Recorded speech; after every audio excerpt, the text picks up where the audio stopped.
Hello everybody, welcome in. I'm so glad we're all excited for women kissing.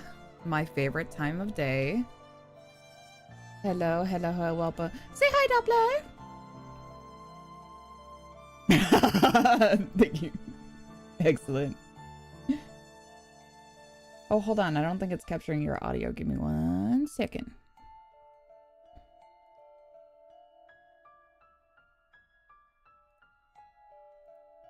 Here, there we go. We'll go here for a second. Hello! Can you guys hear her? Because it's not showing up on my tingy, so I might just have to reset it. Hold on.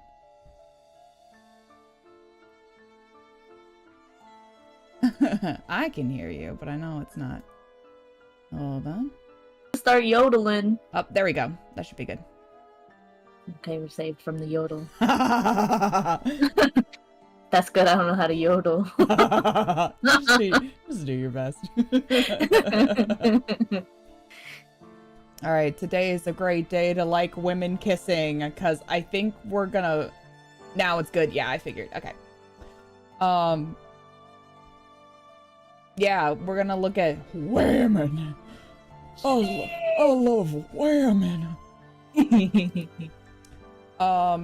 And I think we might finish it today.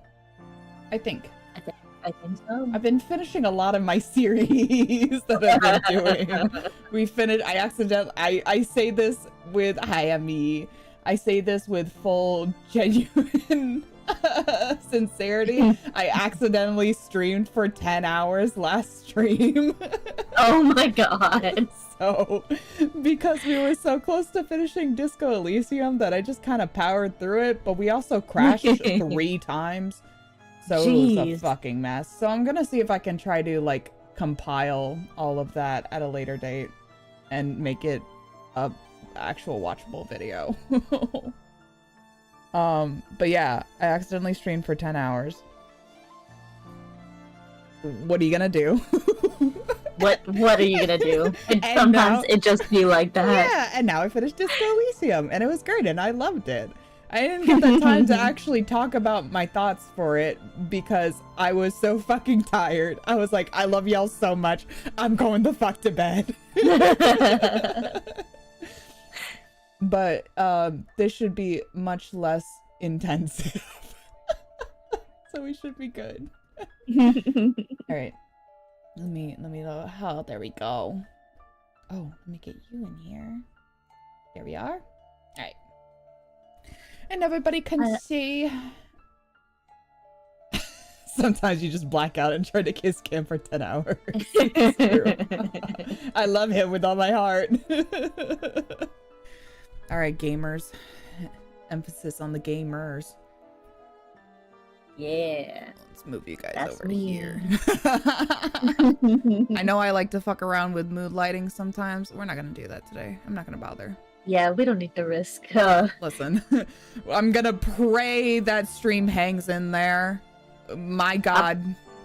I believe. I'm putting my belief out there. Thank you. I literally did everything I can to like offload some stuff to my computer, so we just gotta hope. All right, but how does the audio sound, everybody, for our voices and also for the game? Please let me know. We'll go ahead, load back into here. What happened last session? Gay sex happened, and it was great. It did, actually. And like, I think that's the only explicit scene. I think it's only the one. A little bit louder. Okay, I got you. Move you like there. Oh no. I could be louder. I could be louder. Y'all want me to scream? There we go. I don't want you peeking too bad. Let's put you like there. All right. Thespian Lex. That is what, and that's all that happened last time. I mean, also, we got Henny kind of contracted these people to kill Magdalena. Oh yeah. Maybe we'll all end up kissing though. Who knows? Yeah. That's my goal. Maybe we all kiss. Cool. I'm down. Hell yeah. All right. Oh, let's crack in. Micah lay in bed later that night, not long after Magdalena had left her, a ghostly vision in white upon her red sheets. She lay back upon her thin, aged pillows, her hair fanning outwards like a halo. Can we boost Doppler to the maximum volume available? It'll be funny. Y'all ready? Y'all ready? Hey, y'all. Is this good enough for everybody? There you go. Now you can go ahead. Hey. I'm at my loudest I can possibly be in this goddamn stream. Jesus. Just without putting the microphone in my mouth.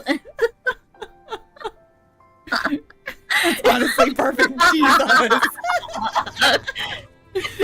I'm looking at my audio readout and it's just like, ah! It's just like, wait a second. Oh my god. It's like red. Danger. Help. There you go. That's for you.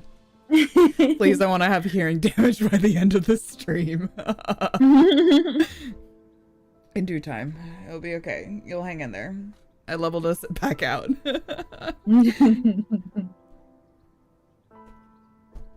Oop, I read that. It's true. There we go. Beat audio, speak content. Yeah. Give me my Xbox microphone. Though she felt tired, sleep refused to come. It remained nothing but a distant dream. Images of the day passed, and all she had done with Magdalena flickered before her open eyes like ghostly images. What is that word? In a Phenakistoscope? Phenakistoscope. What the hell is that? Hold on, we're gonna learn today. We're learning today. Wow, it didn't take us very long before I had to pull up the dictionary. Phenakistoscope. Phenakistoscope. Oh, one of those! I see! It's an early animation device invented in 1832. It's those spinning discs where you have like, each has like either an image or like a little standee, and then you spin it, and then like the it will start looking like it's animating for you, just for you chat. I forgot to curse in my Google search. To get rid of the AI search. Yeah. First forms of moving media that paved the way for future motion picture and film industry. Yeah. Cool. Fascinating, because I remember, yes, I know so many big words. This was also used, one of the yeah, it's essentially one of the first uses of like animation and animation study. And I remembered like the process of like having like a horse run in one of these machines. It was like the first study of like that kind of the movement and animation and stuff like that. Oh fuck, I forgot my thingy was on. I thought it added to it, really. Oh, thank you. I just forgot it was on. I love my definitions in Boom. in deep space. That's how you give trivia out from the void.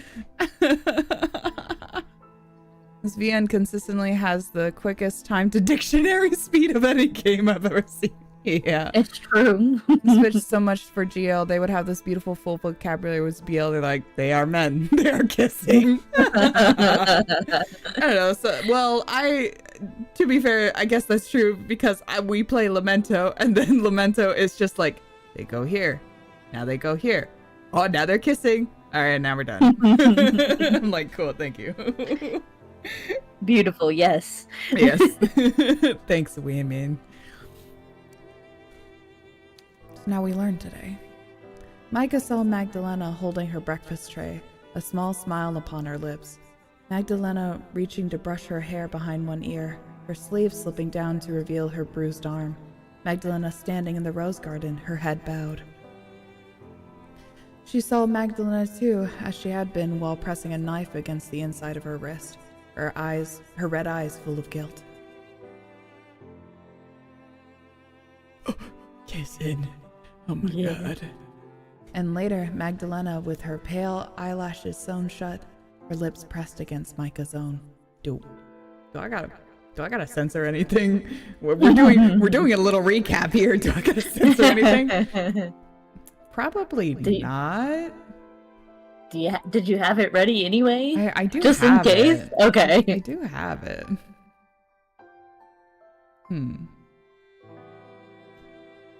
Well. Okay. I guess we'll see. I guess we'll see.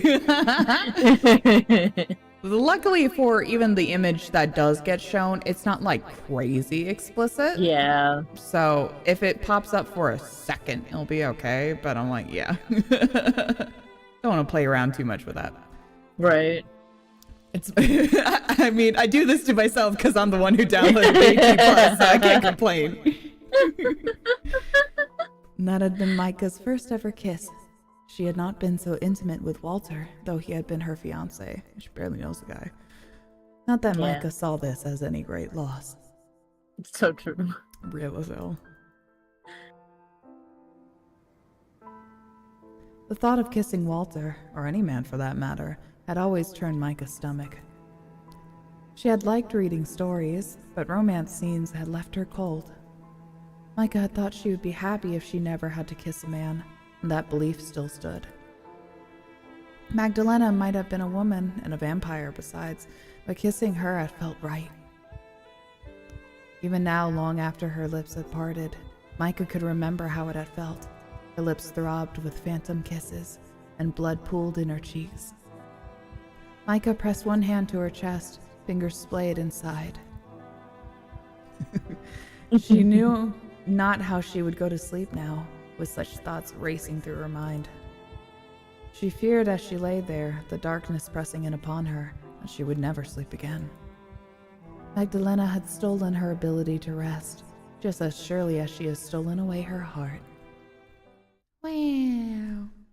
I'm just saying, if this ends tragically, I'll be sad. Like, I will be so sad. Y'all are gonna watch me crash out on screen. I mean, he even does that sometimes, but I don't know. This wasn't labeled as a tragedy, so I don't know. We'll see. We'll find out. I'm just always slightly on guard. Yeah, I know. She be in Les right now. She do be in Les. Yeah. While Micah lay abed that night trying to sleep, Magdalena sat at the bedside of another, holding her hands in a dish filled with bright red. Oh god, I have to remember accents. I know. Welcome to the game where we do vaguely appropriate accents. and then try to remember them like, what, 2 weeks later? Emphasis on the vague. We do our best. Yeah. I can have a little bit of angst, but I need them to be happy. I agree. Yeah. I'm very much I cannot do hurt no comfort. I need my hurt and comfort, okay? Okay, I forgot because I don't think you get the Kickstarter updates for Touch Starved. But boy, hey, guess what? They said some shit's gonna hurt. Oh no. For the routes that you don't go on, they're essentially like those characters are like they're just going through the worst time of their fucking life. Oh, I know. And I'm like, you cannot tell me this. You can't that tell would be me fine this. if I literally didn't care about like all of the them? other ones. Like, but I literally have 2 favorites. Yeah. Like, I can't. I care about all of them so much. I'm like, yeah, Red Spring, you can't tell me this. Yeah. That's crazy. Oh. Yeah, and the Kickstarter, they were like, because they showed a little... I'm ready to be in so much pain during Leander's round. We'll be in it together. they showed a thing where it was like a preview, I think of, I can't remember if it was dialogue or if it was like a bare bones art that they were working on. But it was like it fucking sucked. I was like, don't. And then they were like, yeah, the characters do not have a good time if you're not on their route. And I was like, oh fuck, don't tell me that. No. So but anyway, we can think about that later. Yep. Enough of the men. Back to enough the of the women. men. Get men out of here. Get he's and they's out of here. Why would you tell me that? I know. Here you are, my mistress.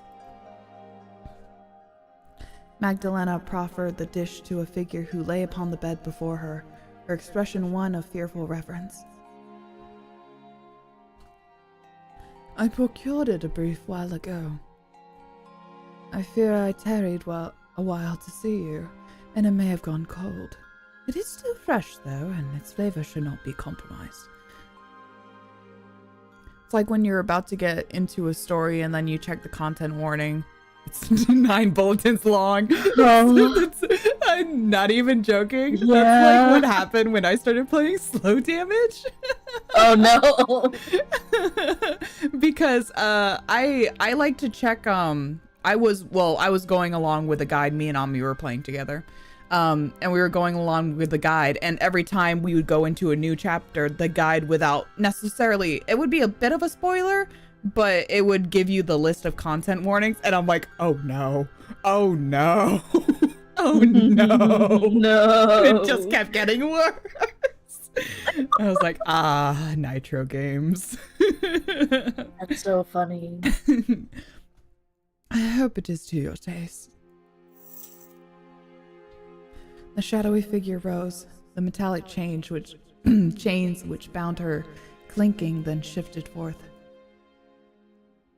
Her nostrils twitched, savoring the scent of the blood in the dish, before she brought her tongue to it, her red lips parting like an awful oozing sore. Ew. Yeah. Oh, I hear the lapping. No. Magdalena tried not to wince as her mistress pressed her tongue to the quivering meniscus of Micah's gathered blood. I hate that word, actually. That was awful. Thank you. Of Micah's gathered blood, nor when the damp, wet sounds of her supping filled the room. It sounds like a dog drinking. I'm so glad I can't hear most of the sound effects from this game. Oh, I can. There's not too many, but right. Literally referring to the SCP article, it literally says be ensured. Yes, you're emotionally fit. Yeah. It'll do that for a lot of things, though. I think content warnings are good, just so you know what you're getting into if you want to know. What if it's someone? Wait, what if it's someone that the Claudia lady knows as well? Oh, yeah. Sorry, I thought you were talking about like actual interview from a vampire, and I was like, when did that happen? No, you're talking about what was her name? She had a very interesting name. But yes, the little vampire. Yeah. Her. No, I can't remember her name. Yeah, I can't either. But it was interesting. It was like 2 names mashed into one. Well, it's like, I feel like it's right on the tip of my tongue, and I just cannot think of it. It's like something with an H or something like that, and I can't remember. We'll get there. We'll probably see her again.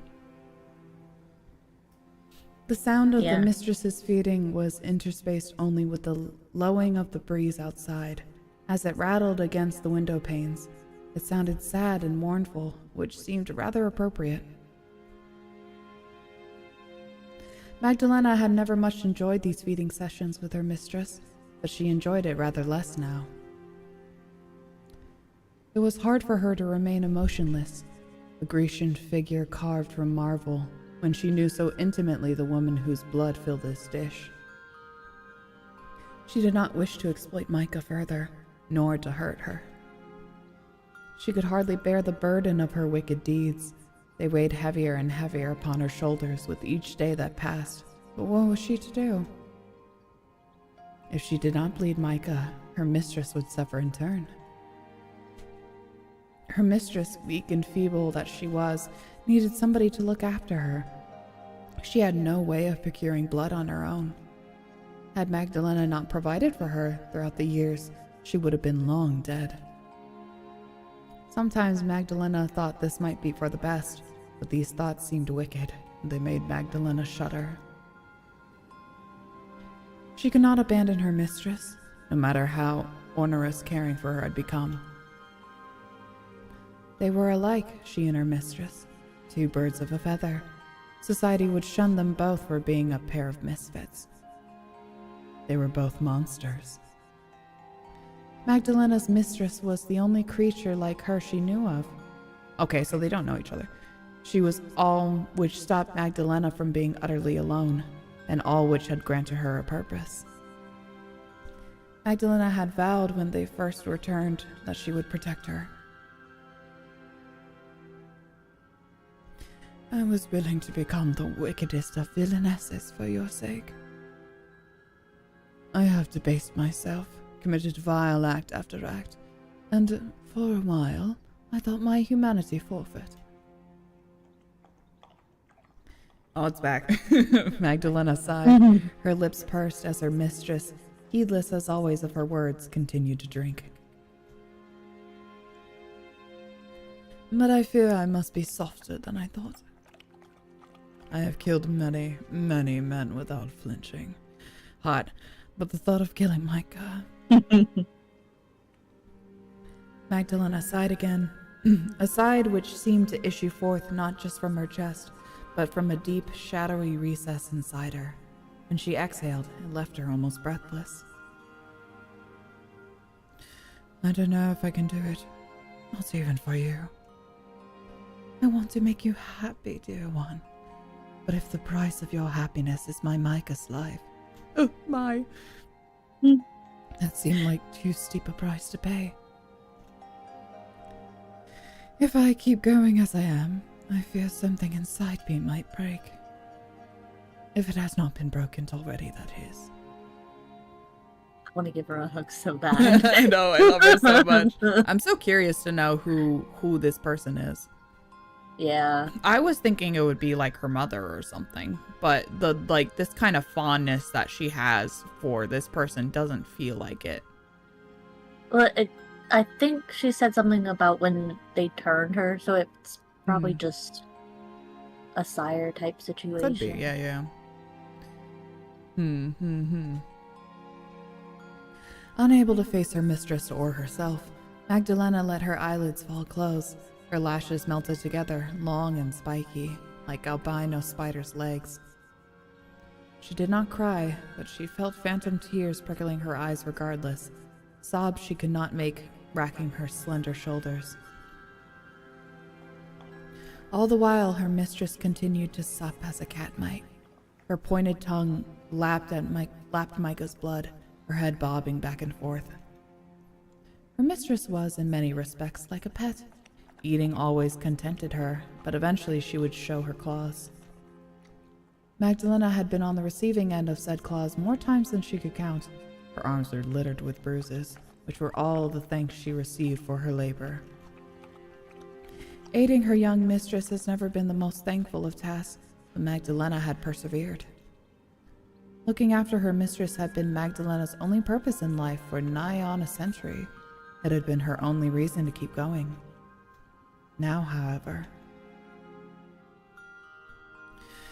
Oh, I wish you knew what I was speaking about. I wish you could understand how I felt. I wish that none of this had ever happened. To me, and especially not to you. You never deserved any of this. Oh, my poor dear Crystal. Ooh, we got a name. They're either Crystal or Christelle. Fascinating. Interesting. The plot thickens. Oh, back to my lady. There it is. It was late at night, the moon round and full, when Henny ventured into the woods. Johann and Heidemarie, that was it. Heidemarie, yeah. I was like, it's something with an H and there's an M in there. I remember H for sure. The woods were every bit as eerie and inhospitable as Henny remembered from her wanderings weeks prior. The boughs of the trees were curled like claws, as though meaning to grab her, and the uneven floor was strewn with loose leaves, twisted roots, and creeping fog. It was a cold, windy night, and the breeze which rang through the boughs of these skeletal trees seemed almost a sob. The breeze nipped at Henny's fingers and at the hem of her sensible black maid's dress, so she shivered. Oh, my lady. Oh, Henny, I missed you. I love you, Henny. Henny knew where Magdalena's home was, more or less, yet she had been in such a state as she ran away from it, she felt disoriented. The forest was so full of tall, skinny trees, it was hard for her to get her bearings. Henny, my Oshina! She hoped only that she was right in her recollections, and her footsteps were leading her closer to Micah's side rather than further. Please, Micah, Henny prayed silently, her soles depressing the twigs and the leaves beneath her. Be safe. That's all I ask. Well, isn't it a beautiful night? Heidemarie spoke in casual tones that belied the seriousness of their situation as they walked. She, for her part, seemed quite at her ease, though perhaps that was because, as a vampire, she was accustomed to the stillness of the night. Certainly, she would have preferred it over the heat and light of the day. The moon is so lovely, yet lethal. Lethal? But of course, werewolves aren't the only beings who undergo significant changes during the full moon. It also imbues us vampires with strength. We got high. Man. Heidemarie flexed her fingers, extending them as pianists might before settling them down to play a symphony. For a being who has been dead for so many centuries, I feel quite alive. I'm positively tingling with excitement. It's been a long, long while since I had a job to do. Heidemarie's lips split into a grin, wide enough to reveal her incisors. They glistened at the front of her mouth, sharper and more deadly than needles. I hope it doesn't disappoint. I'll be upset if this Magdalena doesn't put up a fight. Okay, so they don't know each other. Confirmed by her too. Yeah. I also agree that it would be interesting if they did, because it feels like all vampires know each other, you know? It's like every time there's a new one, they're just like, ah, God, this shit again. All right, whatever. That's so funny. We'll just note it.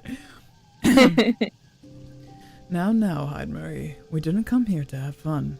Frau Heinrich wishes for her help, and we must do all we can to aid her. This is serious. A woman's life may be on the line. Well, of course I know that. I'm aware that this will be a delicate operation. But I think that makes this even more entertaining. God, she's so cute. I love her. Yeah. It's been a terribly long time since I got to rescue any fair maidens. Oh, you think all vampires know each other? What are you, Fangist?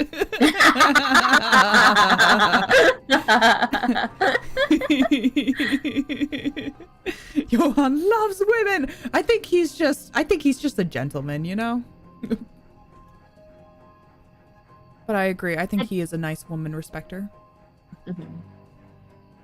I do so love being a brave, noble hero, though I must give you a few words of advice, Fraulein. There's a chance that your beloved mistress may already have departed from the world of mortals. Oh. Henny stiffened at this, and Johann's disapproving frown deepened. Heidemarie, please, be more considerate. By that, you mean ply her with false reassurances? No, I just... Such sweet lies might come easily to you, Johann, but they don't sit right with me. I might be a depraved monster, but I don't like to deceive people. Father, I need you. Sorry. Sorry, my demons. I don't deceive people. I spread the word of God.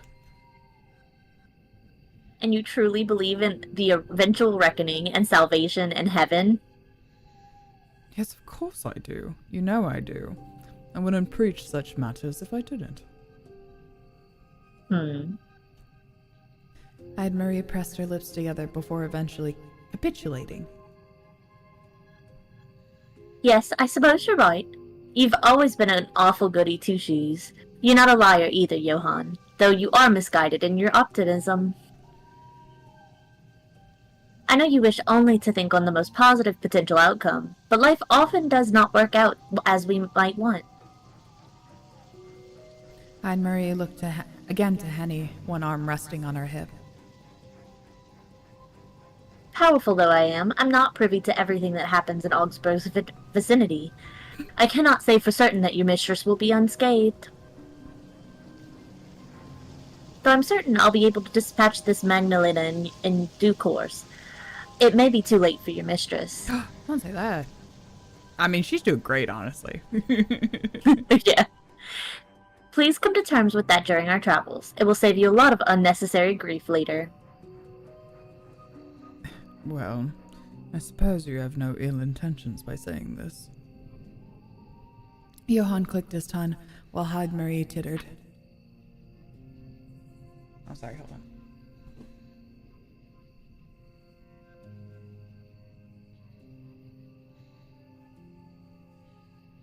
I don't know where these fuckers are coming from. I have a small ant problem in my room. Oh no. It's not huge, but I notice them here and there, and I have like a little paper towel that I'm just like, I got you, fucker.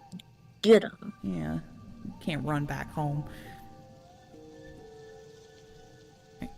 But you don't need to sound half so gleeful when phrasing your concern. It makes one doubt how genuine you're being. Gail! You think I'm not being genuine? You really are. You're a menace. Oh, woe is me.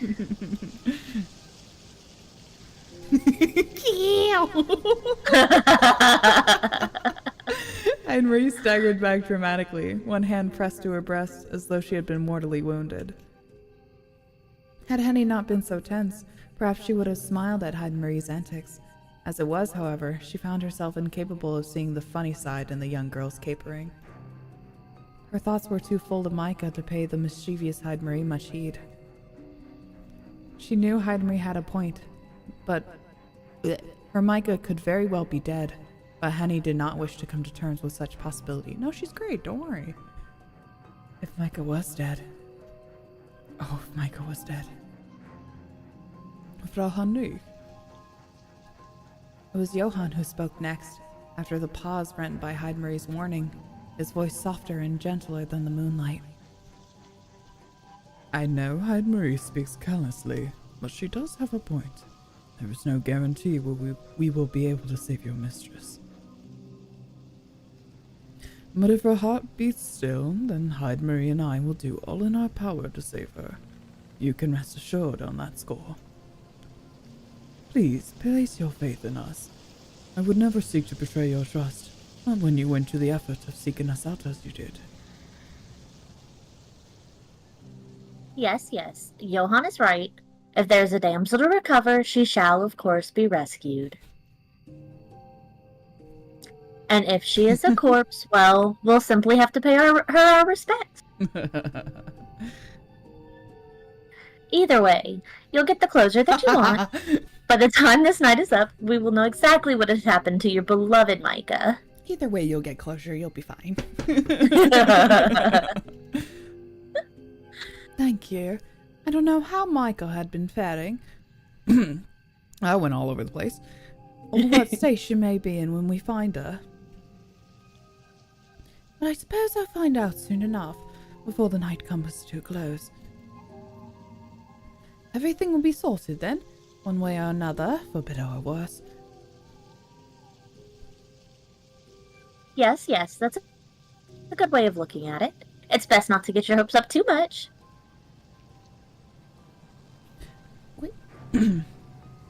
Marie giggled to herself anew, as a young girl might, while Henny continued to trapeze through the woods. Is that trapes? Trapes, yeah. Trapes. I was like, that's not the word I said. That's not the word I should use. She had been walking for almost an hour now, and she could feel the chill air growing colder as it settled about her shoulders like a shroud. Henny shivered, winding her arms about herself, and thought about Micah. If Micah was alive, she supposed she would be asleep right now, perhaps in the very same cell she and Henny had once played Joker in. Henny hoped Magdalena had been giving Micah enough to eat, but she doubted. Magdalena had not, for all her pretensions, been the most hospitable of hosts. No, she's doing great. You have no clue. You have no idea. She's doing great. Everything she could need. Henny could only pray, with each footstep she took, that Micah had been able to endure all of her suffering. She was a strong person, far stronger than her fair skin and delicate features suggested. Henny could still remember how, when they had been children, Micah had confessed to her mother that it had been she who had first hit upon... who had first hit upon the bright idea to enter the family's mausoleum. She who should be punished rather than Henny. Micah had always come to Henny's defense, heedless of what might happen to her. Henny had always admired Micah for her sense of justice. She thought her good, honest, and unwavering. Now Henny meant to display similar qualities for Micah's sake. Henny continued to walk on, the top of her head illuminated by the milky moonlight. Foliage rustled about her, and overhead an owl hooted.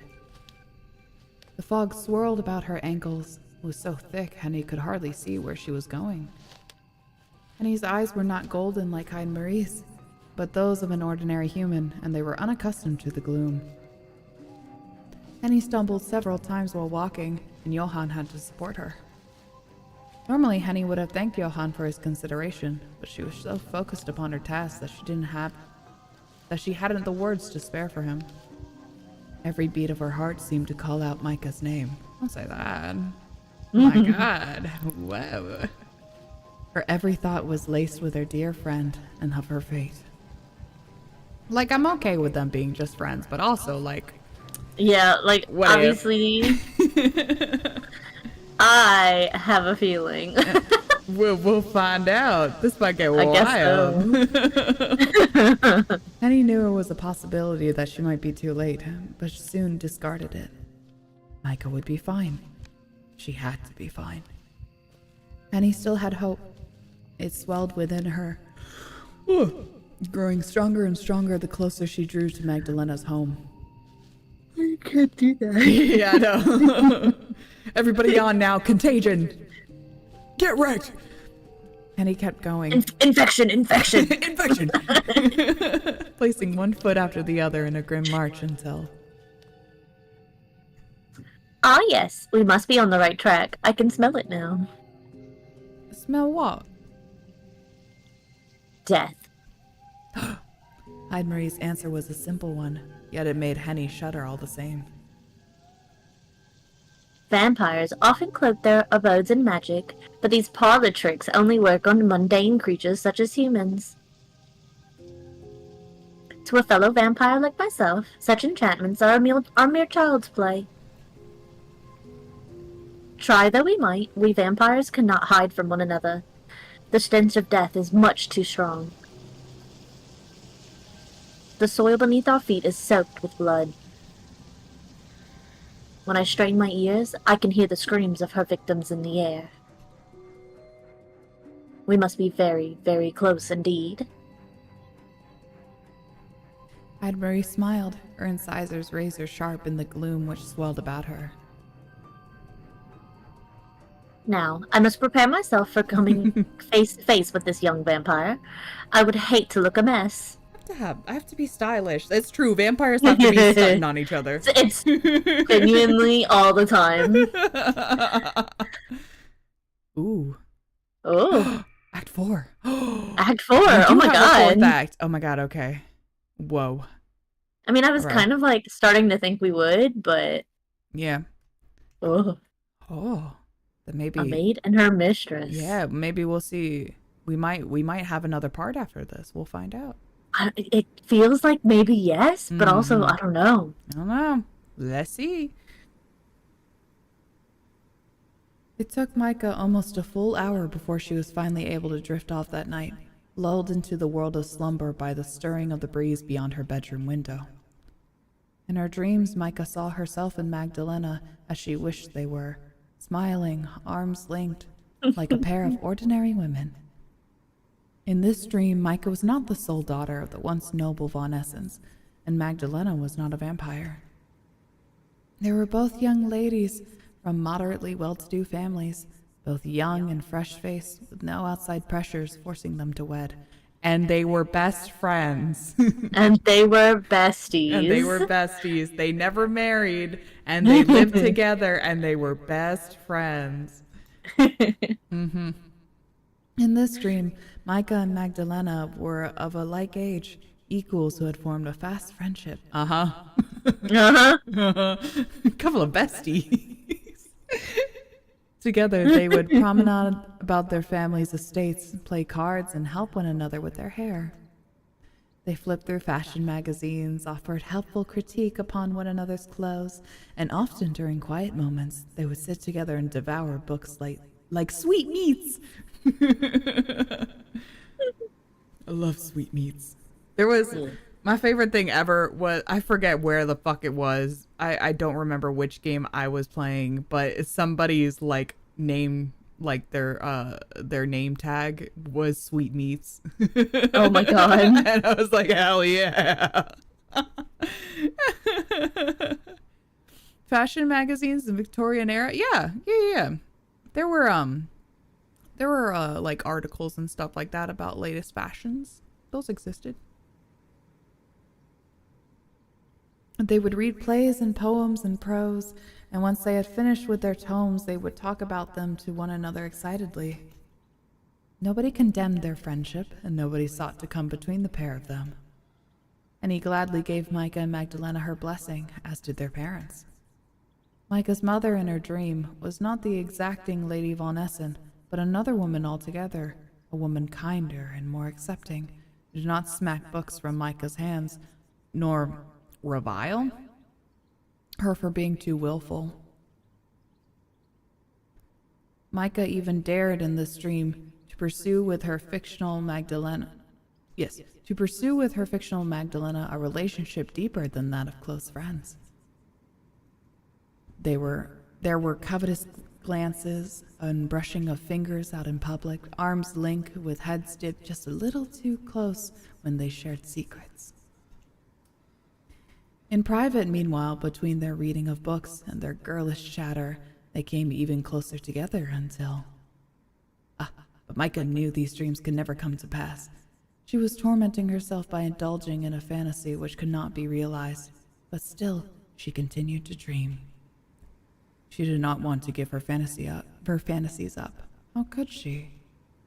Micah had been lonely for most of her life, and she was tired of denying her heart what it wanted. She was smoldering. Micah turned beneath her covers, lost amongst her wonderful, impossible, painful dreams when... the sound of scream awoke her. It was distant but loud enough to penetrate her bedroom door. Ooh. Micah sat up with a start, her mind jumbled. A hand flew to her chest, fingers splayed beneath which her heart beat wildly. Oh, sorry, I misread that. One hand flew to her chest, fingers splayed beneath which her heart beat wildly, caught between sleep and waking. There it is again.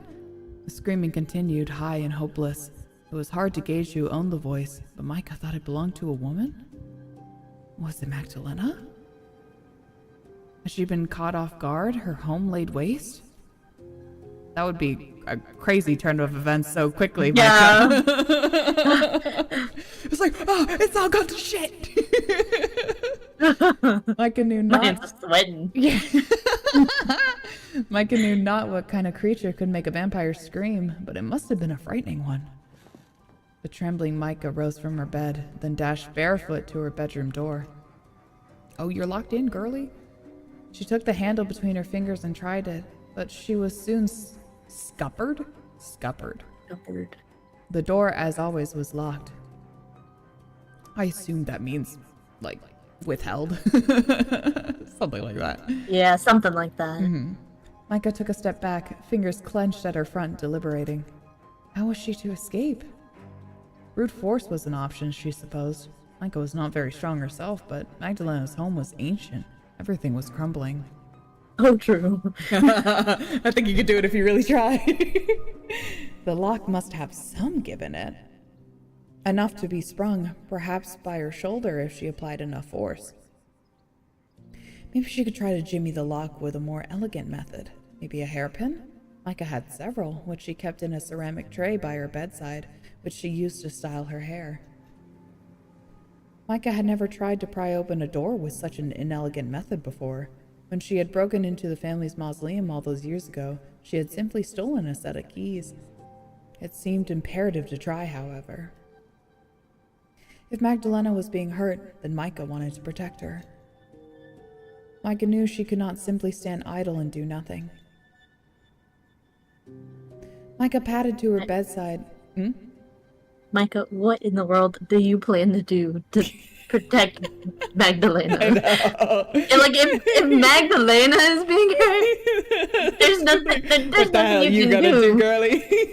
You're safer in the bedroom with the locked door. Yeah, I know. She's gonna do her best. She's gonna stand there really pretty, you know? So true. she's gonna like faint daintily, and then everybody will stop. Micah padded to her bedside and lit the candle, which sat there with trembling hands. Then she selected a hairpin from the dish by her bedside for the job. I do have a dish with all my hairpins. I have a million of them because I have so much hair. Clutching it I'm so serious. Hold on. I forgot this is on. I'm so serious. Whenever I put my hair up in a bun, like I actually like a functional bun where I like need it to stay up, I put like three or four elastics around the bun, and then I will pin it all together in like sections. And then I'll put like a scrunchie over all of it so you don't have to see the mess underneath. Yeah, I have so much hair. Usually if I put my hair up in a bun, it just goes up, and it doesn't, it very rarely needs to look nice, so like... It's like, I need to, sometimes, you know, I'll do a messy bun here and there, and that's mostly just like, I'll get it like 2 elastics and then like a couple pins here and there. But if I need, like, if I'm going to work and I need that shit up and to stay, then it's like, you are not moving a goddamn inch. It's like not as tight as a ballerina bun, and definitely not as perfect as a ballerina bun, but it's still like, it's of that degree where it's just like, you are not fucking moving. Solid. Yeah. Clutching it tight in her hand, she then started back for the door. Micah paused by the door, making to slide the slender pin into the lock. But her attempts to escape soon proved to be unnecessary. Oh. The door opened outwards, creaking as it did, before she had a chance to make use of the hairpin. There was somebody standing in the entrance of Micah's bedchamber. Somebody that Micah knew well, despite the darkness which swirled in the hallway. It was Henny! Oh my god! Oh!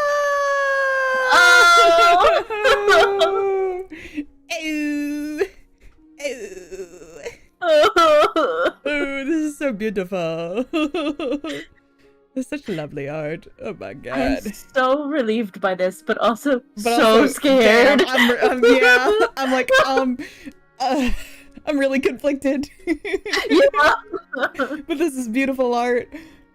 It is. Oh. Reunited. Finally. Oh, Micah, thank goodness. I'm so glad to see you're all right. Henny threw herself forwards before Micah had a chance to speak and tightly wound her arms about her mistress's waist. The hairpin Micah had grasped now fell from her hand, her fingers falling slack. Honey, you can't die, I'll die too. So real. It hit the threadbare carpet, and there it lay, illuminated by spots of moonlight which crept in through the worn curtains drawn about the windows. The moonlight lit Henny's face too, or half of it, and Micah could see tears beating upon her lashes. Micah didn't think them tears of sadness, however. They looked instead to be born of relief. It had been almost a month since Micah had seen Henny last. Now they had finally been reunited. It was all so sudden and so very unexpected that it still did not feel real. Micah wondered whether this was not a continuation of her dream, now taking on a different bent, but that seemed unlikely. Henny's body was soft, as Micah remembered, but it was unyielding as it pressed against her grip too tight to be made of fancy. Micah had read a good number of books in her time, but her imagination was hardly good enough to conjure up a scene this vivid. It really was Henny in the flesh, come to rescue her, just as she had promised. Henny, oh Henny!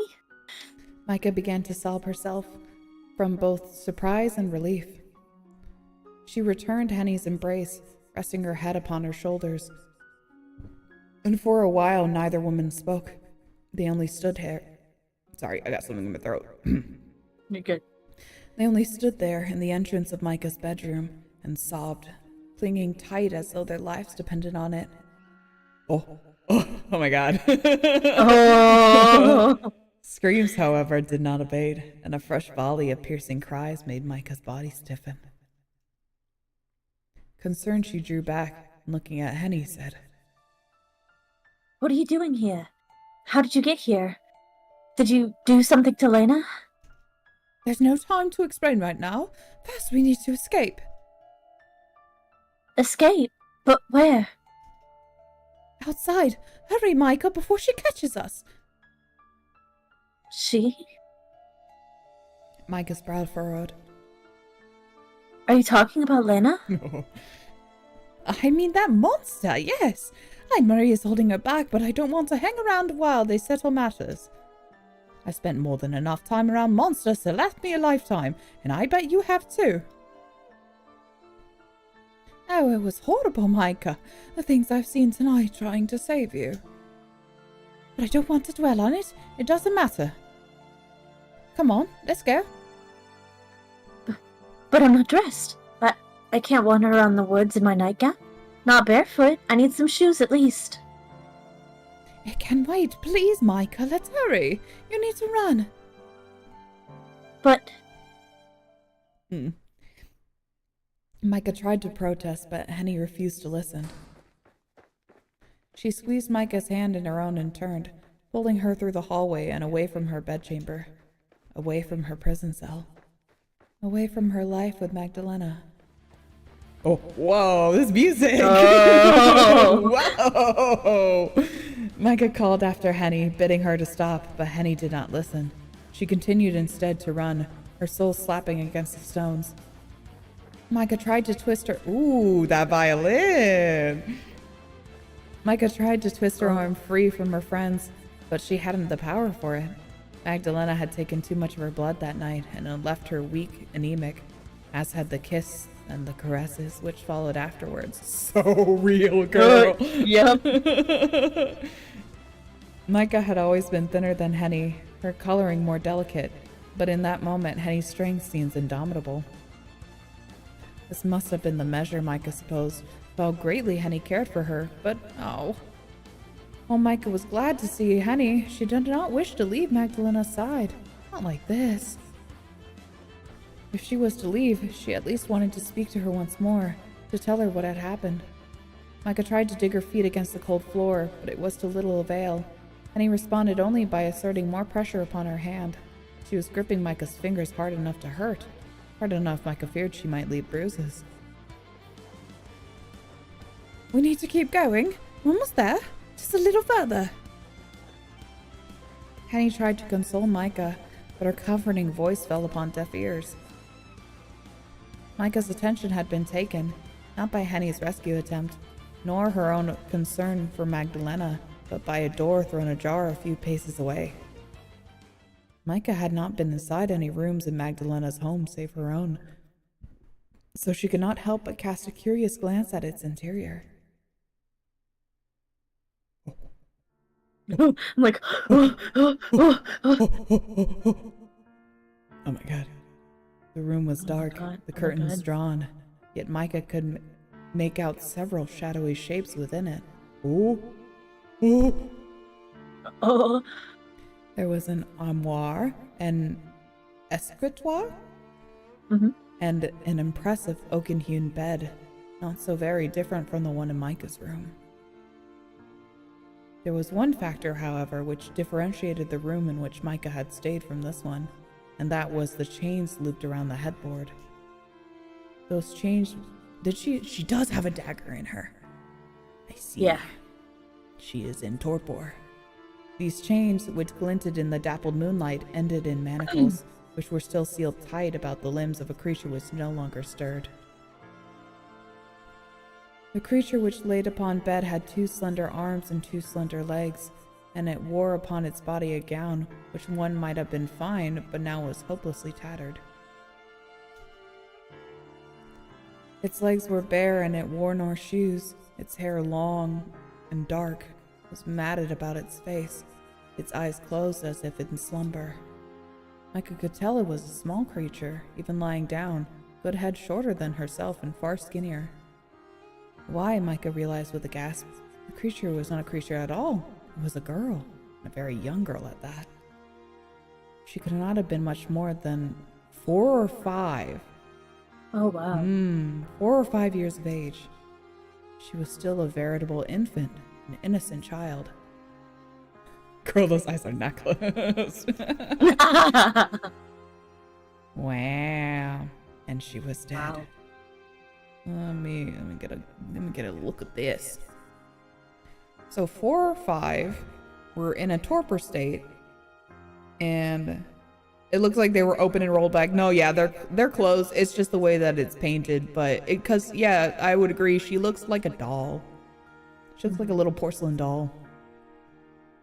Interesting, fascinating. Was this always the case, or was this a recent occurrence? I don't know. We'll find out. Somebody had driven a decorative blade into her chest so deep, its pointed tip threatened to pin her to the mattress upon which she lay. A single rivulet of red ran from the girl's mouth, staining her alabaster skin, and her arms and legs were bent at awkward angles, as if they'd been hopelessly broken. Micah? And he turned to look at her friend, fearful of what she had spied, and upon seeing her harried expression, winced. Please don't look at it. It will only upset you. God knows it upset me enough. Seeing Hyde Marie do that, but it had to be done.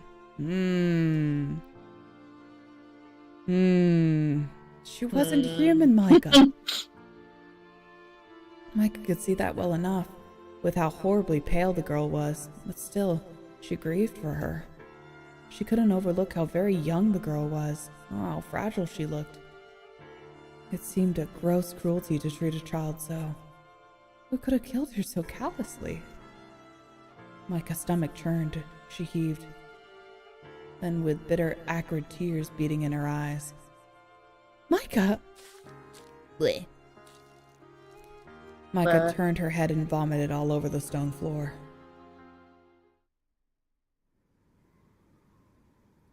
Micah felt woozy after ejecting the contents of her stomach upon the floor, yet hadn't the time to properly regain her bearings.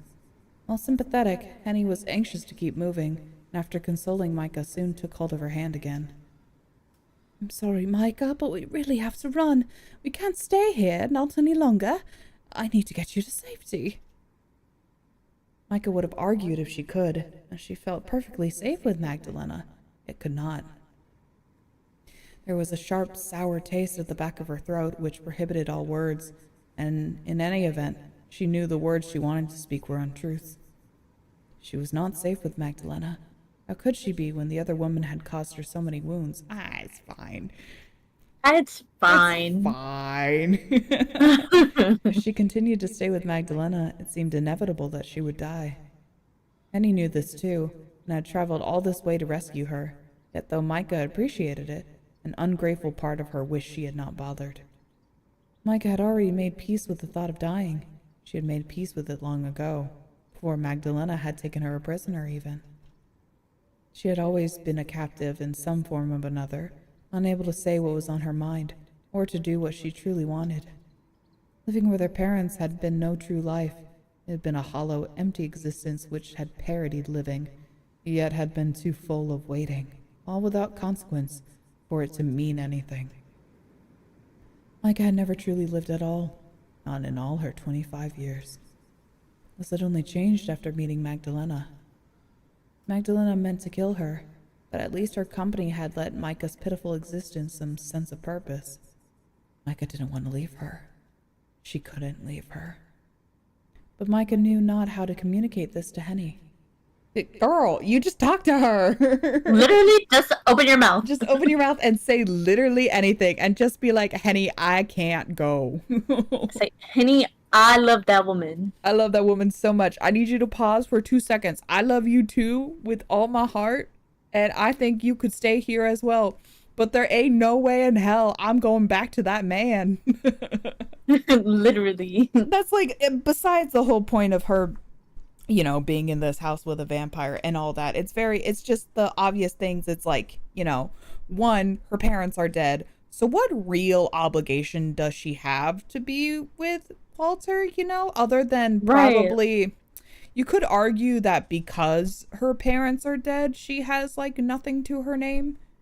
Right. But I don't think that's the case, because usually then all of their stuff would be passed on to her and then she can decide what to do for it.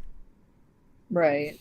But of course, I don't know what the laws are of this time. True. It might be the thing where, like, you know, technically, like, she can't own property and stuff like that. But I don't know. Like, it might already have gone to...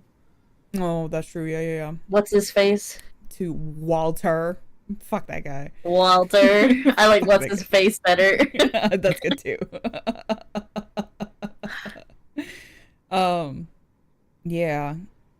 I'm thinking, does she have any real obligation to go to him?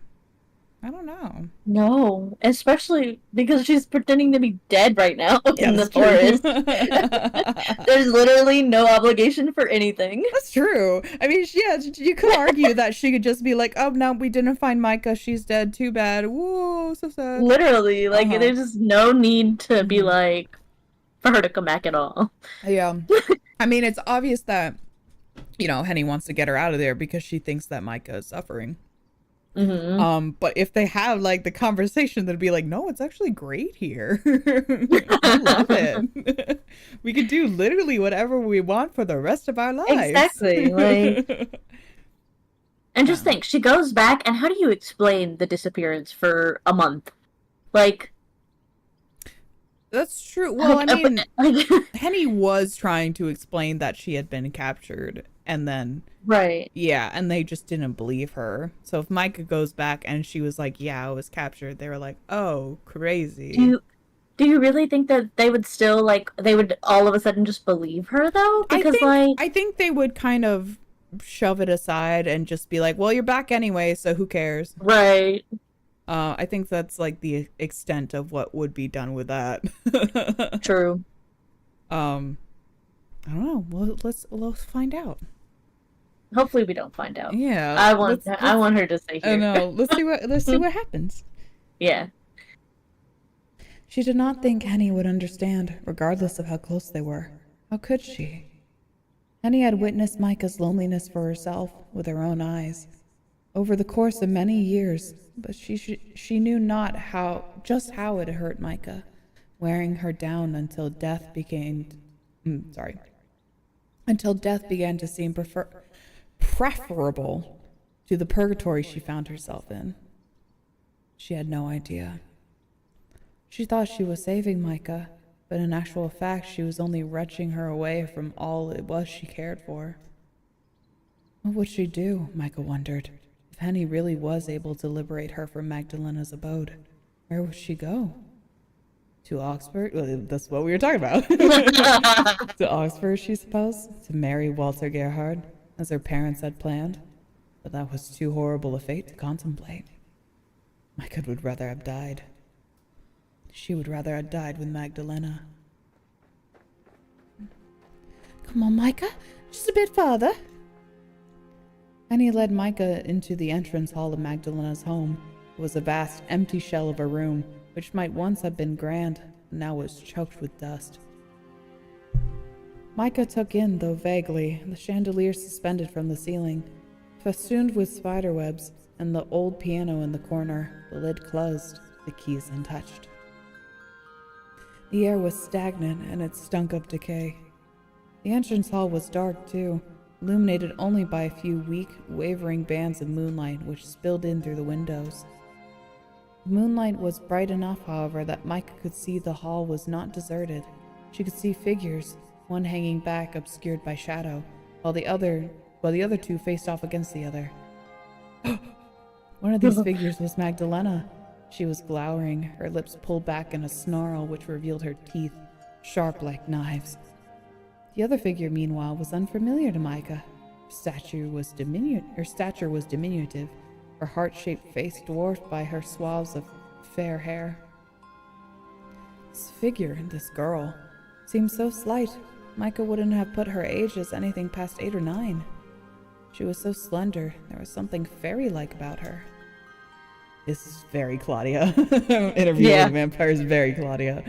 The girl looked innocent, but at a glance made it apparent that she was no ordinary child. Her skin was as white as milk, and her eyes were a liquid gold.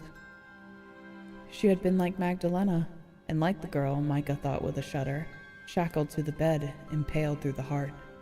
She was a vampire. Come on, Micah. Let's try and get around them while they're busy. We've got a bit of a way to go, but I think we'll be able to make it. I don't think they've noticed us. Girl. Henny, Lena can smell her a mile away. Like, I promise you are not speaking past I them. promise. Henny led Micah down the stairs. She followed barefooted, dazed by all which had occurred. All right, sure, whatever you say. Okay. True to Henny's words, Magdalena seemed not to notice her. She was too busy glowering at the young vampire girl, a truly awful expression upon her face. Ooh, the girls are fighting! Goodness me, is this how you treat all your guests? You aren't the most hospitable, are you? I thought you would have been glad for the company, living in a lonely pile like this for so very long, but I suppose not. Please don't tell me you're one of those curious people who enjoys being alone. If that were the case, I doubt you would be such an ardent practitioner of kidnapping. Shut up. Don't you dare take that tone with me, you monster! Don't you dare! Oh? The girl raised her eyebrow. A monster, am I? Yes, you are. You're an unpardonable monster. Don't act so high and mighty when you know what you did. You killed my mistress, you coward. You killed her in cold blood while she was chained up, unable to act, and she was only a child. Ah, yes, I suppose I did do that, didn't I? You suppose? Indeed, I did, and I must apologize for that. I fear I must have made quite the poor first impression. Perhaps I ought to have sought your company out first, rather than heading straight to the little mistress in her chamber. But I thought it was common courtesy, you see, to talk to the lady of the house before her servants. Oh, shit. Oh! Damn. You might have had years to perfect your deception, but I can tell at a glance you're not a proper lady. You're just a common scullery maid. For real, though? I don't know. Oh. It's very amusing that you thought you could act above your station like that. It's so funny I might laugh. But I suppose that would be rude too. Goodness me, I really can't do anything right. Hide Marie. A third figure, this one a tall, slender man who had been half hidden in the shadows, stepped forwards to caution the young girl. To make such a scene, murdering a child is nothing to gloat about, not when she was incapable of fighting back. Now let us stop the silliness and focus on the task at hand. We still have one more vampire to dispose of before we can consider our job done. Oh? The vampire girl Hyde Marie, Mike I suppose her name was, inclined her head in the tall man's direction, then pouted. That isn't any fun, Johann. You should know how much I love talking. It's rare that I get a chance to interact with one of my own. I am aware, but you shouldn't let yourself get distracted. Not while we still have a job to do. You need to focus. Ugh, what a pain. You never let me have any fun. Fun? Magdalena stared Heidemarie down, her red eyes little more than pinpricks in the whites of her eyes. You would kill my young mistress, and you would call it fun? Have you truly no heart? You are reprehensible! Perhaps I am, but you've no right to chastise me yourself, vampire. How many innocents have you murdered yourself over the years, to satiate your own bloodlust? This house has quite the macabre history. You can pretend otherwise. You've been doing that for decades, but you can't hide the truth from me. I can smell the blood in the air, and all of the death. Taskaru, thank you. Now, I think it high time I put an end to your wicked ways. It shouldn't be that hard. Admarie's golden eyes flickered languidly over Magdalena. You aren't at all in your peak physical condition. I can see it in that pinched, pained look in your face, and in the way that you slouch your shoulders. That little mistress of yours, who you kept chained up like a rabid dog, hasn't been treating you very well, has she? That's none of your business. You've been sustaining her over the years with fresh victims. Don't think I don't know what's been going on. But she hasn't been all that appreciative of your efforts. I imagine she gets violent when she gets hungry. I wouldn't be at all surprised if she bites. Be quiet. That's the problem, of course. When our kind are turned too young, these poor, pathetic fledgling vampires tend to lose their rationality. Little fledglings. They can't handle the strain of immortality, and their mental faculties abandon them. They lose their sense of self, and they become nothing more than monsters. They can't be reasoned with, they can scarcely even think. They exist solely to satisfy their own hunger. But we vampires are greedy, selfish creatures, and we are never satisfied for long. It's impossible to keep young vampires like that from lashing out, no matter how hard you might try. He's pretty lucky she hasn't been punted out of the window, jeez. Yeah. She's not wrong. Like, the things that she's saying, she's not wrong, necessarily. She's just very, she's a little condescending about it, but she's not incorrect.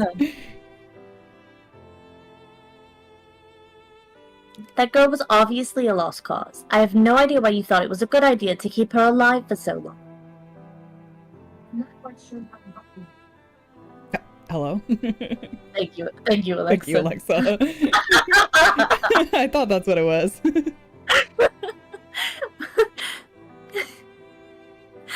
I was doing her a favor when I killed her. She was an aberration.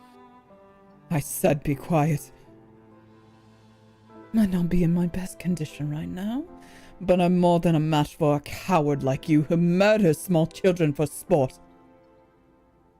I'll let you escape unpunished, not after what you did to my mistress. Now that is funny.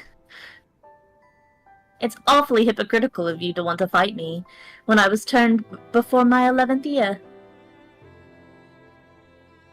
In human terms, I'm still a young girl myself, but please don't get any funny ideas into that empty head of yours. Damn. I'm not so weak that as that creature you called your mistress. I never did lose my sense of self, though I've been alive for centuries. I am one of the oldest vampires in Europe, and I am certainly the most powerful. Do you really think you can best me? If so, I admire your optimism, but it's very much misplaced. It would be easier if you simply submitted to me. But never mind. I'm more than willing to teach you a lesson. Micah had been watching this exchange halfway up the grand staircase, frozen in horror. But now Henny seemed at long last to have had enough. Micah, come on! Henny tugged at Micah's hand again, trying to chivvy her along. Chivvy. We need to move. Micah knew Henny was right, and she could not tear her eyes away from Magdalena. Marie was fast approaching Magdalena, supremely self-confident despite her short stature. The vampire girl might have looked like a child, but Micah knew she was anything but. Her smile was genial enough, but her gold eyes were cold and contained within them no mercy. It was she who had killed the child chained upstairs.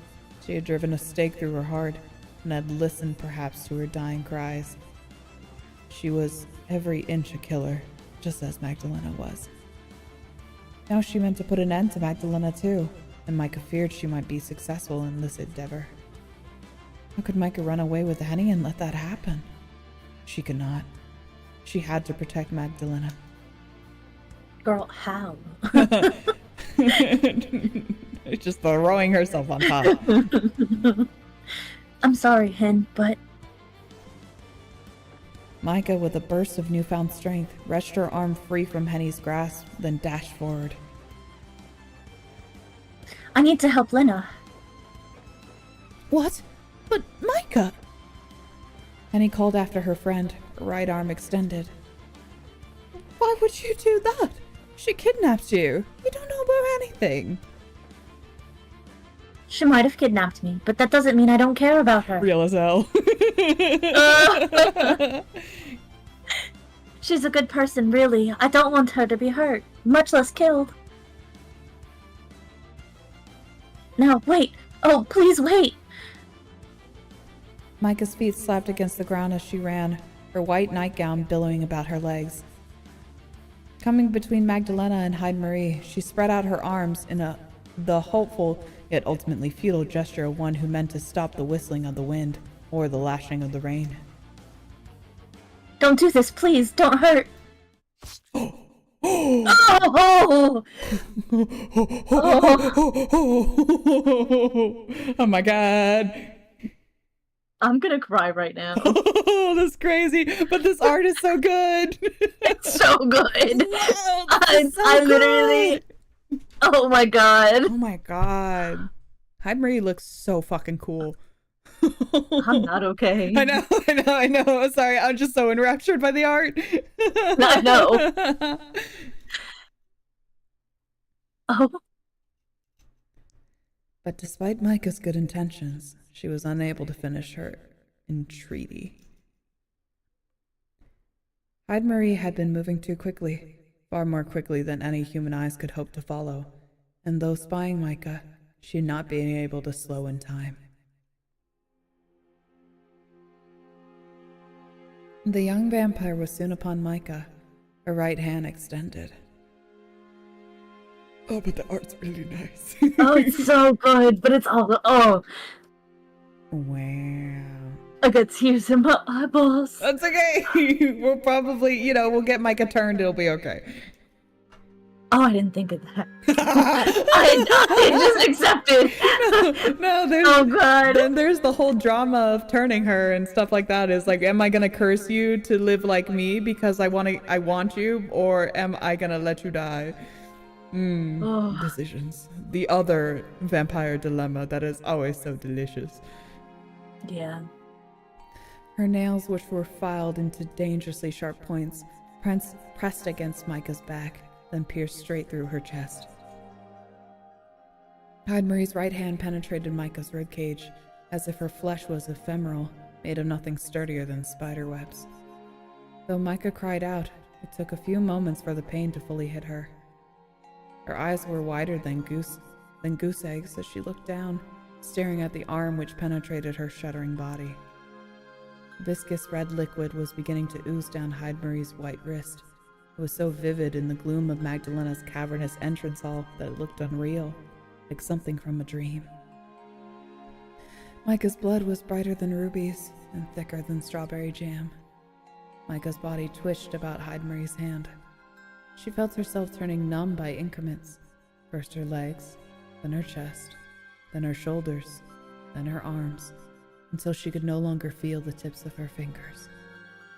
Micah looked at her own blood as it dripped into the threadbare carpet and moaned. Her body looked oddly beautiful in an obscene, profane sort of way. But Micah didn't have the time to contemplate how brightly her blood shone, nor how otherworldly it seemed. The agony of being rent in two soon overcame her. Micah! Oh God, Micah! Micah! And with a twin series of cries from the other two women whom Micah cared about the most, her body tottered. She teetered. All strength she had once possessed fled her, as if that too had been a dream. Oh, but it looks dope as hell. Micah drew away from Hyde-Marie with one jerking footstep, thus freeing herself from the young vampire's grasping right hand. Her chest wound, no longer stoppered by Hyde-Marie, seemed to expand when she shuffled away. It gaped open like the maw of a hungry beast, and more of Micah's lifeblood spilled onto the stone staircase. Micah pressed one white, trembling hand to her wound and was surprised when her fingers came away stained. She could smell blood in the air, her blood. It was a dizzying, overpowering stench which plugged up her nostrils. Micah swayed. Then with a hiss of pain, she fell. Micah's body hit the ground like that of a lifeless, senseless doll. And her vision went black.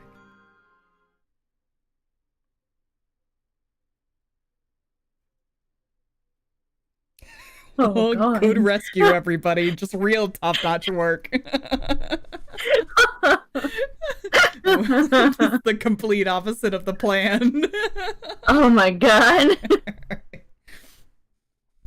Micah. Oh God. Oh God. Henny watched with wide, anxious eyes as Micah collapsed to the ground, pressing one hand to her aching chest. The maid cried out as if to rouse her mistress, though to little avail. Micah! Micah, please, wake up! Oh, this can't be happening! Henny dashed to Micah's side and knelt before her, Micah's head cradled upon her lap. Henny took care not to jostle Micah as she embraced her, for fear of hurting her, but a resulting gasp of pain from Micah's lips would have been preferable to the silence that Henny was greeted with. Micah didn't open her eyes, though Henny threaded her fingers through her disheveled hair. She was still breathing, though barely, but this offered Henny little in the way of solace. Micah's face was so pale she might have been a corpse. The wound Hyde-Marie had inflicted upon her, meanwhile, was gaping. It continued to ooze blood like particularly macabre fountain as Henny watched. Henny did not touch Micah's wound. She worried she would only make it worse, but it was bleeding so profusely she soon found herself sullied. The rich, overwhelming stench of blood clung to Henny, but she didn't pull away from her mistress. To leave Micah lying upon the floor, with nothing to cushion her head, seemed callous beyond all measure. Henny was now certain there was nothing she could do to save her dear friend. Micah had lost too much blood. Her poor face was so very pale. Micah! Oh, Micah! I didn't come here to hurt you. This isn't what I wanted. I wanted to rescue you. I thought I could help, so why? More tears fell from Henny's lashes. They rolled down her cheeks and dripped upon Micah's body, mingling with the bright red blood which stained the front of her gown. Why did things work out this way? How did I make such a mess of everything? Why am I so useless? These queries forced their way from Henny's throat in a low, pained moan, almost like that of an animal. Her tears were so intense that her body seemed ready to collapse in on itself. Henny knew crying would not help, but she could not stop herself. There seemed nothing to do but cry, with Micah in so sorry a state. Why, her body seemed to be growing colder with every passing second. Micah's blood, however, was very warm, and still she continued to spill it. Oh God. Magdalena, for her part, was immobile in a manner which almost echoed Micah's. Her eyes were so wide they seemed all whites. Her body quivered, fingers curling into fists at her side as she murmured, "This can't be happening. I don't believe it. I don't want to believe it. Oh, Micah." Now this is an intriguing development. Marie surveyed Magdalena's archly? Yes, one hand resting upon her hip. Her right hand was still daubed to the I don't know. in Micah's blood, which had now begun to congeal. Though Hyde Marie had been the one to deal Micah that fatal blow, she didn't seem particularly moved by Micah's grisly fate. Lips pursed, she said in a voice cold enough to make Magdalena shudder. I didn't think you'd be so upset by Micah's injury, Vampire. Did you not intend to drain her like this yourself? I only sped the process along, though what occurred was rather unfortunate. I meant to help her, not harm her. I don't care what you meant. Whether you meant to help her or not is irrelevant now. Look what you've done. How could you? How could I? Hyde Marie raised an eyebrow. You forget, Vampire, that you are the one who kidnapped her. I never would have been summoned here were it not for your actions. You are the one who is to be blamed for this mess. Hey now. I don't think that's true. That's so rude. I don't think that's true at all. Why, I didn't even mean to hurt her. I was trying to go after you, but she got in the way. I've no idea why she wanted to protect you. She must have some very strange ideas about our kind. Okay, Hyde Marie an Olive Garden gift card for her birthday. Doesn't she know that we vampires are stronger than any humans could ever hope to be? Especially weak, willowy-limbed women such as herself? If I hadn't adjusted the angle of my attack in time, I would have pierced her heart. Then she would not be breathing at all. But of course Micah knows about vampires. We spent enough time together that she should know full well my strength eclipsed hers. And yet... Magdalena grit her teeth together, overcome by the intensity of her own emotions. She knew that, but she still came between us. She must have meant to protect me. Micah had always been like that. She's thoughtful to a fault, to the point of self-sacrifice. What did she have to play at being a heroine? She should have known that things would end up like this. Oh, Micah. Micah, you fool. Magdalena couldn't cry, but her shoulders shook regardless. Her face twisted anew, not with anger but with grief, as she pressed her hands to her face. You're right. I might have lashed out at you, but the fact remains that Micah wouldn't be in this situation if it wasn't for me. I'm the one who put her in danger. This is my fault. Girl. Girl! Anne-Marie's the one who literally put her arm through Micah, like... We literally watched it happen. Guess like, gatekeep girl boss. I never wanted to harm her, but... Another dry sob wrenched its way from Magdalena's throat, one so intense she had to squeeze her eyes shut. The smell of blood hung in the air, dense and heavy.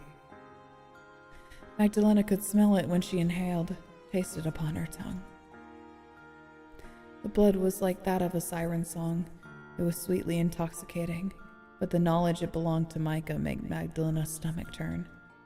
That's another delicious thought bubble you can have for the vampires, is like watching their love like die in a bloody mess, but then also feeling so ashamed about how desperately they want that blood is so enticing to them. I'm like, ooh, delicious.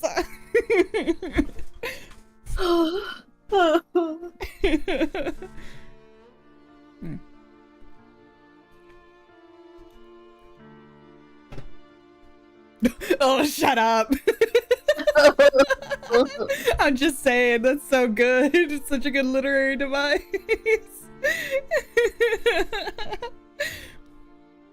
How will I ever make amends for what I've done? Oh my god. You sweet, idiotic, adorable little fool. There is no need for you to leap to my defense. I'm no helpless damsel. Micah, please. Henny, who was kneeling on the ground, continued to shake Micah to little avail. Hey, why would you say that to me, of all people?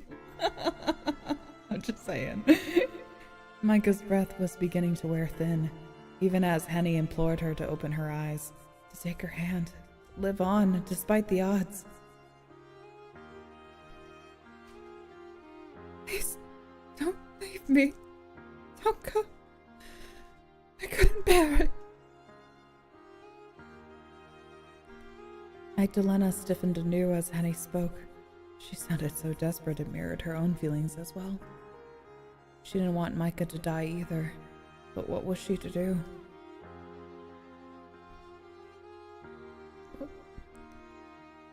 What's the point of living as long... What? Sorry? What is the point of living as long as I have, if I know not how to help the people I care about the most? And the world am I to do? Admarie, who remained arched despite Henny and Magdalena's evident distress, only sniffed. There is something you could do, you know, if you wish to save her as you claim. What? Magdalena drew her hand from her face, then raised her head to meet Admarie's gaze. What are you referring to exactly?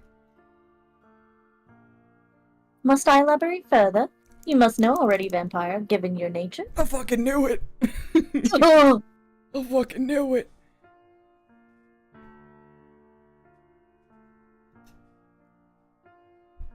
Do not tell me you have not considered the possibility of turning her.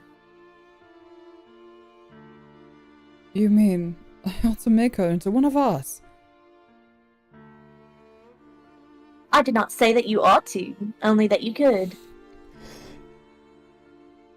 If you care about this human woman as much as you seem to, then you could still save her.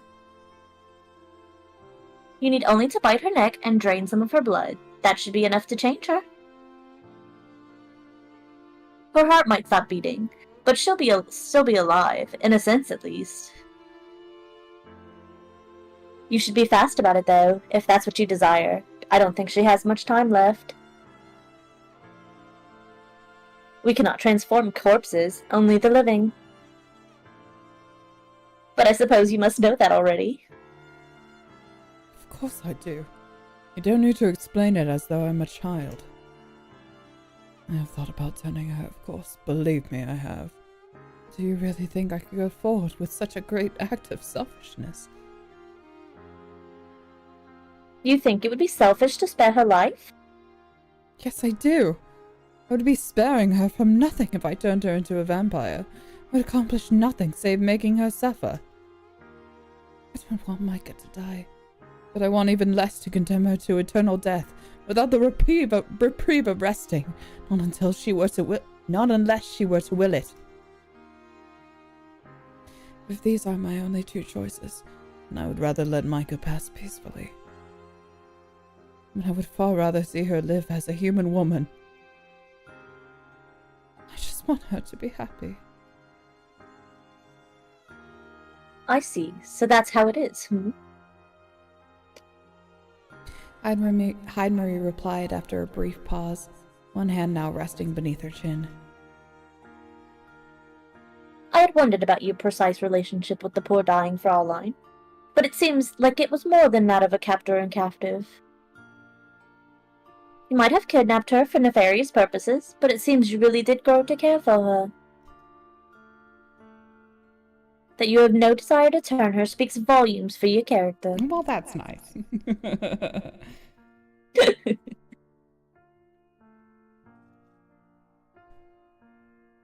You aren't the sort of monster who would condemn others to a hollow, empty life of eternal undeath, such as those who sunk their fangs into us all those decades prior.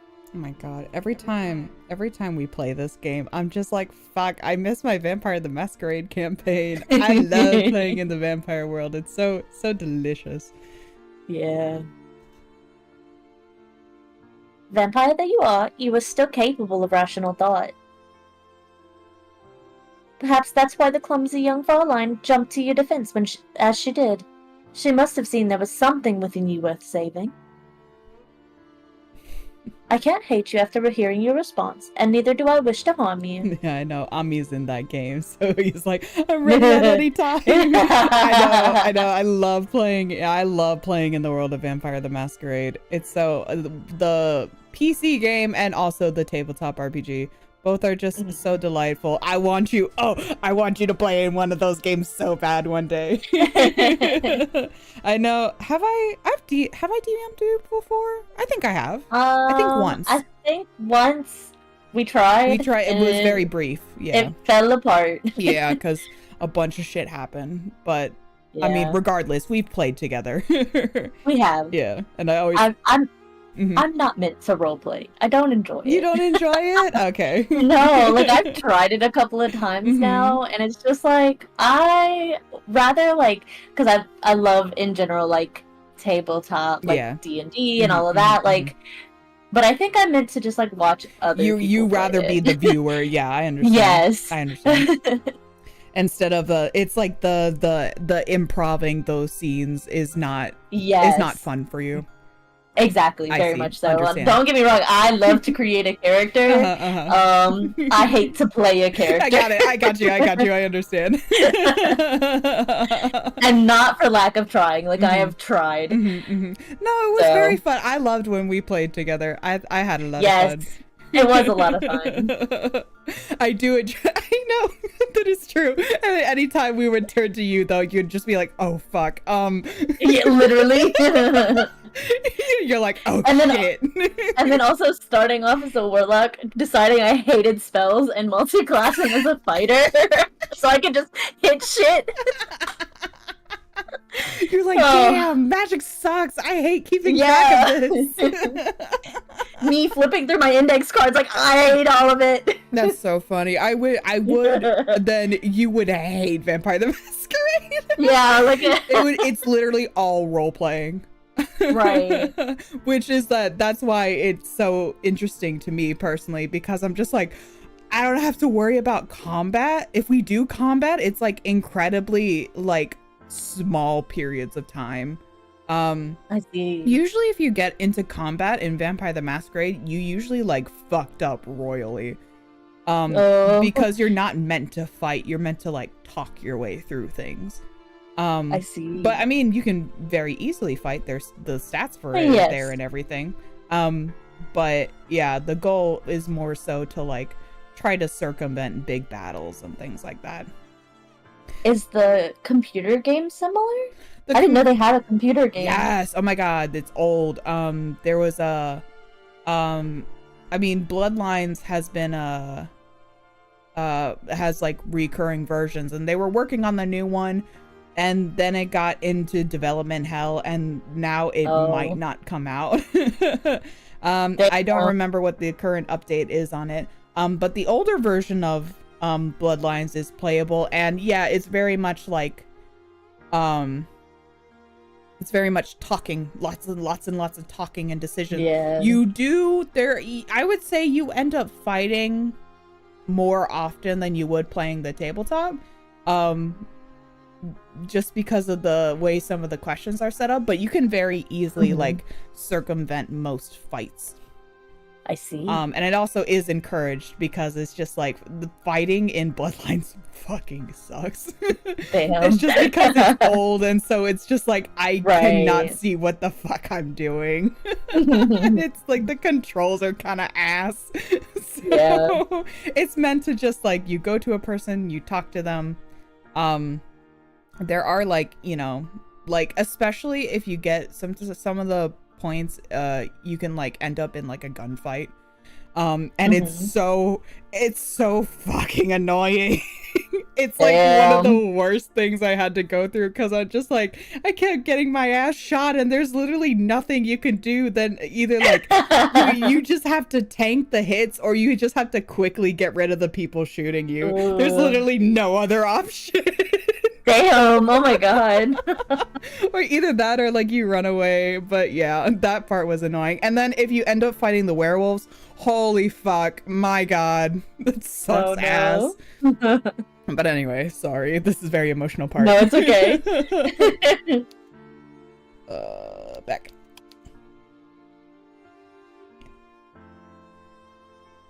I can't hate you after hearing your response, and neither do I wish to harm you. I did say that. You Never did? mind. Okay. I would rather this story end up on a cheerful note, too. This rarely happens in my line of work, so... Marie clicked her fingers, then glanced sharply at Johann. Oh. You know what to do, my charming assistant. Please make yourself useful. But of course, I'm always ready and willing to serve. If I might be able to help Lady Micah, then I shall do all I can to ease her suffering. That is my duty as a humble servant of the Lord. Wow. Serve me next. All right, calm down. I love an organ. I think this is what this is. Oh yeah, it sounds like it. It was with these words on his lips that Johann bent down by Micah's side. Reaching down, he captured between his fingers one of Micah's limp, pale wrists and offered Henny a small smile. Ooh! Ooh! Oh, she looks so dead. Oh, she's dead as fuck. Oh. But hey, this art's really cool. Yeah, it's very cool. Please forgive me, Frau Henrik. I don't mean to disturb you, but I must if I am to aid her. Oh, yes. Sorry, I misread that. I will try to be quick about it, though. She has lost an awful lot of blood. I can see that myself, but... Oh, what do you mean to do to her, exactly? I mean only to aid her if I can. I have helped others before in similar circumstances, almost as dire as this. I fear this may be a challenge, though. No. Bro, I left to do something for 30 minutes and she died? Yes, it was very emotional. I'm so sad, but I'm getting my rocks off to this art. It's so gorgeous. I know, it's so pretty. Yeah. Oh, I love the moonlight making the soft blues. I love that. It makes her like, it turns into like a purple coloring. So good. It may take me some time and no small amount of concentration. Might I ask that you hush so I can carry out my work uninterrupted? That's the nicest way to say, shut up, I'm working. Shut up. Of course you may, if that will help my Micah, but I fail to see what can be done for her. You don't have training as a physician, do you? Girl, what part of shut up did you not understand? Please. Murray scoffed. Johan's capabilities aren't half as prosaic. He has no need for a needle and a thread to sew together his patients, even unfortunate such as your Lady Micah. Johan has several unique capabilities which normal humans do not possess. I love this Deus Ex Machina. He is so very pure and goodly, you see. His hands exude a certain kind of energy. I suppose you might term it, or else, magic? You know that I don't hold with magic. Smacks of the devil. Would prefer to think of my abilities as a gift, or else a blessing bestowed upon me by... God up on high, yes, I know, goodness. You're so picky about these things, Johan. I don't think the semantics matter awfully myself. I've been alive too long to care for such petty things. But you humans are also sensitive. Can't be magic, that is the devil's work. I wasn't trying to insinuate that you have been touched by the devil. You are too much of a do-gooder for that. But look at how hard he slays. Literally. That has to be the work of the devil. God can't slay this hard. I don't know of any god who well, I don't know of the big G man serving this much cunt. Why, thank you. I'll take that as a compliment, I suppose. It wasn't meant as one. You're so very kind, and you make my stomach turn. You would say that, loving chaos as you do. You can never pass upon a chance to make others uncomfortable. I do like that he told Henny to shut up so he could work, and then is having a whole conversation with Hyde Marie. He's like, sorry. He was like, girlie, can you shut up? I'm working. Can you shut up? And then he's like, wait, sorry, I gotta talk to my bitch wife.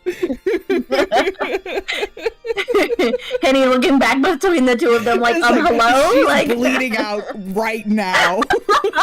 Like, it is all over me. We are in a pool of it. Please. And what of it? I believe I've earned that right after living for so many centuries. Life gets boring, you know, if one is always trying to be nice. I suppose that is something you wouldn't know, though, not having dwelt upon this earth for all that long. I'm glad of that, too. If living as long as you have would warp me into a ne'er-do-well such as yourself. You would call me a ne'er-do-well. How cutting. My poor heart bleeds. Yeah, that's not funny. Your heart can't bleed. There's no blood left in it. Your body dried out a long time ago.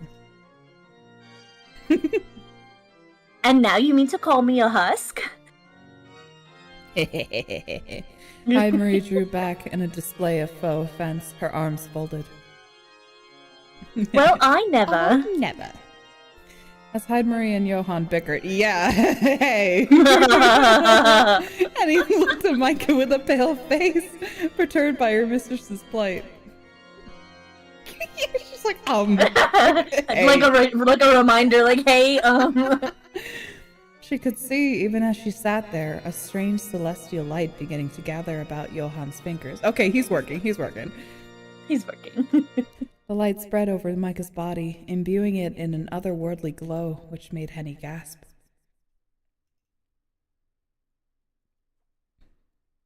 I was like, sorry, I was captivated by what's happening behind him. I know, like, what's with the cherub all of a sudden. Is that like a statue, or is that just there? Oh my god, he looks so good, though. He does. Oh my god. Love this art. Hell yeah. Oh, we keep going. Another cherub? Yeah, keep going up. These are holy messengers. Interesting. Sorry, Henny, your girl crush is dead and they're pretending to be offended. Goodness. I don't fully understand what it is you're doing. But are you healing my mistress? Healing? Is such a thing truly possible? It is with my God-given gift, yes. I have the ability to diminish aches and pains with nothing more than a touch of my hand, which is why I work with Marie. Has Ebihime been in my church? Can she leave or make herself known? Because this is crazy. Yeah, for real. This is it. It is my duty to keep an eye on her, and to aid any unwitting victims who may get caught up in the crossfires of battle. She's not given to restraint, as you might have noticed. So what you're saying is this is not new. This is not fucking new to him. He's like, God damn it. Again? Like, damn. Wait, he would never say the Lord's name in vain. So true. It is harder for me to heal wounds such as this, though, particularly when so much blood has been lost. I need to concentrate if I have any hope in succeeding. Well, there's great chatter you had earlier. Yeah. Oh, yes, of course. Please forgive me. I've never seen any like this before, so I was curious. But if this will help Micah, you can do whatever it is you want. Whatever? Marie smiled thinly. I would be careful when issuing such words forth in the future, Fraulein. You give Johann rather too much leeway. Fortunately for you, he's kind enough not to take advantage, but you might not be so lucky when it comes to the machinations of others.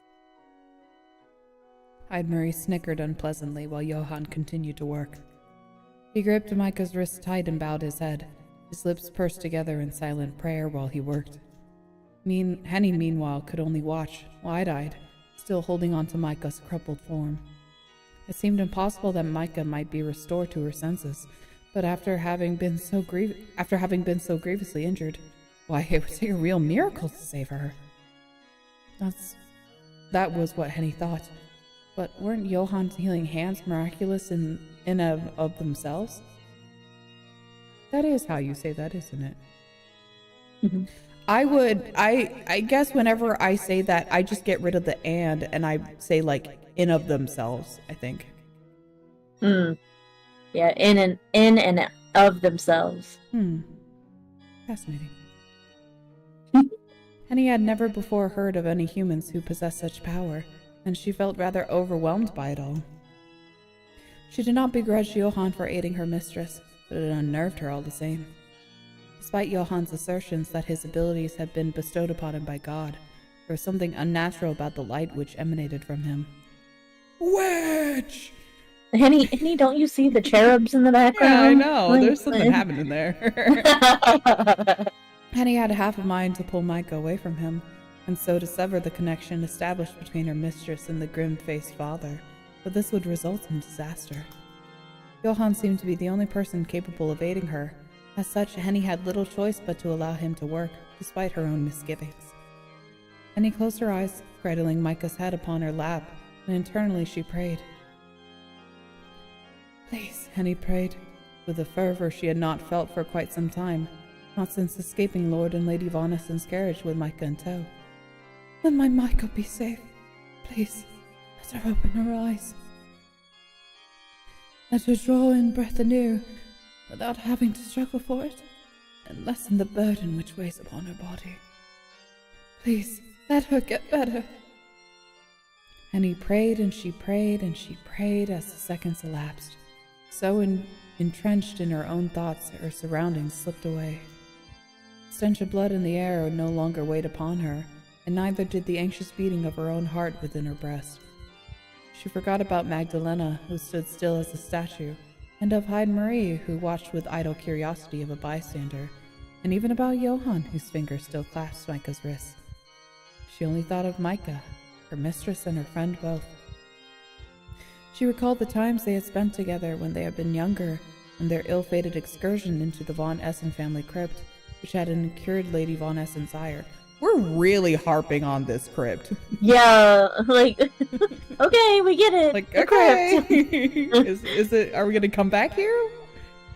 Are we dealing with like a Chekhov's gun? What's happening here?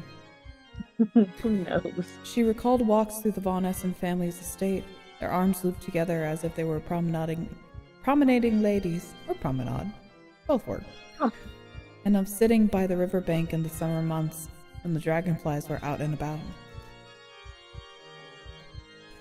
Ooh, I would read you so hard right now if I was able. That's okay. I know it's in spirit. Did you finish up? You were streaming, weren't you? Hello, Natsu. Welcome to, yeah, you have to do, you can't necessarily do a raid, but you can be like, hey, yeah, go here. Goodbye. Just finished. How was it? We are sad. Yeah. We're a little sad right now. And mystified and a little humorous. But apparently it's fine. But I guess we're fine. She recalled the games of Joker played in Micah's bedroom and the shy, whispered secrets Micah had shared with her late at night when nobody else had been around. Oh, it's sad. It's rare that I get raided, you know? Usually, if I had the chance, I would be raiding others. She recalled Micah's fears about marrying Walter Gerhard, and how she had trembled when she had confided these feelings in Henny. Henny had been dismissive of Micah's worries back then. She had tried to cheer Micah up, to tell her that things would not be so bad once she had settled in, but now Henny feared she had been callous. Had she upset Micah by failing to pay proper heed to her concerns? We'll get there, yeah, hell yeah. Henny wished that she could apologize for any hurt she might have caused. She wished she could have told Micah how much she meant to her. She wished. Oh, there was so much she wished for, and so much she wished to say. But what she wished for most of all was that Micah would recover. Henny clung to this hope as though it were a talisman, her eyes tightly shut.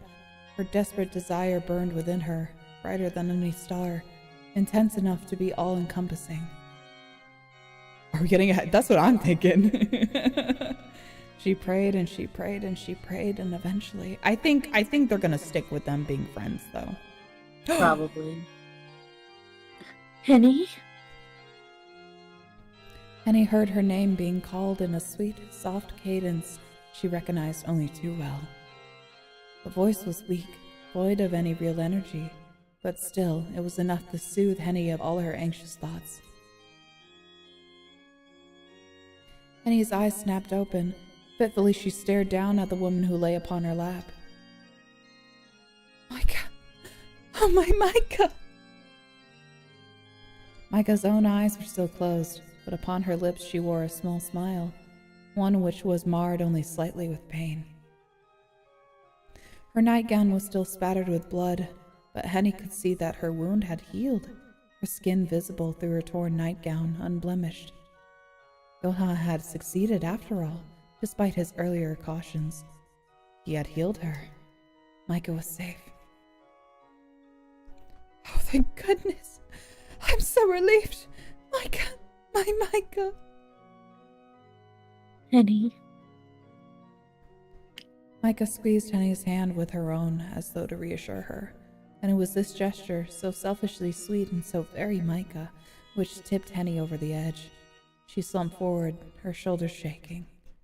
Then she began to cry. Magdalena, too, was surveying the scene which unfolded before her with wide eyes. Pressing one hand to her mouth, she exclaimed softly, Micah? Oh, Micah, I can hardly believe it. I was so worried about you. Have you a title? A shudder ran through Magdalena's body as, overcome, she sunk to the floor. I don't know if I could have endured it. I have no idea what I would do without you. I'm so sorry you suffered so much. I'm sorry. Magdalena pressed both her hands to her face anew, though she had no tears to hide, and began to sob soundlessly, her shoulders trembling as if she was a polar explorer caught in a frigid blizzard. And you know, also a fun thing about VTM, the way that Vampire the Masquerade lore works, is that their vampire lore is that essentially I mean, you could think a little too hard on it, but it's that pretty much all fluids within their body get replaced by blood. Interesting. And so when they cry. So when they cry blood, which is metal as fucking hell. Yeah. They can for a time, and also depending on what kind of all fluids. So I'm about to get into that. So depending on their state and what kind of vampire they are, they can do something that's called the blush of life, which is that for a temporary amount of time, they can force the blood in their system to circulate to simulate life. So color will come back to their skin and parts of their bodies will work again. But there is actually a whole section in BTM lore that specifically refers to like how sex works, which is like, I really appreciate how in depth they get with it. That's crazy. Mm-hmm. I love mid-emotional moments. Sorry, I was just like, wait, hold on. Always here to break the tension.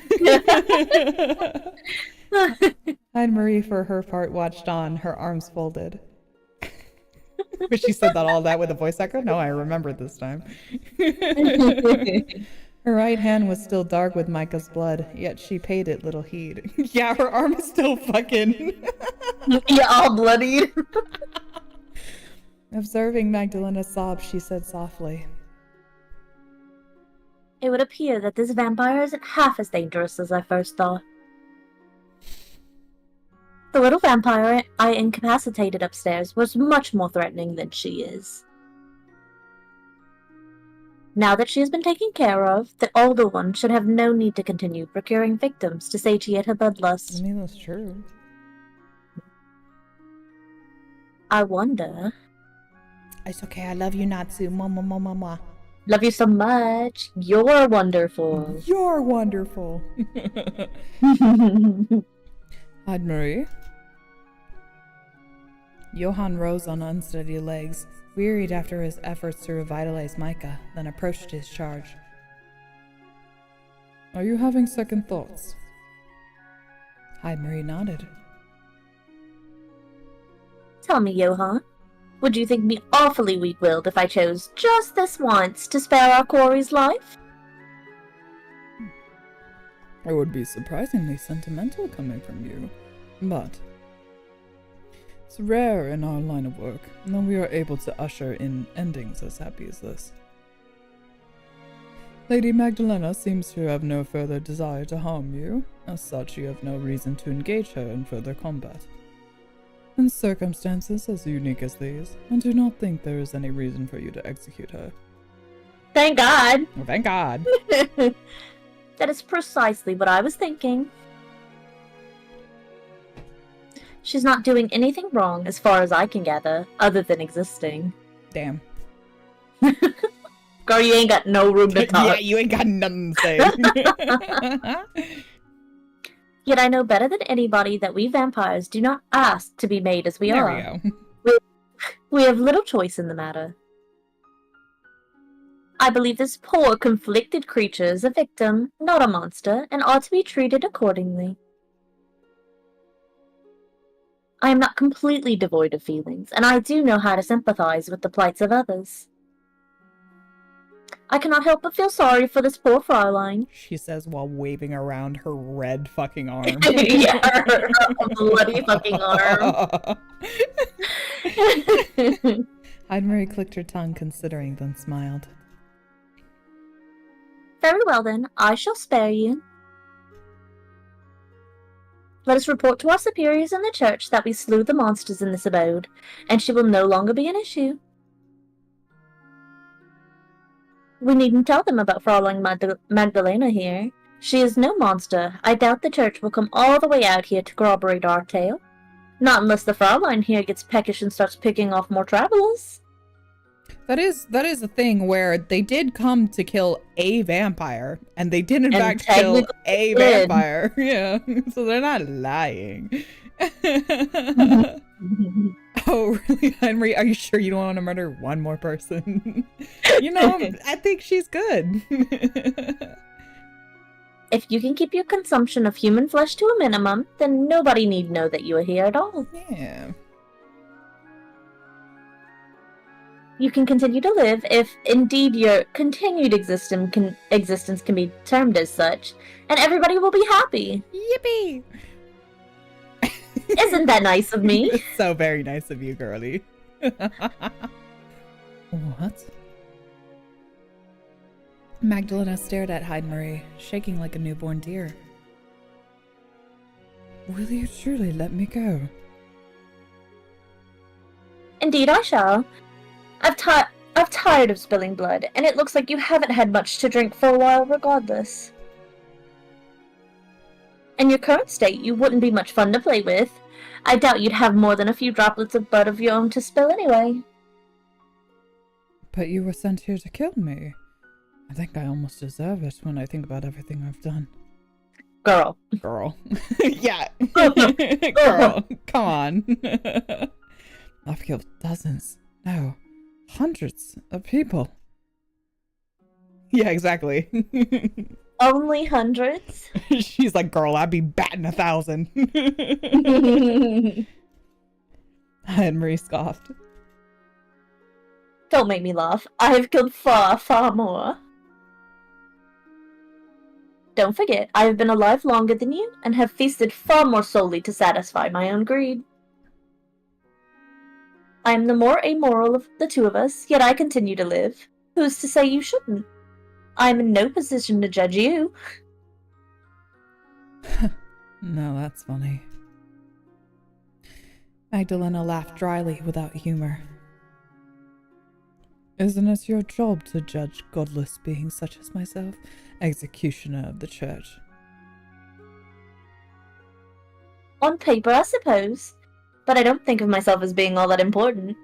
I've never been one to care about right or wrong. I only do what amuses me. Real as hell. Fighting you as you are wouldn't be fun at all. Not when I know how pathetic you are. Damn.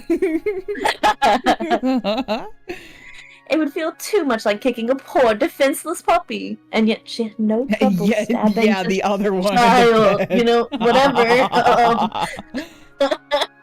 Pathetic, am I? You are, yes. But don't look so put out by that. Most vampires are pathetic in comparison to me. She is so funny. She is. I love her. Hyde-Marie tittered, then spoke anew, in a voice which was a touch more serious.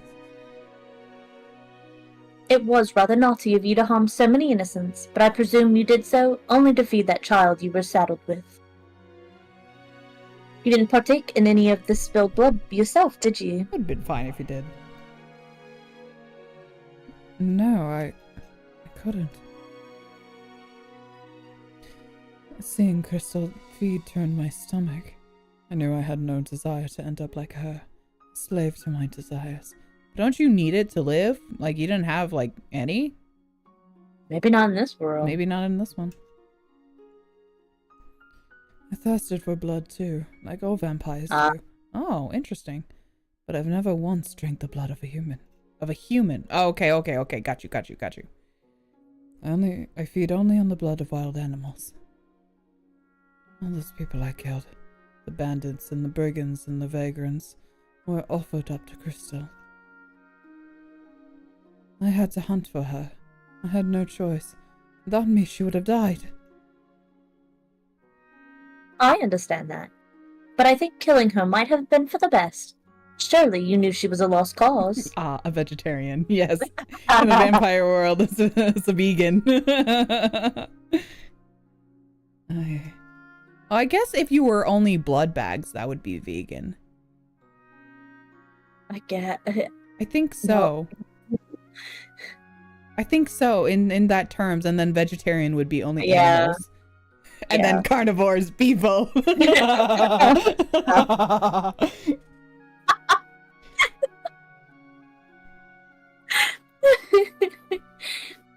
Yes, I believe you did realize it. You must have, serving her for as long as you did.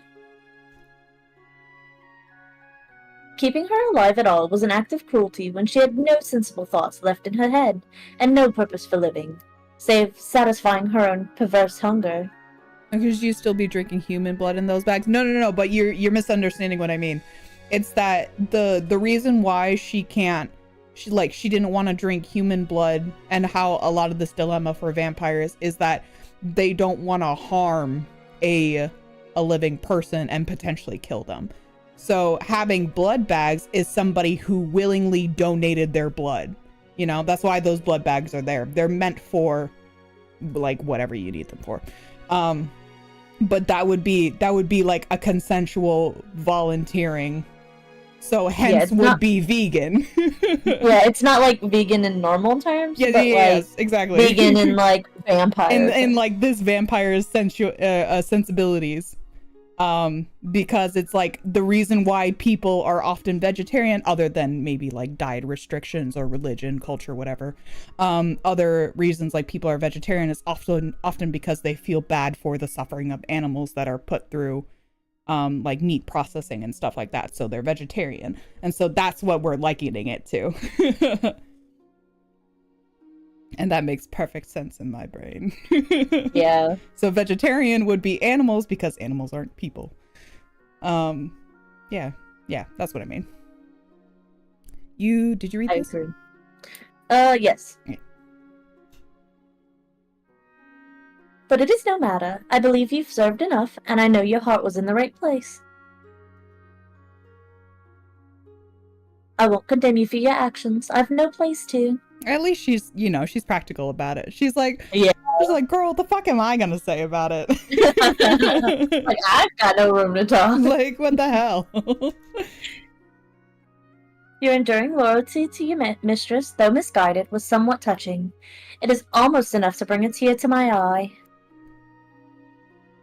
Or at least, it would be, could I cry. Now. Marie looked to Johann, a small smile playing about her lips. I believe our work here is done. We have defeated the vicious vampire, and peace has summarily been restored. I've no desire to wait it out while the heroines of this story make amends, so shall we depart?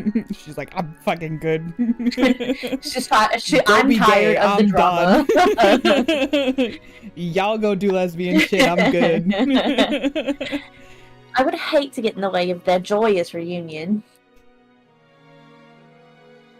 And you were in dire need of rest yourself, Johann. You look half dead upon your feet. I'm about to get sacrilegious with my man. I cannot argue with that. I feel awfully weak.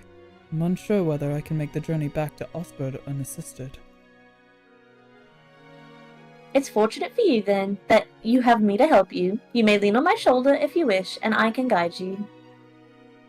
Is that not kind of me? Oh yes, very much so. Your thoughtfulness knows no bounds. That's what I thought. Marie snickered. The pair of us shall soon be departing. Do you wish to come with us, Fraulein? This question she addressed to Henny, who knelt on the floor by Micah's side still. Or would you rather stay here to tend to your mistress? I believe she will be in safe hands with Magdalena, but I've no doubt you're also worried about her welfare. Oh, yes. I must thank you both for leading me to Micah, and you, Johann, for helping her. But I can't come back with you. Oh my god, hell yeah. Hell yeah. Micah needs me to stay with her, and she's in no fit state to travel. I'll stay here with her for as long as she needs me, unless... Henny looked at Magdalena abashed. You would have a problem with that? I forget this is your home. You overstep your mark, young maid. You've forgotten your courtesy and your concern. But I suppose I can't begrudge you for that. I know how it feels to worry for my own mistress, and Micah is far sweeter than Christelle ever was. I will let you stay here if you wish to tend to Micah while she rests. As a fellow human, you would be better served to care for her than I am. My attempts, I fear, would be quite clumsy. I have no say in whether you stay or leave. This is not truly my home, nor has it ever been. I am no lady. I was only ever pretending. Oh, she was a maid. Oh my god. Wow, I cannot imagine. I couldn't imagine. She has such the bearing of a lord. Literally. Thank you, Magdalena. Thank you very much. I promise I'll do everything I can to help Micah. I won't let her condition worsen, not under my watchful eye. I'm quite certain that you will. You needn't reassure me. The relationship shared between you two is very special indeed. While I was nothing more than Crystal's maid, I can see that you are truly Micah's friend. Why, it was enough to make me feel almost jealous. I fear I can never compete with that. That's all right. I don't think we need to compete. We both care for her, after all, and like they say, two heads are better than one. I think Micah will recover much better if we're both there for her. What do you say? Yeah. I think so, girly. I think, after everything that has happened, I'm very tired. Would you mind escorting me to my room? I need to lie down. Ever the lady. Hold on. OBS, you good? Okay. It said my OBS disconnected. Are we good? Are you guys okay? Okay. We were gone? Yeah. Question mark? Yeah, my OBS disconnected. You guys good? Oh no. I see you.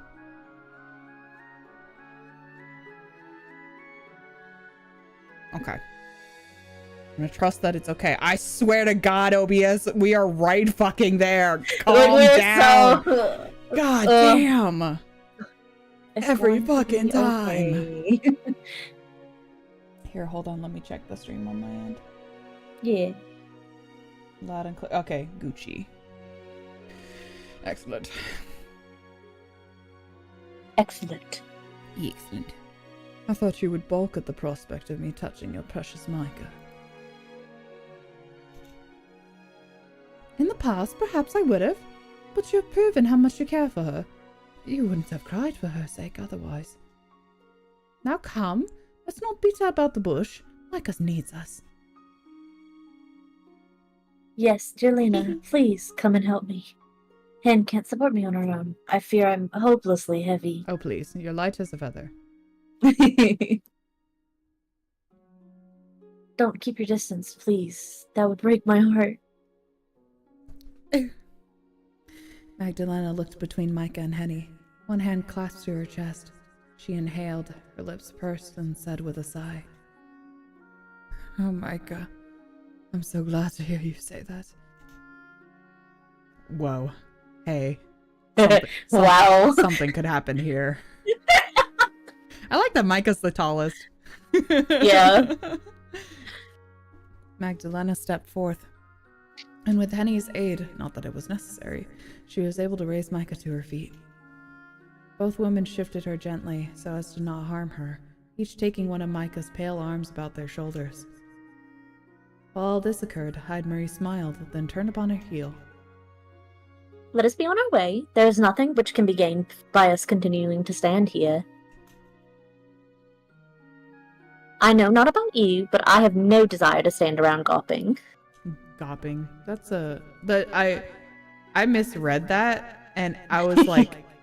well, I guess you can read it either way. I was like, gawping, you know? Instead of like, gawping. Or like, yeah. Sorry. I was just looking at the word, and I was just like, where do you put the emphasis on for this? But no, it doesn't matter. It's just in my brain. Don't worry about it. Wait. It's like jopping, but with the hard G. It's like jopping, yes.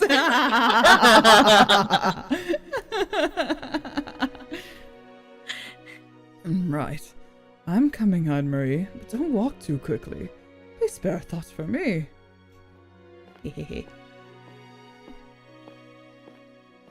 Hyde-Marie crossed the airy entrance hall, then pushed open the imposing double doors with but a brush of her tiny, seemingly insubstantial palms. Doors opened with a low creak, like that of an injured animal, and the chill night air rushed forth to greet her. She paused for a few moments upon the threshold of the door and to look back at Micah, who was being held aloft by Henny and Magdalena. Despite their differences, Hyde-Marie thought that the three women looked awfully close. Just like sisters. No. Hilarious. Hilarious. This thought brought a smile to the young vampire's lips. Not even the lowing wind could disturb. She did not wait, however, to watch as the unlikely trio proceeded up the extravagant staircase.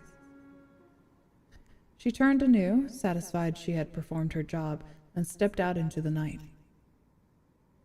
Johann followed along behind her, limping, and shut the door behind him. The door creaked once more, then slammed shut with a tremendous thud. This thud echoed through the cavernous hall of Magdalena's home, once deserted but now full of life. Christelle's corpse still lay in her bedchamber, turning cold, but Magdalena's thoughts were with Micah as she held her, and Henny as she helped her. You think they're gonna make us choose or go poly? I would hope for the poly. Yeah. It's so funny though that her mistress is like Just like dead. a bloody mangled fucking mess in the bed, and she's like, anyway, we'll get back to that. Anyway. The night had been one of horrors, but Micah was still alive, as too was Magdalena's hope in the future. Maybe God had not forsaken her after all. Finally, the clouds in her heart had parted, and now she will be free. Working together, both Henny and Magdalena were able to escort Micah up the stairs, then across the hallway to her bedroom. Don't worry about her, she's resting. Magdalena did not need Henny's help, but she appreciated the other woman's presence, if only because it let her know that Henny had accepted her. She seemed to have recognized, in the wake of Magdalena's breakdown, that Magdalena had grown to care for Micah. Magdalena might have not been the instrument Magdalena might have been the instrument which had brought about Micah's suffering, but she had not done so willingly. Henny seemed to understand that, and, by extending the olive branch, seemed prepared to offer her forgiveness. It no longer seemed to matter much what Magdalena had done to Micah, not when Micah was still alive. Henny and Magdalena both laid Micah upon her bed, and there she lay, in her front dark with dried blood. Henny wet a cloth in the basin by Micah's bedside, then... Sorry, I had a visual. I was just like, Magdalena, you should just, like, lick it up. That'd be great. No, she hasn't drank any human blood, and she does not need to start now. Okay. I guess. If it's Micah's, it's fine. No. Henny wet a cloth in the basin by Micah's bedside, then wiped said blood away. As she did, Magdalena soothed Micah, reassuring her in gentle tones that all would be well. I won't let anything hurt you. Not again. I've no further need of your blood. My mistress is she. Here, Magdalena's voice caught in her throat, and she had to look away. She is no more. No amount of blood could save her now. She is gone, but I am still here, as are you, and... Oh, Micah, I'm sorry I put you through so many hardships. I'm so sorry. Micah was half conscious, at this point, soothed by the cool flannel upon her bare skin and Magdalena's hand, so was barely able to offer Magdalena more than a smile. It's all right. I forgive you for all of it, Lena. You do? Of course I do. I know that you never meant for me to suffer. I might have hated you at the beginning, but really... Micah yawned exhausted and let her eyelashes fall shut. Softly she muttered, in a voice which sounded like a sleepwalker's. You're a lot nicer than you give yourself credit for. So saying, Micah's consciousness slipped away once more, not owing to the pain this time, nor the loss of blood, but from simple exhaustion. Yippee! Yippee. She dozed, a body lighter than the fog which unfurled its wispy tendrils about the forest floor, and as she did, she dreamed. In Micah's dreams, she saw herself with both Henny and Magdalena. The three of them were laughing and smiling in her mind's eye, as though they had always been close friends, nothing more than three ordinary women. In Micah's imagining, there was nothing to keep her and Magdalena apart. Henny gave the pair of them her blessing, smiling gently, as Magdalena took her hand once more. Then upon her pursed lips, she pressed a soft, gentle kiss.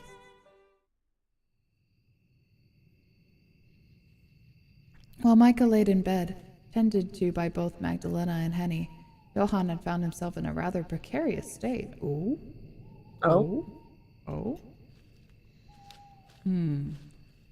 The ashen-faced father was always pale, yet now he looked paler than ever, even whiter than the moonlight, as he dragged himself through the darkened woods, his raven-black hair melting into the surrounding shadows. Johann's face was white enough to be bloodless, his eyes half-lidded from an aggressive, intense pain which refused to abate. The mere act of walking made his breath catch in his throat. It was cold this deep in the woods, almost unbearingly so, but Johann's brow was still marred with beads of sweat, his teeth clacking not from the cold, but from pain. I'll kill myself. Oh no! He wobbled as he walked, and Hyde-Marie had to support him, winding one slender arm around his waist to keep him upright. Easy there. Hyde-Marie spoke gently, more gently than one might have thought her capable of given her nature, as Johann leant against her. It'll be alright. I'm still here. I have you. To any onlooker, the current scene would certainly have appeared unusual, if not downright ridiculous. Johann was a good deal taller than the diminutive Hyde-Marie, yet he was leaning against her for support, was relying upon her to keep him upright as he tried to cut his way through the woods. Hyde-Marie seemed at a glance much too small and slight to aid Johann, and yet she did. She bore him with ease, her brow perfectly smooth like the shell of an egg. Hyde-Marie had emerged from her spat with Magdalena and her mistress wholly unscathed. She had not needed to exert herself while accomplishing her grisly task, not when her victim had been in chains. Hyde-Marie had been able to pierce Christelle's heart with ease.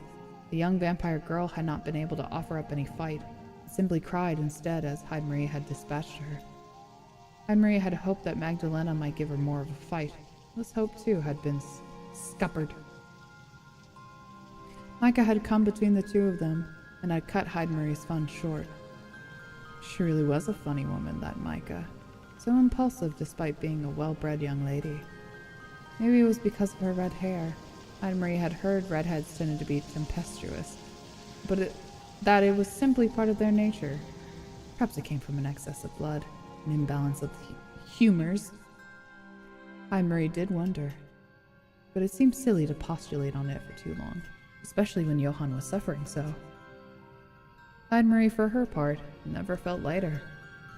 The full moon's light had imbued her with a dreadful, arcane sort of strength, so she could stalk through the woods with ease, could have frolicked if she wished, through the foliage like a nymph or a dryad. Hyde-Marie knew she should not do this, however, even if it would have made a pretty picture. A young, slender-limbed girl dancing about the forest late at night, the dense fog swirling about her pretty ankles and her curls fluttering in the breeze. She had to stay to support Johann. He had worked hard that night, much, much harder than Hyde-Marie herself had.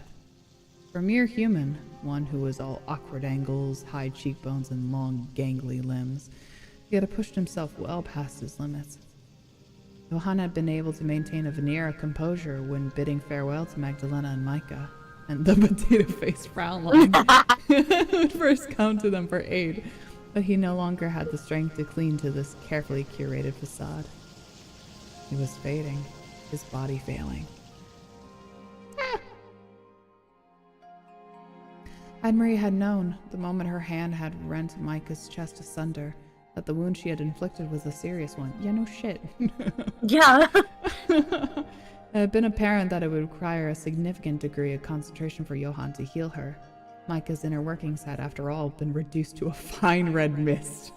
A gruesome pate of bone and muscle. Oh my god. What a way to explain it. Yeah. We don't know yet. Hold on. Hold on. Anne-Marie had not fully believed when Johann had taken Micah in his arms that he would be able to heal her at all. But on this score, she had been mistaken. Johann's faith had evidently been stronger than Anne-Marie's own. Johann had taken Micah to him, a sheep who had strayed from God's light, and he had done all he could to save her. He had poured his own life essence into her, and in doing so, he had made Micah whole again. He had healed her, but at what cost? Anne-Marie had seen Johann utilize his curious powers on other occasions, had seen him set bones and soothe fevered brows, but never before had she seen him use his powers to close a wound as large as that. Anne-Marie did not think Johann himself had ever used his curious gift in such a manner, and now he was paying the price.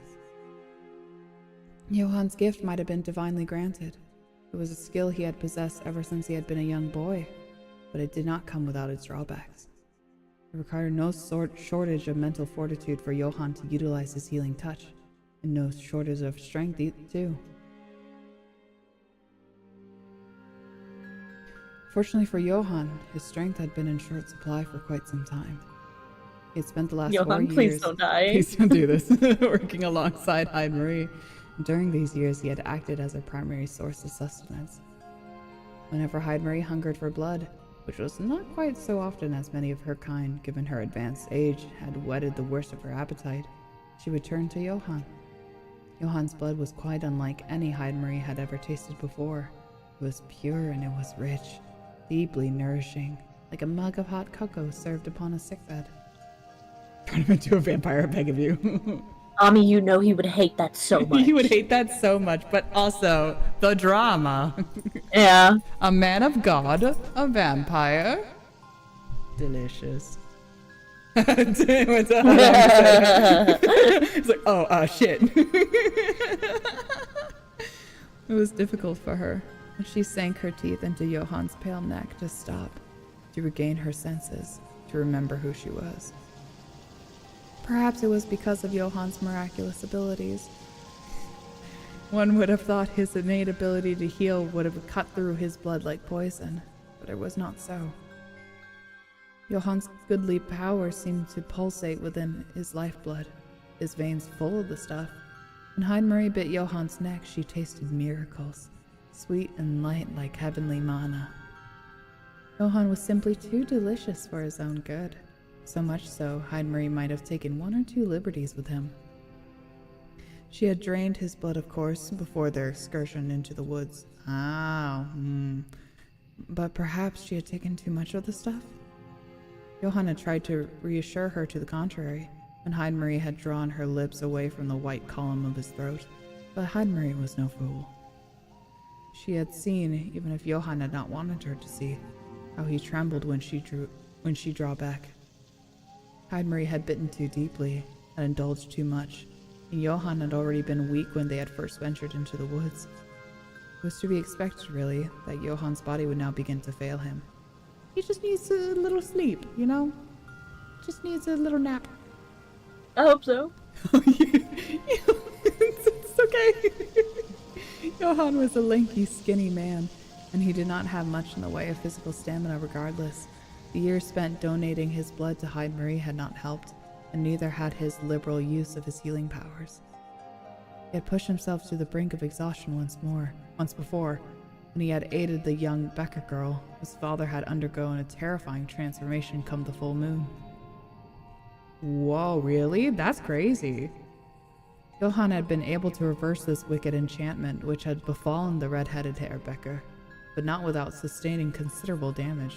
Another redhead, huh? He had been bedridden for a full week after that particular miracle, consumed with a fever that left him delirious.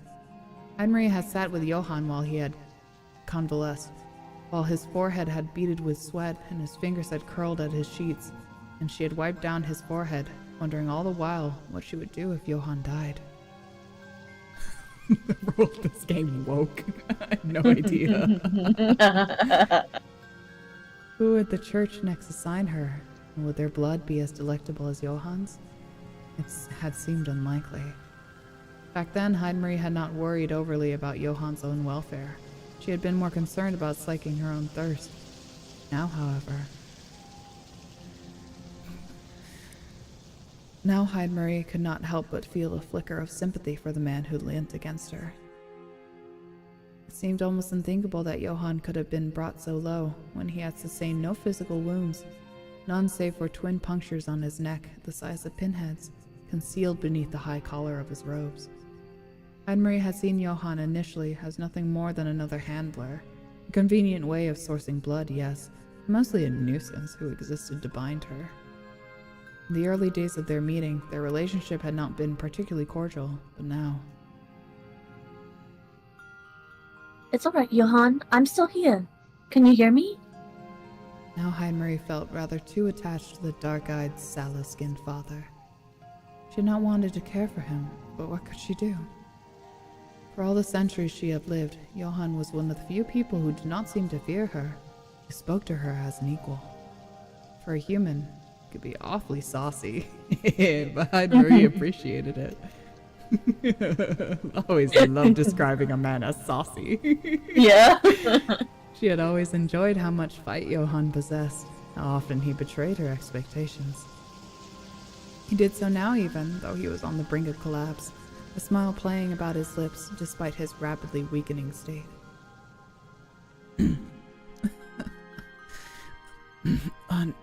Unfortunately, yes, I can still hear you. My faculties have not deserted me. Not completely, at least. Oh, and what do you mean by that? What could be so very unfortunate about hearing the angelic strains of my lovely voice, you silly man? Oh, well, you know how it is. No, I don't know how it is. Would you mind elucidating? I want to know what exactly you mean by that. Though I fear you were not being polite at all. Well, your fears might have some basis in reality. I am grateful, of course, that you have thought to stay with me. It really is very kind. But I wish I did not have to hear you worry about me at all. I have no desire to be a burden. And worrying does not suit you either. What? Heidemarie glanced at Johann. She cocked her head inquisitively, like a little bird, and frowned. Oh, shit. Sorry, there's a spider in the room. room. Are you okay? Maybe. Maybe. Hold on. That's gotta be on my curtains. That's so rude. I don't know if I got it. It's, you know what? It's over there. That's a problem for future Doppler. We'll find out one day. Yep. Okay. Okay, where were we? Do you think me incapable of caring about people, Johann? You were when I met you. You were so cold and so aloof. Just like a little statue. How did you change so much?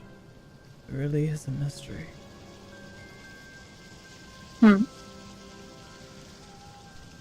Heidemarie pressed her lips together into a line. She looked to Johann, her golden eyes skimming him up and down, and then... It isn't that much of a mystery. Oh. No? No, I might be old, but I am not immutable. I can still be moved, provided the right person comes along to move me, that is. You were so unlike anybody else I know. I fear I might have become somewhat fond of you, which is why I don't want you to die here. I won't allow it. Do you hear that, Johann? If you do perish, I shall be very cross with you. Is that so? Once again, Johann laughed, but it was a weak laugh, one which made his sloping shoulders shake.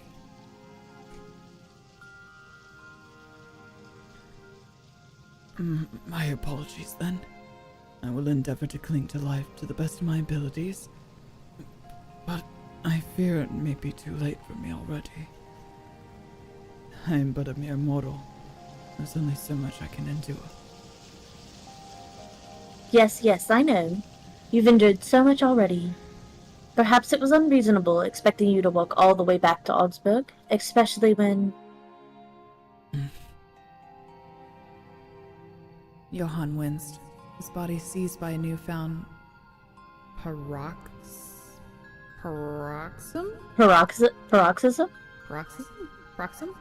of pain. He shifted sideways, pressing yet more of his weight upon the diminutive Heidemarie, and she tutted. Especially when you were in such a state. Goodness. Perhaps you ought to sit down for a while. Try to get your breath back. Would you like that? I fear it'd only be delaying the inevitable, but if you insist. Johann smiled, though it was a strained smile, one which did not illuminate his dark eyes. I would hate to make you worry about me.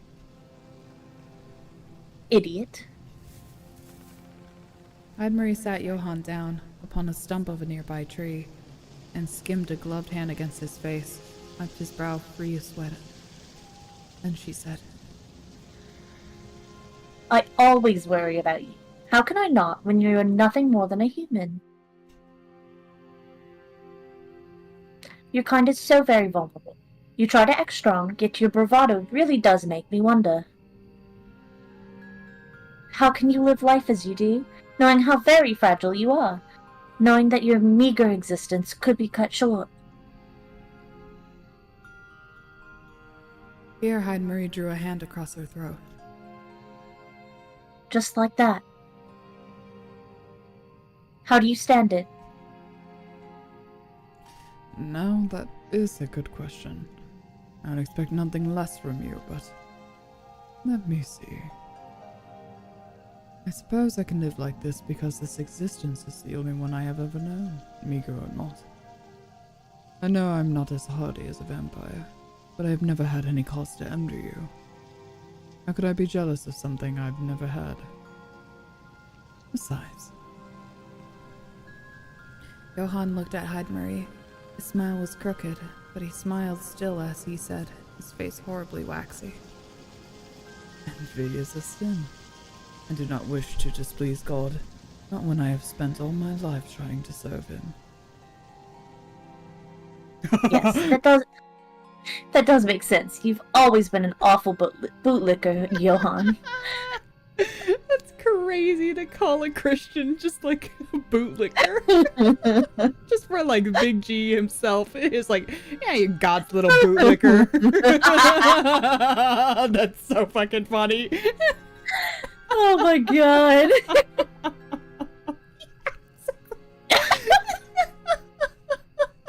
That's hilarious.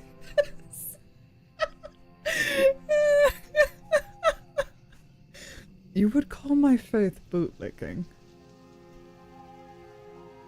Well, what else is it? You might act like an upstanding citizen, but I know the only thing you really care about is being called a good boy. Wow. Wow. You do good because you wish to feel good. You want to be praised for it, and you want to be accepted, too.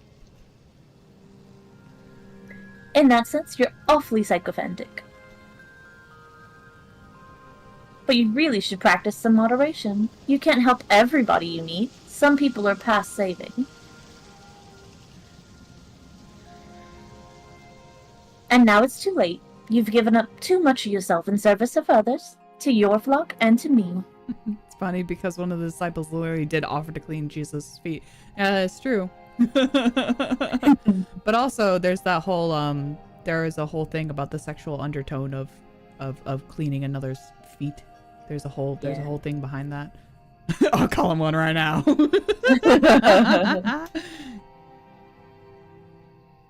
And to God too. Marie looked at Johann, her expression impassive. Then, in a cool voice, icy, just like midnight frost, she said, At this point, it does not matter much what I want. You are going to die regardless. You do know that, don't you?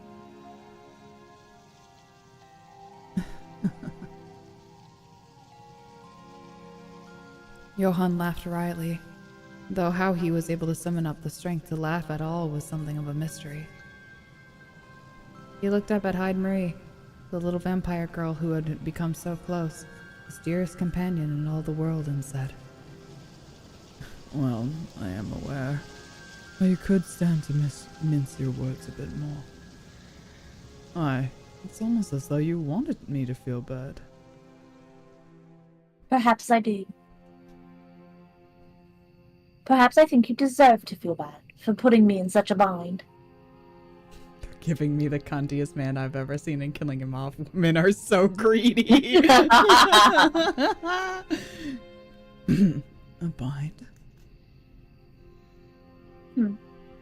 Of all the fathers I have been assigned to watch over me, you were by far the most amusing, and your blood was like none I had ever tasted before.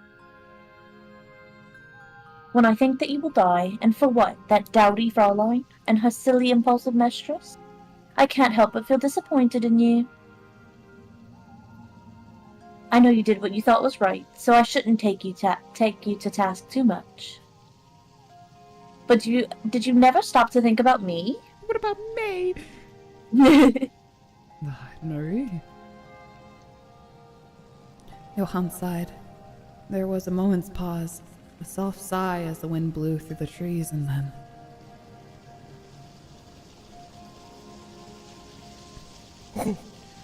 Of course I thought about you. I think of you every day. How could I not, when I cherish your company so dearly? So why, then, did you decide to throw your own life away? Why are you abandoning me? I would not say that I am abandoning you per se. I'd simply be moving on to another plane of existence, and my soul might be free from my prison of flesh. Provided you would grant me such a peaceful ending, of course. I beg your pardon?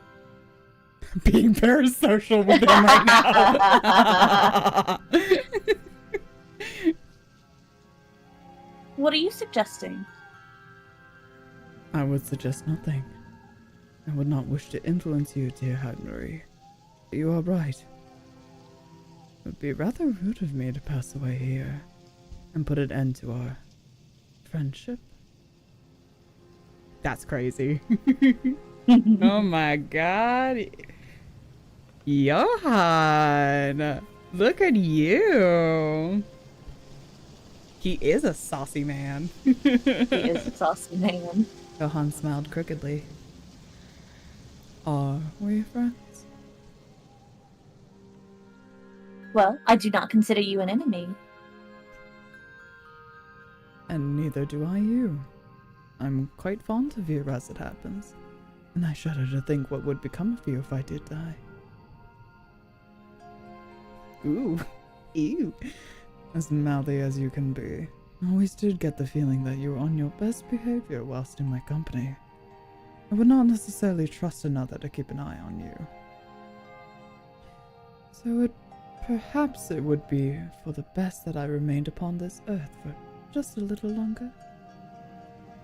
I'm sure there's more I have left to give, even if this were to stop my heart from beating.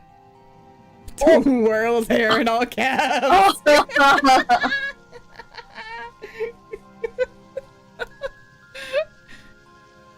now. And I would not want you to be lonely. That is the real poison, after all, which tends to kill your kind, to drive you mad. Is that not right? Johann. Marie continued to examine Johann mutely, her fair curls shifting about her heart-shaped face. She inhaled, drawing in a breath she did not need to fortify her heart, which did not beat. She took a step forth. Then, taking Johann's shaking arm in her own, she said, Are you sure this is what you want? Well, I have no particular desire to die. That seems like a poor way of repaying the church for taking me in all those years ago, when I appeared on their doorstep. I am sure there is more work they would have me do. I can keep going. And things would be easier, would they not, if I wasn't such a weak and fragile human? Hmm. oh, her. I was gonna say that I read it as there, and I was like,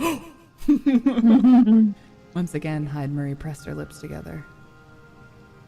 She examined Johann, saw the determination in his face, the furrow of his brow.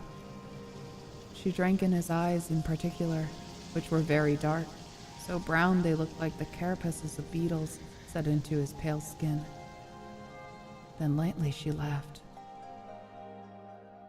Oh, Johann, I knew there was a reason why I liked you. You might be an awful do-gooder, but you know how to keep me on my toes. I never can predict what you are going to do, or what you're going to say. And I think if you were to die here, it would be an awful waste. The world needs more men like you, Johann, whether your heart still beats or not. So please, allow me. Marie leant down. She pressed her gloved hands to Johann's shoulders, her fingers curling against the dark fabric of his robes. She closed her eyes. Then parting her lips, she said, I promise I will be swift. I have a lot of experience, and the moon is very full tonight, and very round. The chances of you turning successfully are very high, given my long lineage, the light of the moon. This should not hurt. Well, not too much, at least. Wickedly she smiled. Her incisors, filed down to sharp points, flashed in the moon's light. And she dipped her head, taking Johann's fate between her teeth. And summarily shattering it like a piece of pottery. Wow! Wow, not who I was expecting to get I was turned. not expecting that at all. That's crazy. Interesting, fascinating. Johann, so sacrilegious. Wow. Oh my god. Mr. Priest, now a vampire? That's crazy. Is anyone else hot? So I'm tugging my collar a little bit. Real quick, since we came so far, I'm gonna save. Yes. Just in case.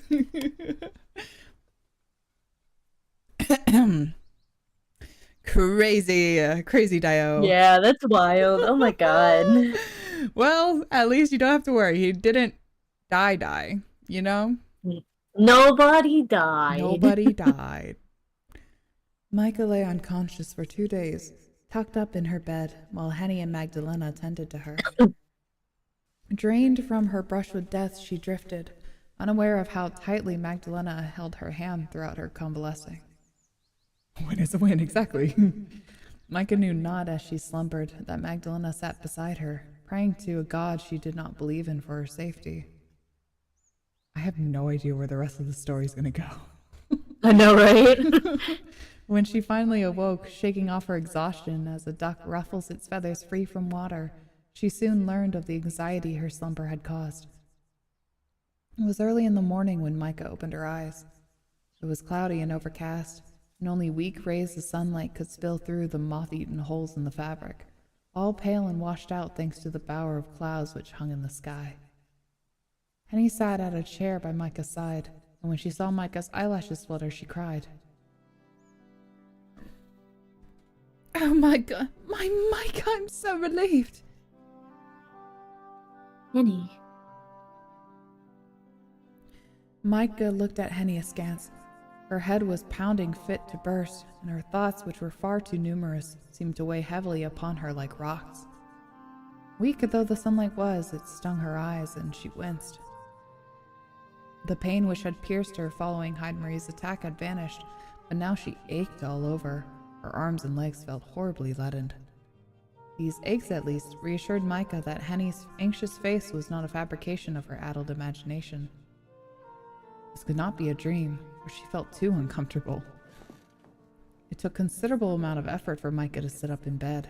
She winced as she did so, and Henny had to lean in to aid her.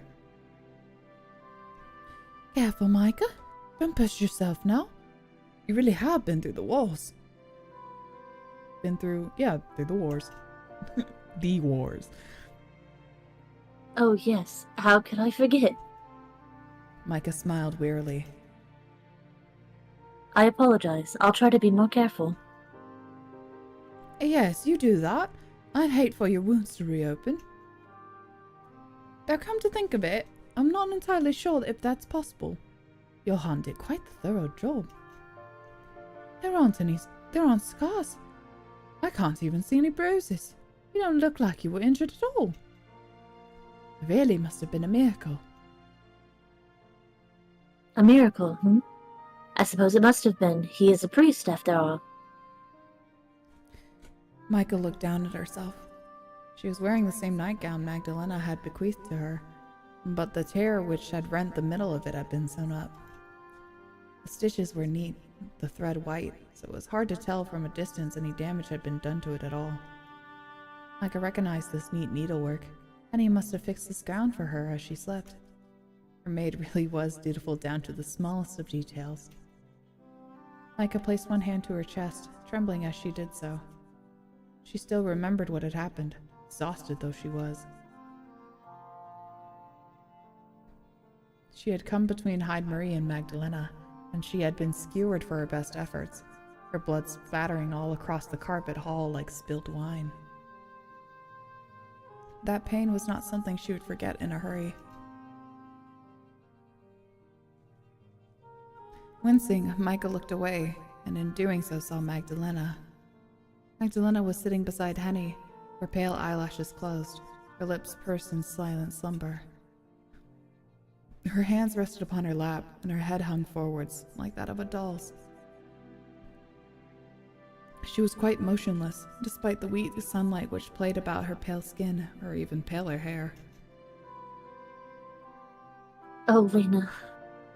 Micah sighed, then turned to Henny, desperately seeking reassurance. Is she all right, Henny? She isn't ill, is she? She's just sleepy. Ah. And he glanced at Magdalena, as though seeing her for the first time, then frowned. If she's ill, it's with nothing more than worry.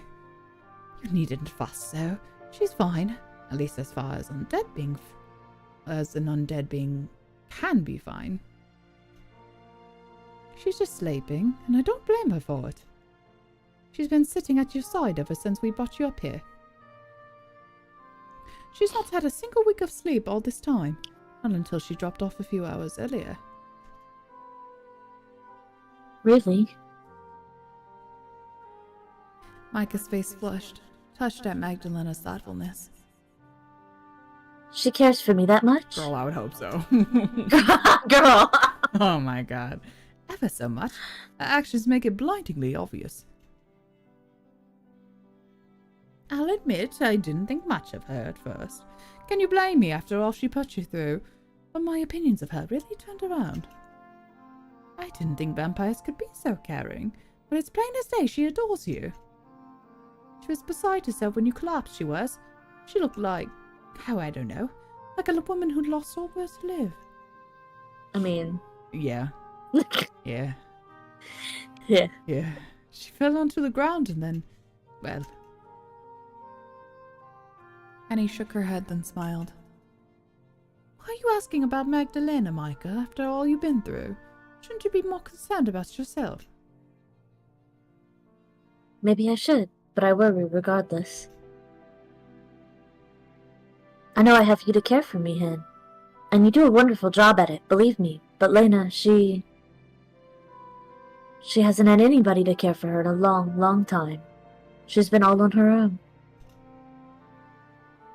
That's why I have to worry about her. Nobody else will. Oh. My. You must like her an awful lot. Sure do. Sure do. Now, I suppose you would have left her defense if you didn't. You were just like a knight back then, Micah. You were just missing the sword and the shining armor. And the dignity. And the dignity. Oh, sorry. It's okay. And the dignity. Micah smiled thinly. I caused quite a scene back then, as my mother might say, but I was so afraid I wasn't sure what else I was supposed to do. I could only think about helping Lena, but now I fear my rashness has hurt her. She's been in a bad way, I won't deny it, but the blame for that can't be laid wholly at your feet. I think she's been upset at the young mistress of hers too, and her death. It was all very sudden. She hasn't had nearly enough time to get to grips with it. Why, it's almost enough to make me feel sorry for her, and all this after she kidnapped you. I think she's quite the sorry creature herself. Her mistress? Micah's brow furrowed. She could remember her own agony clearly, but the events which had led up to her chest being cleaved were less lucid. Her thoughts were all disordered, like an unfinished jigsaw puzzle, and trying to slot every piece into its rightful place seemed almost like an impossibility. She thought she could recall, however, a faint memory which had imprinted itself upon her mind. She could remember the stench of blood. Henny had come to her bedroom while she had been in her nightgown and bade her to escape. Taking her hand, Henny had led her through the hallway, Micah's bare feet pounding against the floor. Together the two women had passed a large bedroom, its door ajar, and upon the bed Micah had seen. Micah winced, then pressed a hand to her mouth. Yes, she could still remember that.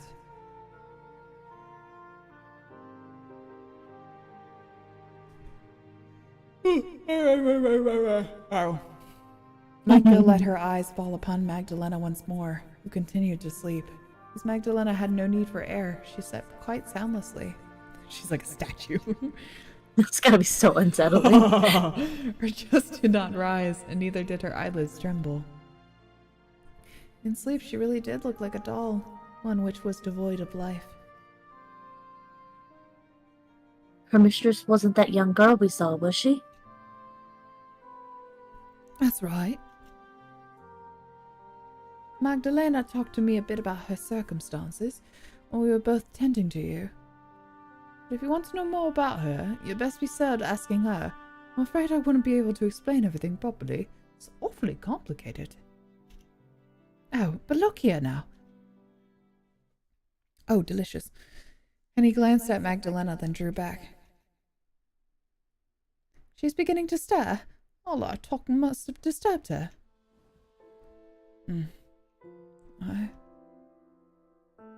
True to Henny's words, Magdalena was finally starting to shift. Her pale eyelashes fluttered, still drowsy from sleep. Her once still chest, meanwhile, rose and fell in a parody of breathing. It was unnecessary, of course, being undead, and Magdalena had no need to breathe, but it must have been an instinctive action. Something which only ceased when Magdalena's consciousness did. I think I'll make myself scarce for now, Micah. I'm sure you have a lot to talk about with Magdalena, and I'm sure she has a lot she'd like to talk about with you. She wouldn't stop talking about you, you know, while you were unconscious. I'm starting to worry she's even more devoted than I am.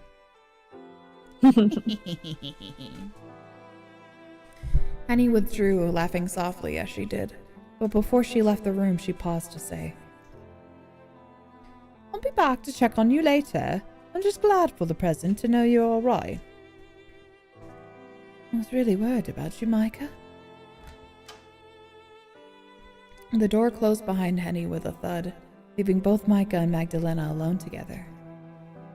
Magdalena was sitting up now, her red eyes wide, and with a sigh of relief she exclaimed, Micah! Oh, Micah, you're awake! Are you alright? Yay! Micah began, a response half-formed upon her lips, but as she hadn't the time to fully formulate it before Magdalena flew to her. Micah felt flattered at Magdalena's affections, and she wanted to relax into her hug, but... Help! Micah tensed. Pain began to ripple through her every nerve ending on fire. Feeling Micah shudder and hearing her gasp pain, Magdalena drew swiftly back abashed. If Magdalena had possessed the ability to blush, her face would surely have turned pink. Oh, I'm sorry, Micah. I apologize. I was just so relieved. I've been watching you ever since you collapsed. For the last 2 days or so, I barely slept at all. I know you have. Henny told me. Oh, she did she? Magdalena pouted. I ought to expected she would take the wind from my sails. That maid of yours is such a busybody. She was lecturing me, you know, to take better care of myself, as though I'm not a mere mortal creature who has been alive for over a century. She talked to me like I was a helpless young girl, or maybe... A weak human like me? Yes, that's right. I don't think you're weak at all, Micah. It was very brave of you to come between me and Marie like that. Though it was also very, very foolish. Well, I can see that now. It didn't occur to me at the time, though. What did occur to you then, pray tell? Only that I wanted to protect you. Protect me? Magdalena smiled, bemused, and shook her head. The sentiment is sweet, but you need protecting far more than I do. Now more so than ever before. I'm starting to think it's no wonder that maid of yours is such a fusspot, having a mistress like you to deal with. Looking after you would turn anybody into an anxious wreck. I do wish she hadn't lectured me so, though. But I suppose she meant well by it. Henny always does. She's a sweetheart. We always watched out for me. She's always watched out for me since we were children. I could tell when I watched her tend to you. Her concern was palpable. It made me a little jealous, I must admit, to see another fuss over you so, and to know that she was one alert when you finally did awake. I wished to be the first person to see you when you regained consciousness. My foolish body betrayed me.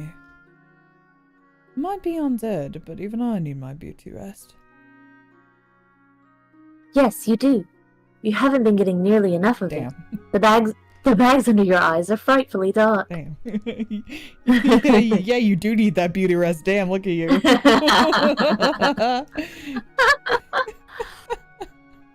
Oh, Micah. Magdalena smiled bashfully. Yes, exactly. Do you mean to admonish me too? I've been getting earfuls of it from that maid of yours already. You can rest assured that I've seen the error of my ways. My caring for you might, I admit, have been too effusive. But how can I not worry when you mean so much to me? I was terrified for your sake. You humans are much too delicate for your own good. Magdalena brushed her fingertips against Micah's cheek, tracing the contours of her face. You must really be more careful in the future. If you were to sicken or to get hurt, it would destroy me. Especially with that Henrique fussing over you so much. I started to feel distinctly like a third wheel. Lena. Micah smiled, touched by Magdalena's concern, and let her fingers rest upon Magdalena's. Don't tell me you're too horribly jealous of Henny. She's only my friend. Damn. I know that, yet it hurts nonetheless to know she loves you so. Not that I can blame her. Who wouldn't love you, really, when you are so eminently lovable? I think you're exaggerating. Hardly. There's a lot to commend you for, though your intelligence might not be on the top of that list. Damn. Girl, you dumb as hell, but I love you. Like, girl, you are great. Intelligence a lacking little. It's like, I need you to think a little harder. Here, Magdalena smiled, as did Micah. The two women shared laughter, soft and pattering like falling rain, Micah subdued by the ache in her chest, which had yet to fully shift. Once their laughter had passed, Micah had reassured Magdalena that yes, she was all right, and no, her unexpected embrace hadn't hurt, not that much at least. Micah then dared to ask the question which had been playing upon her mind since she had awoken. I was just wondering. When Henny tried to run away with me last night, or maybe it was the night before? I don't remember, my head is all a jumble. We passed an open bedroom, and inside... well... I saw a girl shackled to a bed, lying in the shadows. I didn't get a good look at her, but she seemed very young. And she had been very dead. I don't want to pry, and this might be a peculiar question, but... was that small girl your mistress? Silence descended between the pair following this question. Micah glanced at Magdalena from beneath her eyelashes, and Magdalena glanced back, her face deadly pale. For a while, Magdalena was quiet, her lips pursed. Then, after heaving a small sigh, she spoke. Ah, yes, so it comes back to this. That girl. I thought you might ask about her, and for good reason. Pure of heart, dumb of ass. She was indeed my mistress, and she really was a poor thing. Oh, sorry, I'm like, I'm moving back and forth in my chair.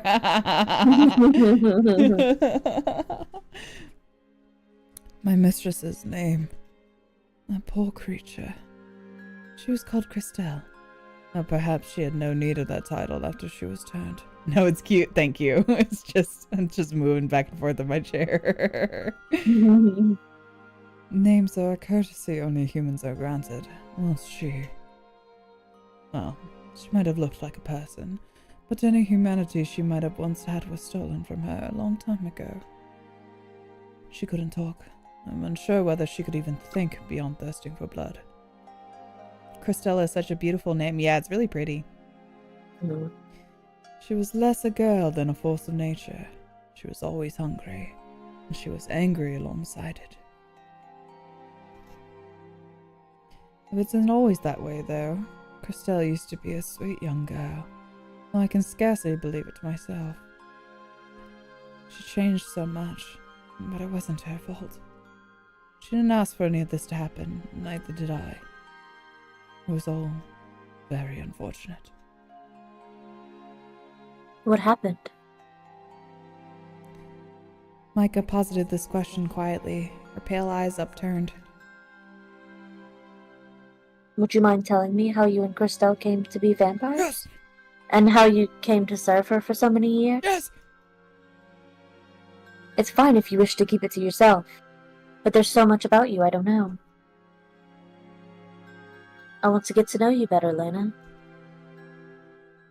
I know I won't be able to undo the past, but talking about it might help. Unless you think I'm being presumptuous and asking too much of you? No, it's fine. I don't think you're overstepping your boundaries. How could you after all we've done together? You know so much about me already. Spilling a few more of my secrets could hardly hurt at this point. but I'm not entirely sure where to begin. Oh. At the start, maybe? With my birth to a poor yet happy family in Inigen? Inigen? Inigen. Inigen. Of little note or consequence? Oh, that is to go very far back indeed. More than a century ago. I would only get sentimental if I start to talk of my mother and father. Not that I could cry over them even if I wanted to, so I think I'll spare you all that. I think I'll begin instead at... let's see. Maybe it would be best to commence my tale when I first met Christelle. Magdalena shifted in an attempt to make herself a touch more comfortable before beginning her tale in earnest. I was only 15 years old at the time, and naive for my age. Perhaps I was too young to work, but my parents needed the money, and girls younger than I often went into service. It's not so very different now, or so I gathered, after speaking to Henrique. Does that mean you were a maid? Indeed I was. I was a maid, and I worked in this mansion years and years prior, for Christelle's family, the von Schleifens. Yes, Schleifens. Schleifen! So before this house had... Sorry. It's okay. German is just always so funny to me. Yeah. It was before this house had fallen into rack and ruin. Before the hallways were thick with dust, while the air reeked of death. I was young and fresh-faced, and Christelle. She was not yet 3 years old when I began to work here, and during my employment I had watched her grow. She wasn't particularly pretty, bless her, and she was horribly shy. Wow. She used to shrink away from the other maids, but she had a soft spot for me. She would sit with me while I was cleaning sometimes, though her parents had warned her against it, and would try to cheer her up. She was neglected by her parents. When they spoke to her, it was only to chastise her, and she didn't have any friends her own age to play with, nor any siblings. I think she was lonely. It must have been why she sought out my company. I was one of the younger maids who worked for the von Schleifens, and I tried to pay her special attention. She rarely smiled about anyone else. My silly stories and jokes were able to make her laugh. She wasn't pretty, like I said, and when she smiled... Damn. She's like 3. Calm down. Magdalena sighed, then shook her head. I so badly wanted to protect her smile. I had 2 younger sisters of my own, and Christelle reminded me of them. I suppose I've always been protective, and I took it upon myself to look out for her. Eventually, even her aloof parents took notice of their daughter's attachment to me, and they decided to make me Christelle's nursemaid. Christelle hadn't gotten along very well with her previous nursemaids. She'd been sullen and sulky with them, and sometimes she even bit them. Perhaps that was a portent for what was later to come. Damn. Damn. But I can't blame Christelle for lashing out. She was constantly being pushed around and at the whims of others. As a lady yourself, I imagine you know how she must have felt, rattling around in this empty house on her lonesome. Yes, I can imagine it. My childhood was much the same, though I never bit anyone. I used to climb the trees in the garden, though, and pick the blackberries in the summer. And once I sneaked into my family's mausoleum. Yes, we're very well aware. We're aware. We're know. So fucking aware of the mausoleum. My mother was furious with me. I knew she would be, but I did it all the same. I think I was tired of listening to her all the time. It was stifling. I suspect it was the same for Christelle. This house. Magdalena gestured about Micah's bedroom and its high ceiling, A wide window with the drawn curtains, through which the grey garden could be seen. Through, yes. So, is it through? I think it's supposed to be I think through. it's supposed to be through. Which the grey garden could be seen. Might be large, but it's lacking in warmth. It was cold even then, when it was full of people. It was nothing more than a cage. A cage of roses. Crystal couldn't stand it. Crystal couldn't stand it. In fact, I rather think she despised it. She was at her happiest when the two of us were walking through the garden hand in hand, and she could be free of the servants and her parents and all their guests. Crystal and I became so close. I would even accompany her when her parents attended luncheons or soirees further afield, in Augsburg or beyond. The von Schleifens were well known, and they were much in demand. But they didn't have half of Bavaria staying here. They would be paying visits to the nobility all across the country. These near constant festivities occurred for 3 years, until an unfortunate event paid them to quite... What? Oh. Until an unfortunate event paid to them quite quickly. Yes. Yes. Yes. I was like, what? Magdalena paused now, one hand resting against the base of her throat. Her expression was pensive, her brow furrowed, and it took her a few moments before she gathered the thread of her tale once more.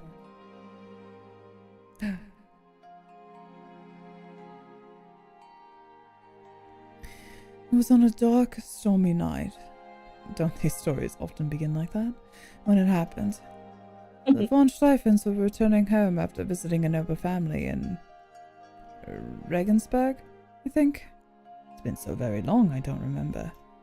The von Schleifens didn't often take Christelle with them when they went on their excursions, but I believe they have stayed with these people for over a week of festivities. Perhaps there was a special occasion, maybe a wedding. I'd been ordered to come with them to keep an eye on Christelle, who was too young for dancing and drinking. I remember the carriage was wending its way through the forest. It was a cold, foggy night. The moon was full in the sky. It was round, just as it was a few nights prior, like a giant's eye. Christelle had fallen asleep and was lying her head upon my lap. I was trying to stay awake myself, but I was also beginning to doze. It was well past midnight and I was tired, and we had been traveling for hours and hours. A handful of other servants had come with us to attend to the von Schleifens, but they were in a different carriage.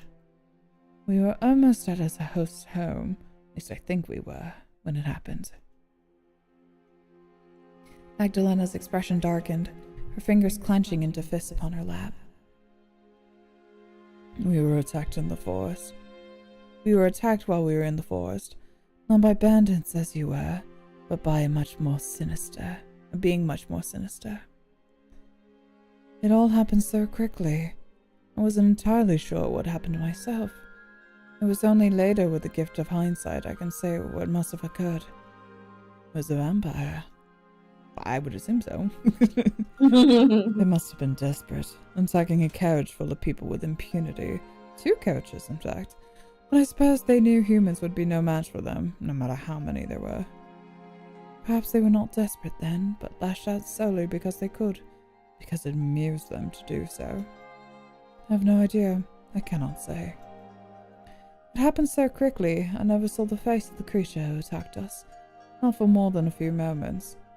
I don't even know whether they were a man or a woman. All I know, at one point the carriage was wending its way through the woods, unmolested the next.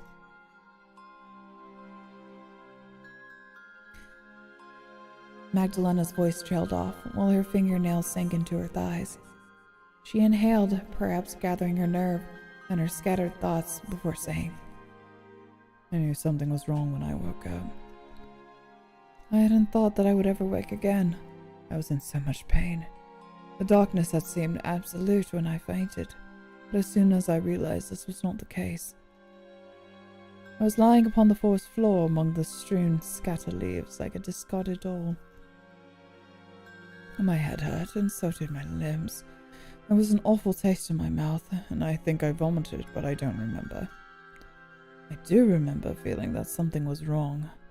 No, that something was wrong, though, that I wasn't myself. I pressed a finger to my neck and found 2 marks there which perforated my skin. That shook me, but even then, what happened didn't fully register until I pressed my fingers to the inside of my wrist. I thought I was being silly, fantasizing maybe. I'd always been one to get swept up in my own daydreams, until I realized I didn't have a pulse. My skin was cold to the touch and hard, felt like marble. That was when I realized, though, that though I had opened my eyes and I appeared to live on, I was not the same Magdalena I had been, and I wasn't really alive either. I was dead. I didn't need to breathe, and my heart didn't need to beat, but I could still think and sit up and walk.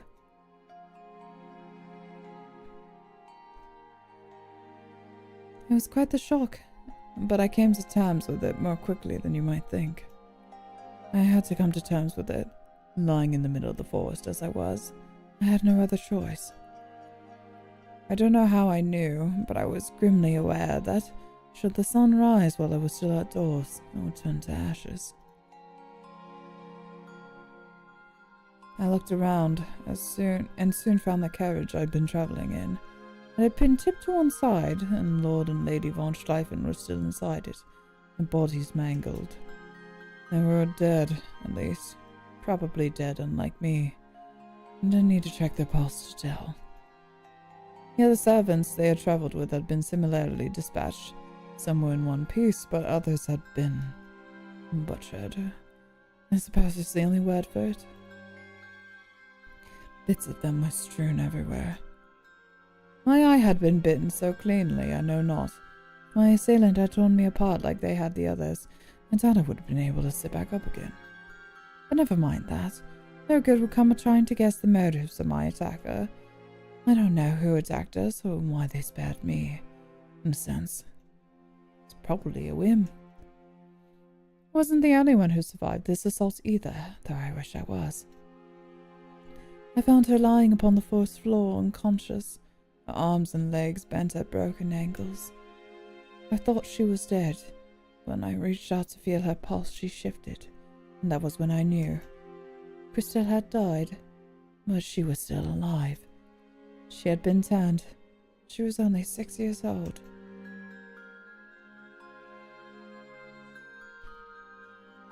Magdalena winced at this and reached for her chest. There her fingers twisted, as though sinking to wrench out her own heart which no longer beat. I was able to retain much of my rationality after I was turned into a vampire, but my young mistress was less fortunate. The sweet, shy, stubborn girl I knew had vanished when she woke up.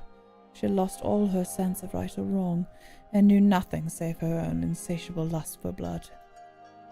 Her desire was so intense, I think it overwhelmed all her other senses. She could no longer talk upon waking, could no longer smile. She was out of control. I did not realize that, however, until I took her back to her home. We made it back before the first rays of the sun rose, with me carrying Christelle on my back. She had been half asleep as I carried her, and been docile enough, but she changed when we returned to her old abode. There were still servants who resided there, to keep up the palace in von Streifen's brief absence. Christelle, she... Magdalena grit her teeth together. I couldn't stop her. I didn't expect it of her. I had no idea that she was capable of such cruelty. I soon learned that I had erred in my judgment, however, and she tore her way through the servants who still resided there. She slipped into their quarters, quicker and swifter than a cat, and she made short work of them. She murdered all the scullery maids in their beds, and the housekeeper, and the footman. By the time I had caught her, it was too late. She had murdered dozens of servants, and she was dripping with gore. There were chunks of flesh beneath her nails, and in her hair, and the smell. Magdalena pressed one hand to her mouth. But the worst part of it all was the expression on Christelle's face as she carried out these atrocities. She didn't look aghast at her actions, but she didn't seem particularly euphoric either. Damn, this final part is long. Well, guess what? Disco Elysium was longer, so sit tight. Her face was just blank, like a slate, and completely empty. Killing didn't seem to rouse any particularly strong emotions within her, but she killed all the same because it was what her instincts told her to do. Like a rabid animal, she knew nothing save attacking. And Lamento, yes, exactly. She bore her fangs in her claws and she killed them, all of them. The servants' quarters looked like a scene from hell itself, and the blood. I'm ashamed to admit that I found the smell quite enticing, but the horror of it helped me resist. I was no longer a human, but I still possessed my sense of morals. I didn't want to behave as Christelle was. She was a child and had an excuse, but I was an adult. I knew better. I told myself that I would act better too. I knew I couldn't reintroduce Christelle to polite society, or any society, as she was. I was afraid she would harm anybody she came across, so I did bind her inside, to a bed, to stop her from causing any further chaos. Then I devoted myself to finding victims for her, so she would not starve. I had hoped animal blood would be enough to satiate her, but she turned her nose up at it. She would only drink the blood of humans, and it had to be fresh. I had no choice but to kill on her behalf to sustain her, but I tried to do so without drawing too much attention to ourselves. I've been looking after Christelle for the last century. While Christelle slept, I had a lot of free time, and with it I taught myself how to read and how to write. I made use of all the books in the library and the von Schleifens left behind. With this knowledge I fashioned myself into a lady of sorts. After being a maid for so many years, I think I wanted to act a little more important than I really was. The best part of me even believed I deserved to act thus, being a vampire. I was stronger now, after all, than any human could ever dream of being. It was quite a rush, I'll admit. When I slew my first victim for Christelle's sake, it was thrilling, almost, to bring down a grown man with such ease. Part of me took delight in my powers, but another greater part of me grappled with the cruelty of my actions. I tried to target people who deserved it, much like those bandits who pursued you and Henrique, but that hasn't always been possible. I've killed any number of innocents to sustain Christelle. I try to tell myself I'm not like her. I, at least, am rational. But when I consider all the evil deeds I've committed over the years, I have to wonder, am I really any better than she is? I'm a vampire too, when all is said and done. I should have died over a century ago. I can play at being a human well enough, better than many others of my kind, and I do try to remember my manners. The fine clothes I wear are all for show, as is my affected way of talking. Christelle might have been a monster, but she was never trying to pretend to be otherwise. She was too earnest for it. I, meanwhile, gad about as though I am worth more than I am, as though I am a real lady. Night-night, the bard will be up, don't worry. Have a good night. Good night. A lady.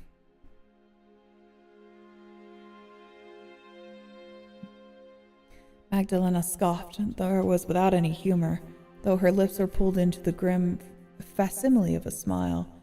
I always want to say, like, facsimile. Her eyes were dark and joyless. I could never be a lady like you. Like you, Micah. I wasn't born into nobility. I'm just a hapless maid playing pretend. But no, I'm not even that. I'm a monster. A murderer. I've no right to act with all these airs and graces, as though I'm much better than anybody else. I've no right to be alive at all. Oh, Lena. Oh, I'm done talking. Alright, hold on, give me a second. Yeah, take your time. My phone was dying. I need my charger. Oh yeah, no, mine died like 2 hours ago.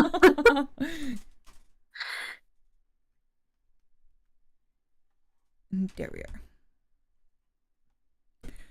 As I was going through how I was like, damn, I talk so much. Yeah. That was me with Hyde Marie. I'm like, girl, you talk so much.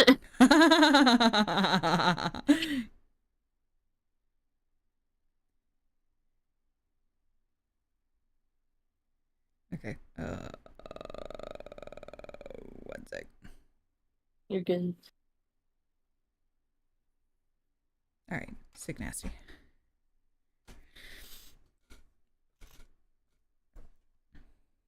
Micah sighed thus, once Magdalena had finished speaking. She looked at her companion with gentle, compassionate eyes, then reached forth. Taking one of Magdalena's gloved hands in her own, she squeezed and said, You might see yourself as a monster, but I don't. I could never regard you like that. No. Magdalena sniffed, her shoulders trembling, though her eyes as always remained dry and devoid of tears. You don't think me wicked after I caused you so much suffering? I kidnapped you. And if Hyde Marie hadn't killed my poor mistress, I am certain I would have fed you to her in the end, as I have so many others. Yes, I know. But it's not as though you tricked me. You lent me no allusions to that. Should I remain in your home, I would not meet my end. You warned me, but still I persisted in remaining here. You would have let me go, remember, had I not come to Henny's defense? Well, of course I remember. It was your self-sacrifice which first made me regard you, not as another morsel for my mistress, but as an equal. I thought the way you treated Henrique was admirable. My own mistress, Christelle's mother, that is, never would have been so conscientious. I was never regarded as a friend of the family. I was only ever a servant. In that sense, I suppose I am somewhat jealous that you and Henny are so close. She's lucky to have a mistress like you. And Christelle was very lucky to have a maid like you, who was so unfailingly loyal. You stayed by her while you were alive, and continued to serve under her even after the pair of you returned. That is why you performed so many immoral actions. It wasn't for the fun of it, nor the thrill, that you hunted down all those who traversed too close to your home. You did it because of your overwhelming loyalty to your mistress. You didn't want to let her die. Is that not right? It is right, yes, but... Oh, Anne-Marie was right to scorn me. I had the best of intentions. I was woefully misguided. The young girl I had cared for died a long, long time ago. She looked somewhat akin to my Christelle, but she was not her. She was not a human. By prolonging her life in so unnatural a way, I only made her suffer more.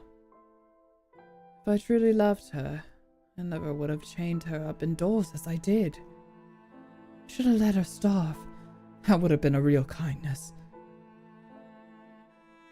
It's easy to say what you should have done now, but I don't think you would have had it in you, Lena. To kill my mistress? Micah nodded. I know you like to posture yourself as a heartless monster, devoid of emotion, but that isn't true. You're far nicer than you appear. You say that you should have let your mistress starve, but I doubt you could have let that happen. You would have felt too much too guilty. It wasn't her fault, after all, that she was turned. No, it wasn't. You're quite right about that. My mistress was innocent in a sense. She was only a child. I don't think she really knew what it was she was doing. But she was still incredibly dangerous, all the more because she did not understand her own strength. She certainly didn't recognize me after she was dead, though she had always been fond of me when she had been alive. I sit with her every day and tried to penetrate the fog which shrouded her memories to little avail. If she had known who I was, I'd like to think that she wouldn't have hurt me. But she still did. I knew she was a monster whose existence would cause others untold harm, yet still, I could not kill her. I pitied her far too much. She was beyond being detestable, but I can't say the same about myself.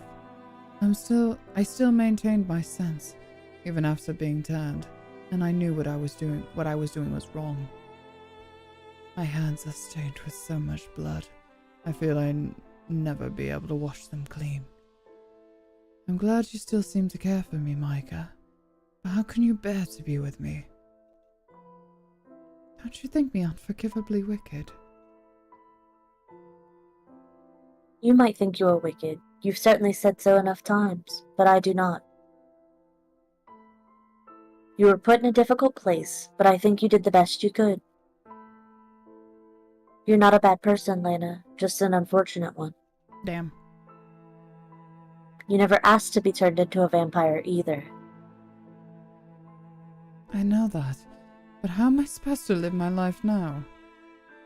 How can I ever forgive myself? Silence filled the room following Magdalena's exclamation. Her chest rose and fell with sharp, uneven breaths, and her eyelids trembled. Though Magdalena's skin was untouched by age, Micah could see the years of pain and self-reproach written upon her. It pooled in her eyes, which seemed all of a sudden unfathomably deep. They were so full of self-loathing, Micah feared she may drown in them. Oh, you say that to me. Lena and Micah are so very, my hands will stain you with blood, then stain them. You say that to me. You say that to me. Oh fuck, what was the Magnus Archives line? It was it's rotten work, not to me, not if it's you.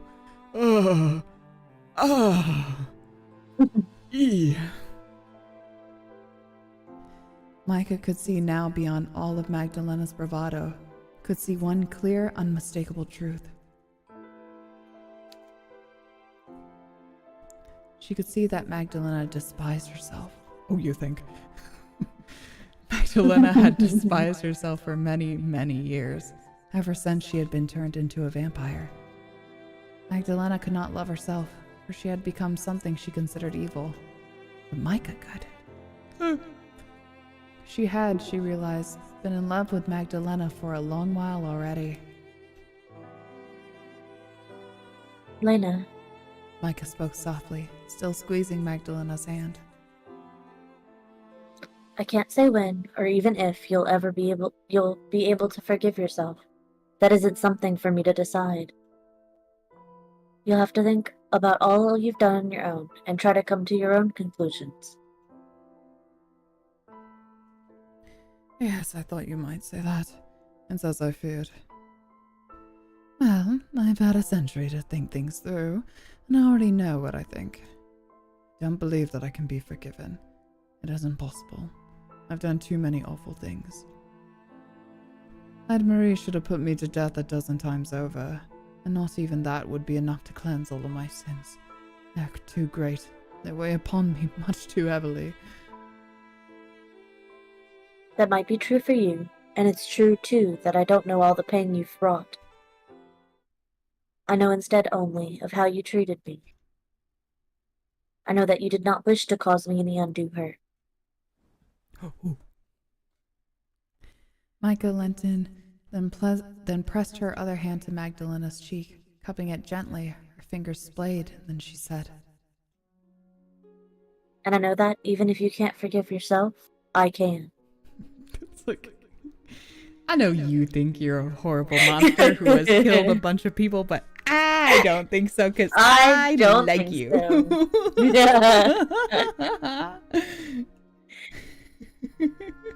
I forgive you, not on behalf of your other victims. I'm afraid I don't have that authority, but for all you've ever done to me. Okay, that's fair. Yeah. It's like I want to. She's like, I want to highlight your kindness more than any cruelty that happened. But that's such a funny thought to me that she's just like, after all of the people that Lena has murdered, she's just like, well, I forgive you. Well, I forgive you.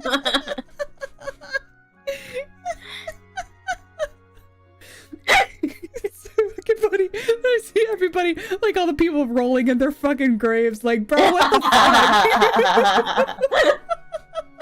Like, are we really gonna let her speak for like, us? yo, damn. What the hell? Bro.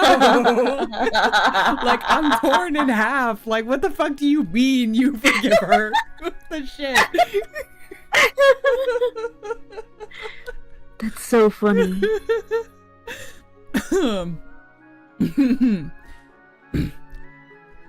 Do you really mean that? Micah nodded. I don't hate you, Lena, and I certainly don't think you're a monster. How could I when I care for you so deeply? You have come to mean a good deal to me during the weeks we've spent together, and if I'm being honest, I don't ever want to be parted from you. Micah. Oh my god. Magdalena sniffled, her pale eyelashes trembling. I don't think I deserve your kindness, nor your fondness.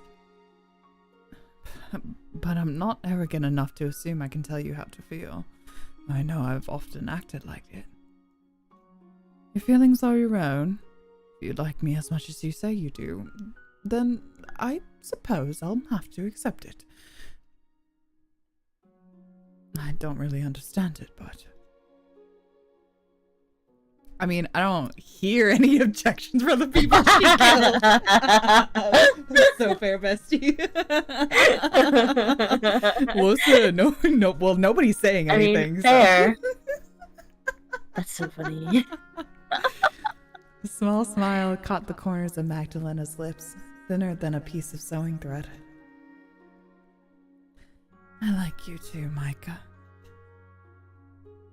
Oh, Lena. And a kiss. Micah. Yes! Micah leant in closer still, the inches of space which parted her and Magdalena diminishing with each millisecond. There came a brief pause of about a second, like the gap between seeing and hearing a bolt of lightning, as both women stared at one another.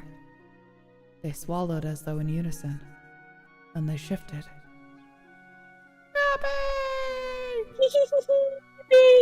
It was Micah who moved first, but Magdalena soon followed her lead.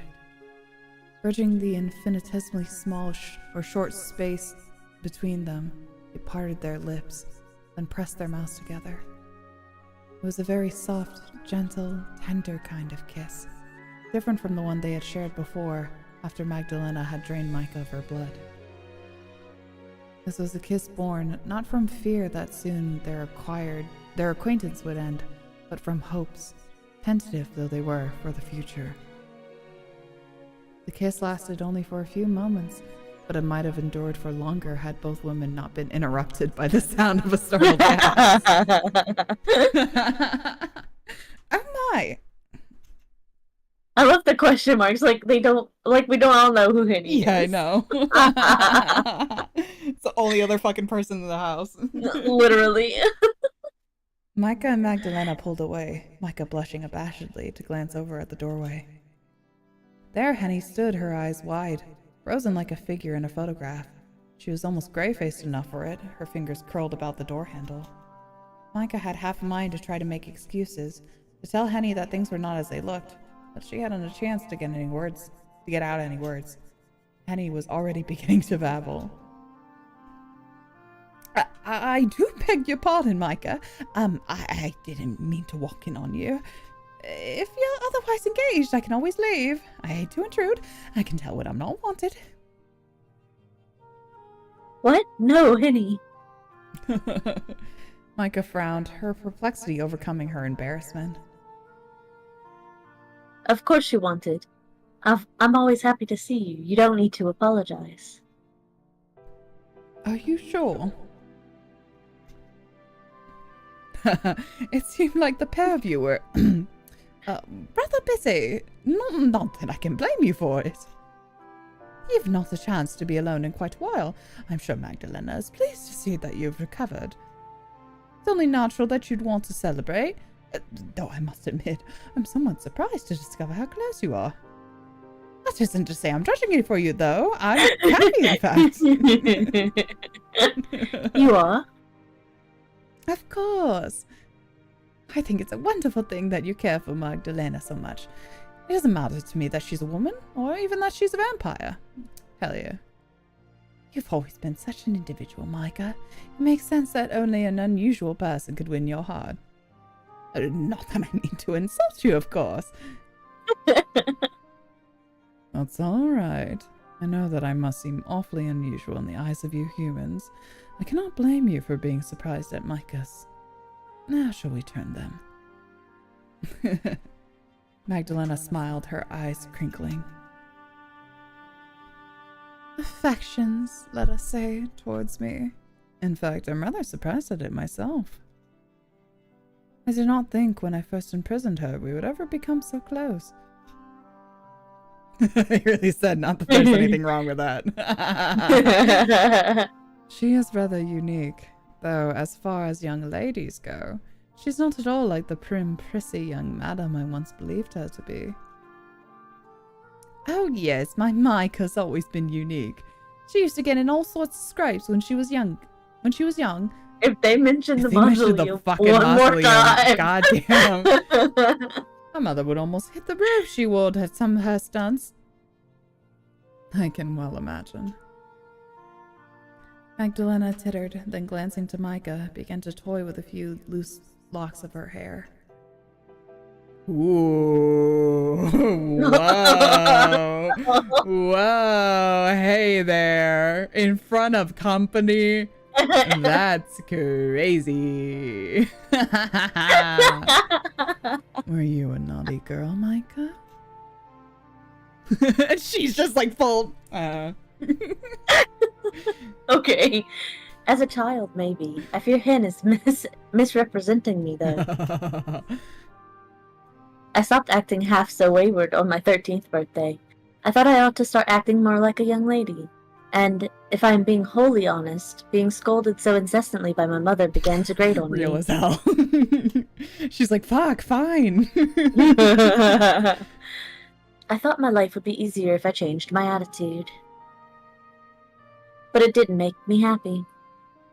Yes, you had mentioned. Your mother sounded rather overbearing. She was very overbearing. She decided every aspect of my life, or so it seemed. Sometimes I felt I could not even sneeze without her permission. As is often the way with nobility. I know of it well. Having much experience with the elite, I was often punished. It was quite tedious being forever at the beck and call of my so-called superiors. I was at my mother's beck and call too, despite being her daughter. I was supposed to be a lady, but I felt more like a servant. I think I might have even less freedom than Hen did. I don't know about that, but... My mother decided what I wore and what I ate and when I slept. And as if that weren't enough, she also meant to decide who I would love. My poor mistress. I know you never much care for Herr Gerhard, and after spending so much time in his venerable company, I can see why. That man is an ass. Oh, he is, isn't he? All that Latin. All that Latin. Micah pulled a face. He's such a boy. Yeah, get him, girls.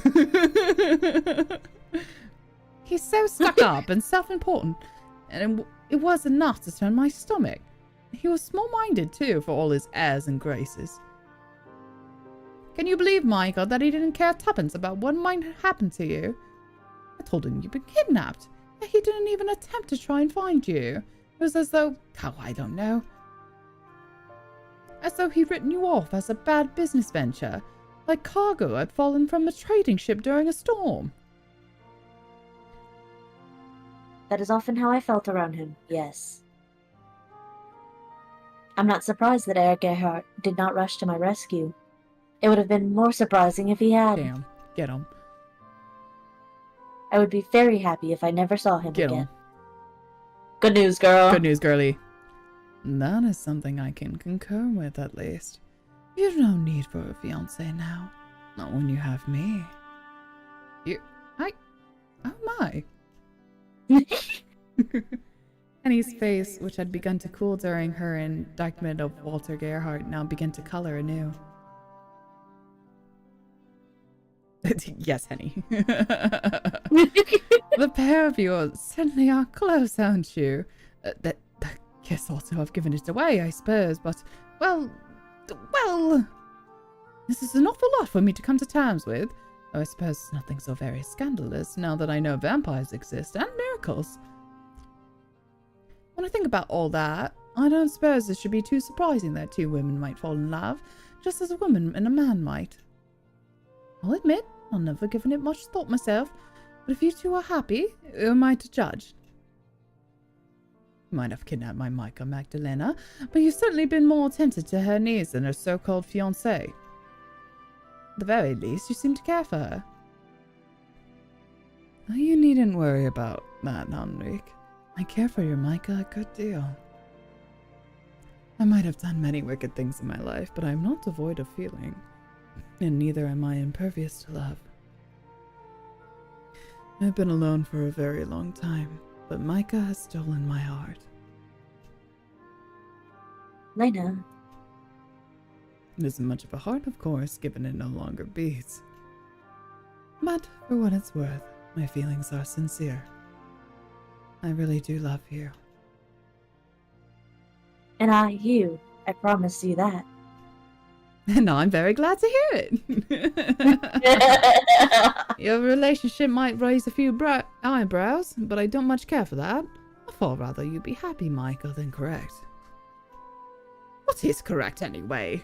I'm starting to think all these rules and customs are made up, just to give us little folk, and us larger folk too, more hoops to jump through.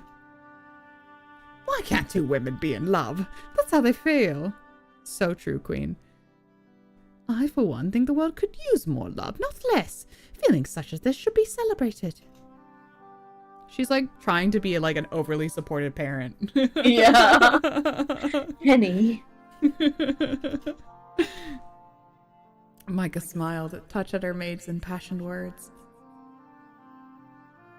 I do have to say, it is very funny that she's like, why should it matter what other people think? And I'm like, are y'all leaving this mansion again? Because then it does matter what other people think. Well, not even that, but like literally, okay, obviously Lena won't be leaving. Mm-hmm. Henny and I'm like, why? Yeah, maybe go to town for some groceries, you know? But yeah. like, it's not like Micah's ever going to town with Lena, you know? Yeah. I guess it's true. So like, why does it matter? Like, yeah, I guess that's true. I do love the acceptance though. And I love the justification and everything. Yes. It's just being like, you know what? But like yeah. practically, like you're not going out in public together. You're like, she's just like, you know what? Why can't everyone be gay, huh? Why can't... It's like, maybe I'm gay. Maybe you're gay. Oh, you are gay. Everybody. It's like, you know what? You never know until you kiss a girl. You just never know. You just don't know. Thank you for being so understanding. I'm not sure what I would have done if you'd rejected me. As if I would. Girl, she went against vampires to save you, okay? I don't think the fact that you kiss women is a problem. Yeah, she'd be like, you almost died and we're surrounded by vampires and like magic, but I think I crossed I draw the line at you kissing women. Actually, I think that's one too many things now. I hope you weren't worrying about that, Micah. What a waste of time if you were. You should know by now that I never judge you or desert you. I spent the last few weeks out of my mind with worry scrambling to save you. Your fiancé, ex-fiancé I should say, threatened to have me thrown in an asylum for worrying about you too much. Oh goodness, he didn't, did he? Yes, he did. Not just once, but twice. He said he was concerned for my safety, but I don't believe a word of it. He just wanted me out of the way. Bah. And he turned and spat upon the carpet. Girl, the carpet! It's already decrepit. True. It's full of holes. Let's not talk about him anymore. It's not like we'll be seeing him again. Good riddance, I say. I've had enough Latin to last me a lifetime. Micah began to giggle at this, as did Henny. Magdalena, who had not had the pleasure of meeting Walter Gerhard, was less amused, but smiled still to see Micah so happy. Once this moment of merriment passed, Henny folded her arms beneath her bosom and said, Now, it is all well and good saying what we won't do, but I'm starting to wonder about the future. Do either of you have any plans?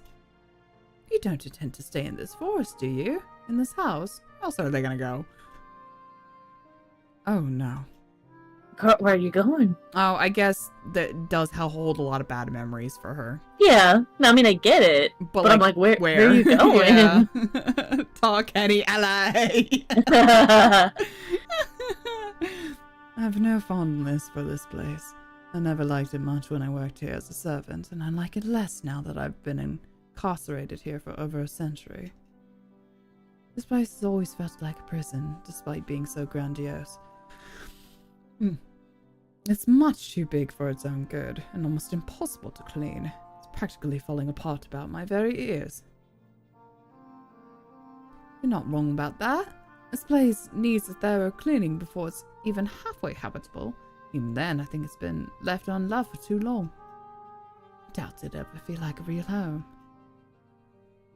Lady von Essen would have been beside herself if her house had wound up in such a state. This place, unfortunately, has never felt like a home to me. It isn't where I was born, it's not where I belong. My own family came from Innigen, which isn't so far away from Osberg. I would like to see my parents again, or my younger sisters. They will be long dead by now. There's nothing left for me in this dreary abode. It is half decayed already, and makes me think of nothing but my young mistress's miserable fate. There's nothing for me in Innigen either, there, nor in Osberg. As a vampire, there's nothing for me anywhere. I've nowhere I can call my home now. But I think I can make a home, maybe, if I can remain with Micah, and perhaps I could even be happy. What do you say? Would you like to live with me, Micah? I, at least, would never make you work on your embroidery like your mother, and I wouldn't try to marry you off either. You could read all the books you wanted. I wouldn't chastise you. Oh yes, I would love that. But where would we go? How would we live? I'm not wholly sure, but I have a few ideas. Deprecated this abode is, and crumbling with age, its room and halls are full of valuables. Oh yeah, sell shit. Yeah. So pretty. Lord von Schleifen was an avid collector of curios from the Middle East, and his room are full of trinkets which ought to fetch a good price from interested buyers. I think if we were to sell a lot of these old bits and pieces, we would be able to embark upon a new life together with minimal difficulties. As for where we will go, I'm undecided, but perhaps we needn't settle on a location right now. Anything will be fine, I'm sure. If I'm with you. Oh, Lena. Oh, God, sorry. Okay, you good? Yeah, I'm good. I swallowed wrong. Oh. Micah trembled at both Magdalena's gentle words and at her touch. Her cheeks turned pink, as they so oft did when she and Magdalena were together. It was with a sigh that she said, I want to stay with you too. There's nothing I want more. yeah.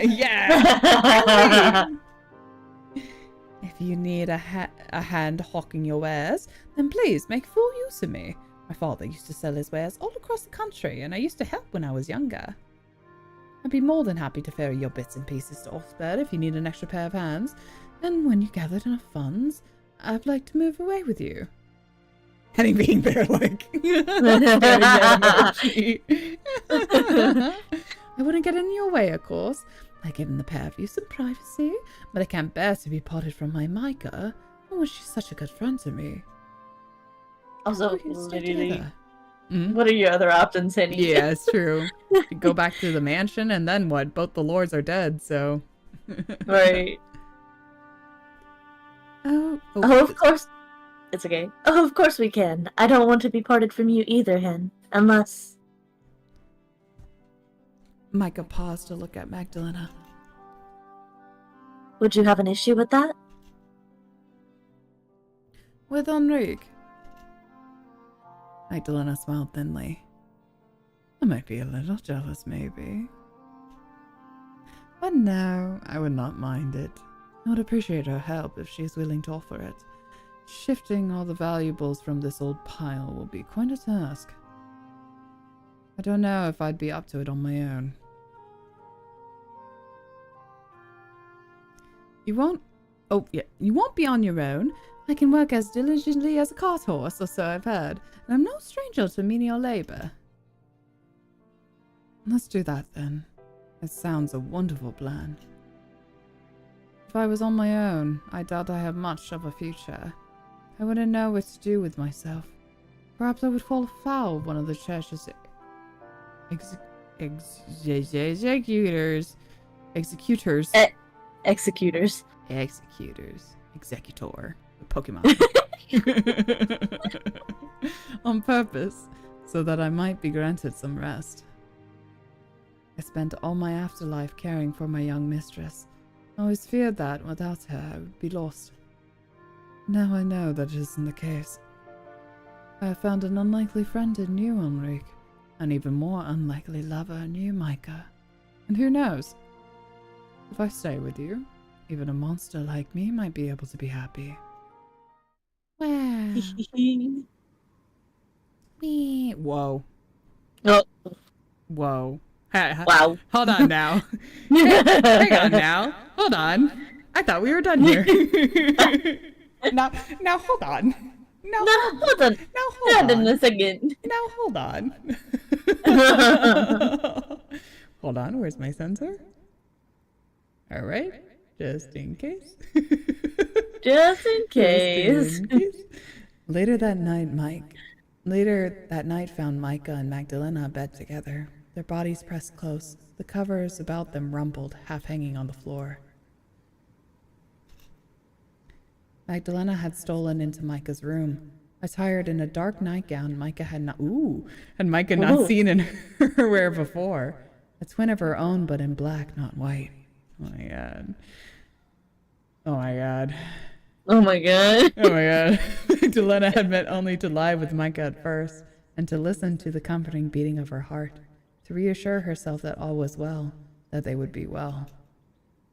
But Magdalena had at last been unable to lie with Micah without wishing to kiss her, and then she had been unable to kiss Micah without wanting to touch her. Micah had lent into all of Magdalena's advances and reciprocated, until both women were intimately entwined. Oh my god. Whoa. Wow. Micah's nightgown had been removed, exposing her smooth and supple flesh which was no longer marred by Hyde Marie's claws. Johann had been able to restore Micah's body to its uninjured state, leaving her skin without a single blemish. Magdalena herself, meanwhile, was in a similar state of disarray, her own gown having long since been removed. Whoa. Wow. Her full breast pressed flush against Micah's arm. One of Magdalena's slender arms wound about Micah's waist, holding her close, while her other was between her lover's legs, her digits slender and dexterous as she explored her beloved's body. Whoa. It was a chill, wow. It was a chill night. It was a chill night, you know? Yeah, everything was so chill. Yeah, it was a chill night. All nights as of late have been. But Micah herself felt warm while pressed so intimately with Magdalena, her skin tingling at close contact. Whoa! Oh! Good thing I censored! Yeah. Wow! Crazy! Yeah! Wow. I would get banned for this so quick. This is not like the other one. No, it is not. This is such good art, though. It is. Oh my god. Y'all, their titties are out. Y'all, they're fucking out. Her titties are so small in this. They look so tiny. Yeah. Please send to the Discord. I will later. I will later. Let's see if we can get a full image. We're like real zoomed in right now. Oh my god. They look so good though. They really do. This is crazy. So good. Y'all only get the barest hints. From my censor bar. You just get the edges. You get none of this. Like the tits are out. Oh my god. Whoa. Crazy. I did not expect we'd go for part 2. Oh my god. Are we gonna see? Maybe. Whoa. All right, remember, if ever you're uncomfortable, you don't have to. Okay. Okay. Oh my god. Lena. The two women sighed at one another's names, their voices sweet with wanting as they brought their mouths together. Lips pressed against lips, wet and wanting, as their fingers continued to shift in tandem. Hell yeah. The machine. Oh, we'll find out. There's like, the language is so, we talked about this last time though. Yes. The language is so flowery. Usually I'm okay to read this. It's not like when I play Lamento and it's just like, cock. Whoa, okay. Because YouTube is a little sensitive. Yeah, it almost feels more scandalous reading this. It does, true. I'm like, yeah, I can say cock, no problem. Yeah, like, exactly. But this is like, whoa. But this is, yeah, this is so beautifully written. I know. Hold on, let me say, yes, I can. Okay. I was like, can I read this? I can. Micah felt herself twitching at Magdalena's caresses. The space between her legs felt hot, hotter than it ever had before, even when she had touched herself beneath the sheets in her parents' home. She had never been able to truly relax back then, even when alone. Oh. I was like, wait. Fearful that the slick sounds of her shame might alert one of her servants. Wow. Micah had touched herself soundlessly, teeth whirring her lower lip, her mind all the while wandering, forever afraid of the consequences. Micah had been afraid of many things back then, during her life in captivity, including her own body. She had not fully understood her own wants, only that she wanted. It was not so with Magdalena, however. Enmeshed? Enmeshed. That is the word there. Meshed together, meaning? I guess so. Enmeshed as she was against the other woman's body, Micah finally felt able to be honest with her desires. She knew as she sighed against Magdalena's mouth what it was she wanted, what it was she craved. She had desired close contact like this for a long while. She wanted to be loved. Whoa! We do! We do! Holy shit! Y'all not see this? We got pussy. Yeah. Oh my god. Wow. Crazy. Where are they? Good. Bed? Bed. They Bed, did say yeah. bed. This whole background though looks like a cathedral. Yeah. Is it there? It sure fucking is. It sure is. Her fingers are in there. I mean both of them, but we can't with the position we can't see Lena, but we can see Micah fine. Like real well. Damn. Like real well. Like real well. Like it's all there. Wait, hold on. Now I can screenshot this. Hey stream, don't crash on me while I screenshot this. Please. Thank you. Just gonna put that right there. Okay, let me get the screenshot for the Discord.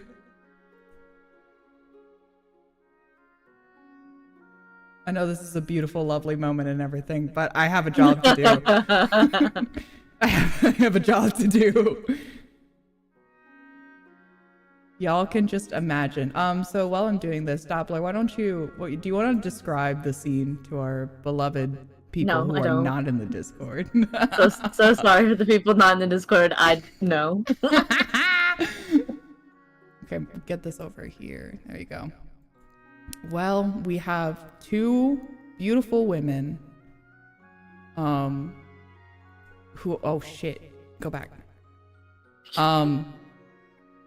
One pussy facing to the world. One pussy shame, cock shame.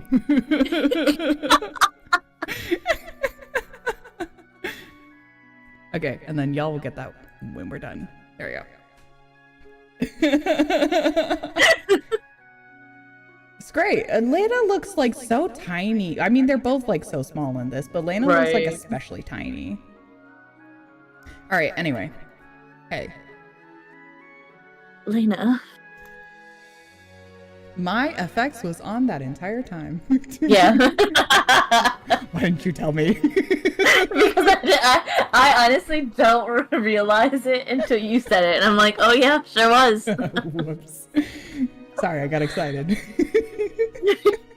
Micah sighed again against Magdalena's mouth while her fingers roved. She pressed them to her experimentally, then smiled to see how Magdalena started.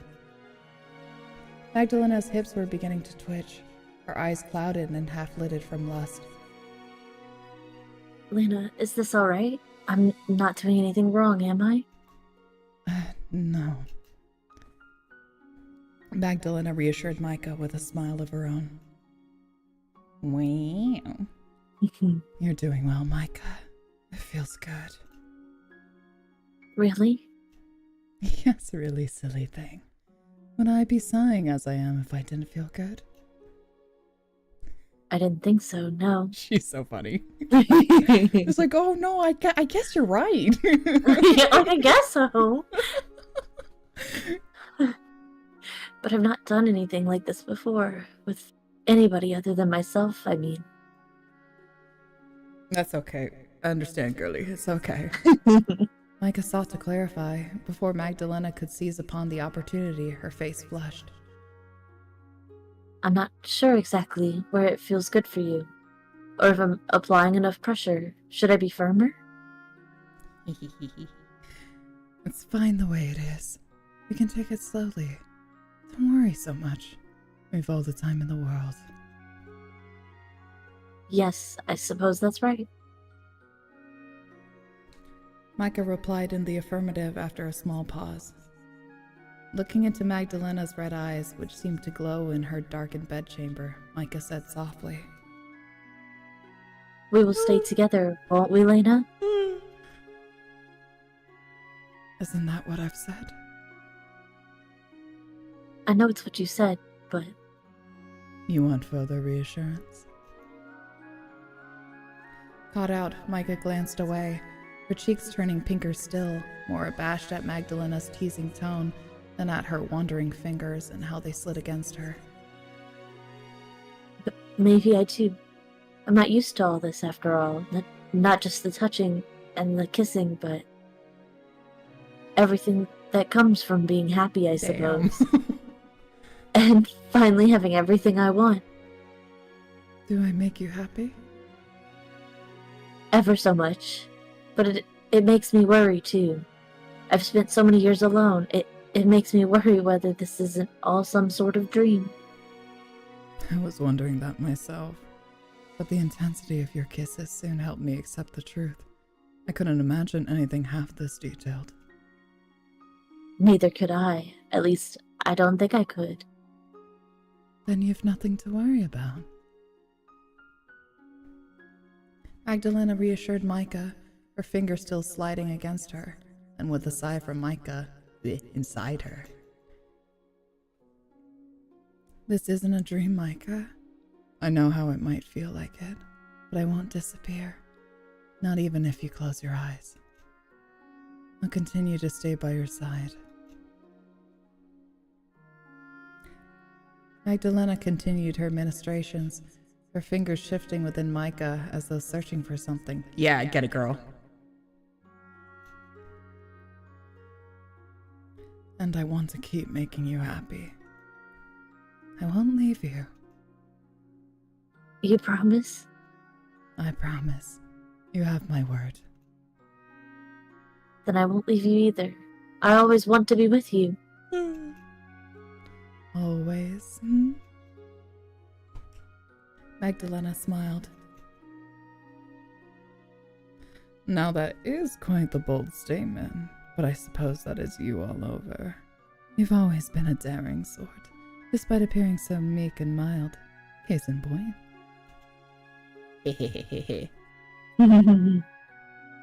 Magdalena's red eyes flicked down to Micah's fingers, which were still resting against her, rubbing at her.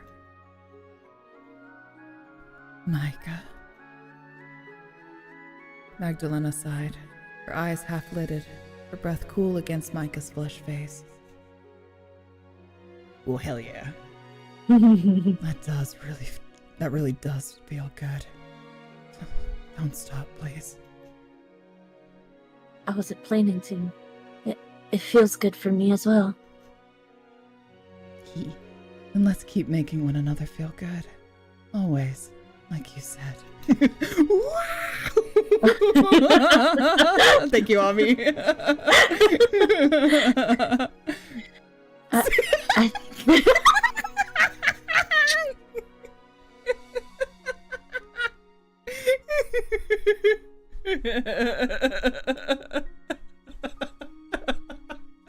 Yeah.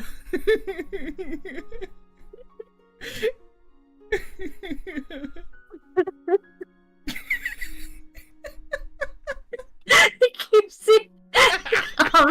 Let me stop. It's so serious right now.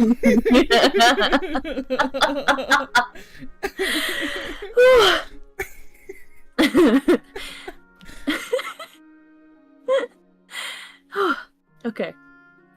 I think I would like that. You funny, funny boy. It's my job to be a jester. I don't know what you want from me. It's true. I want to stay with you too, Lena. Always. Micah dipped her head, then caught Magdalena's mouth with her own. The two traded kisses, all the while touching one another, as the milky moonlight spilled through the gaps in the moth-eaten curtains which shrouded the windows. Micah knew not what tomorrow would hold when the morning's light began to dawn, but neither did she particularly care. She was too intimately entwined with Magdalena to think of anything beyond the cool press of her skin, the curves of her body, her own arousal. Micah knew their relationship would be a different one, yet she was prepared to pursue it.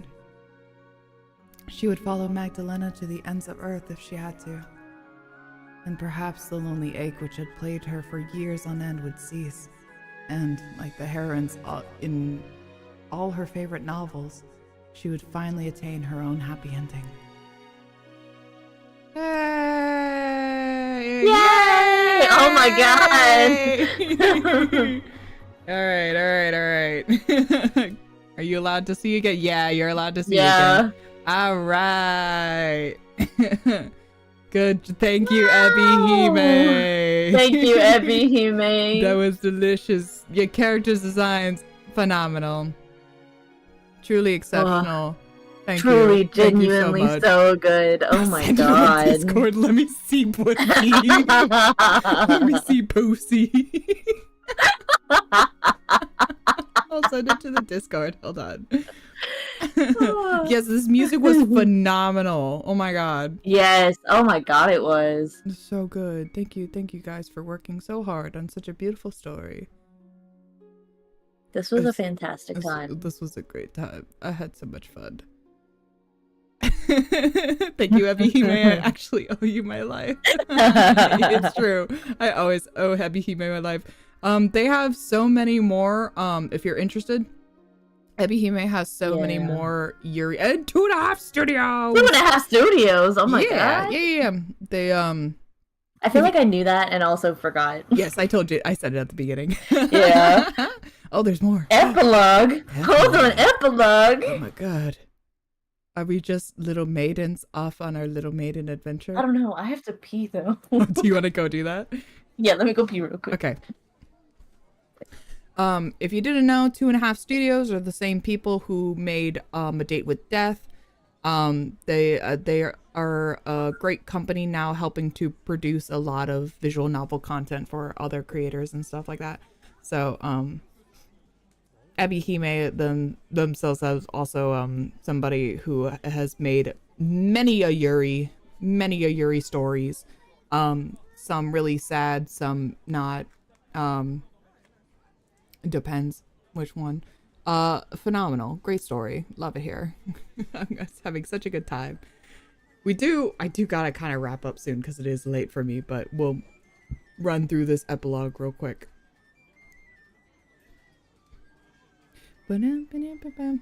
Oh, I guess while we're here, I can send it in the Discord if my computer doesn't shit, which I pray to God that we're good. You know what? Let me go ahead and save while we're at it, just in case.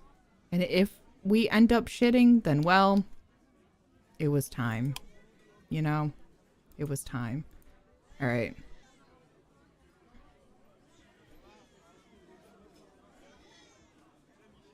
Let's see, where is Baby Cry?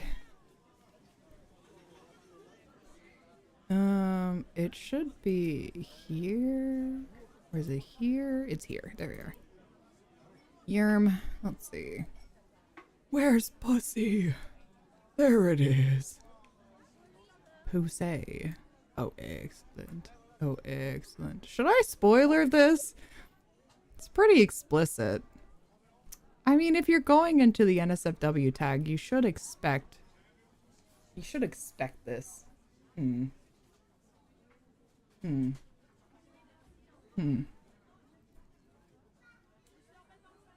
Looked up what the law was like then because I was curious. Seems like, assuming this takes place sometime between 1813 and 1871, Bavaria would actually legalize being gay, which is cool. Oh, that's really cool. Hell yeah. Gay people. Gay people. I think I'll spoiler it just because it's like openly explicit. Yeah. Let's do that. Pussy.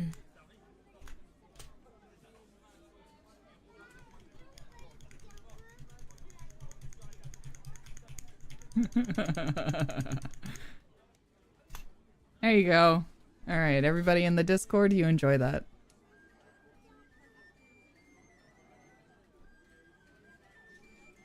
I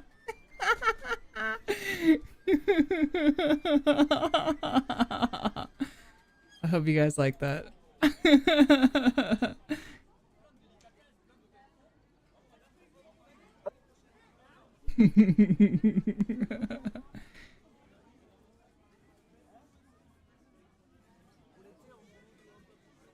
It's so funny.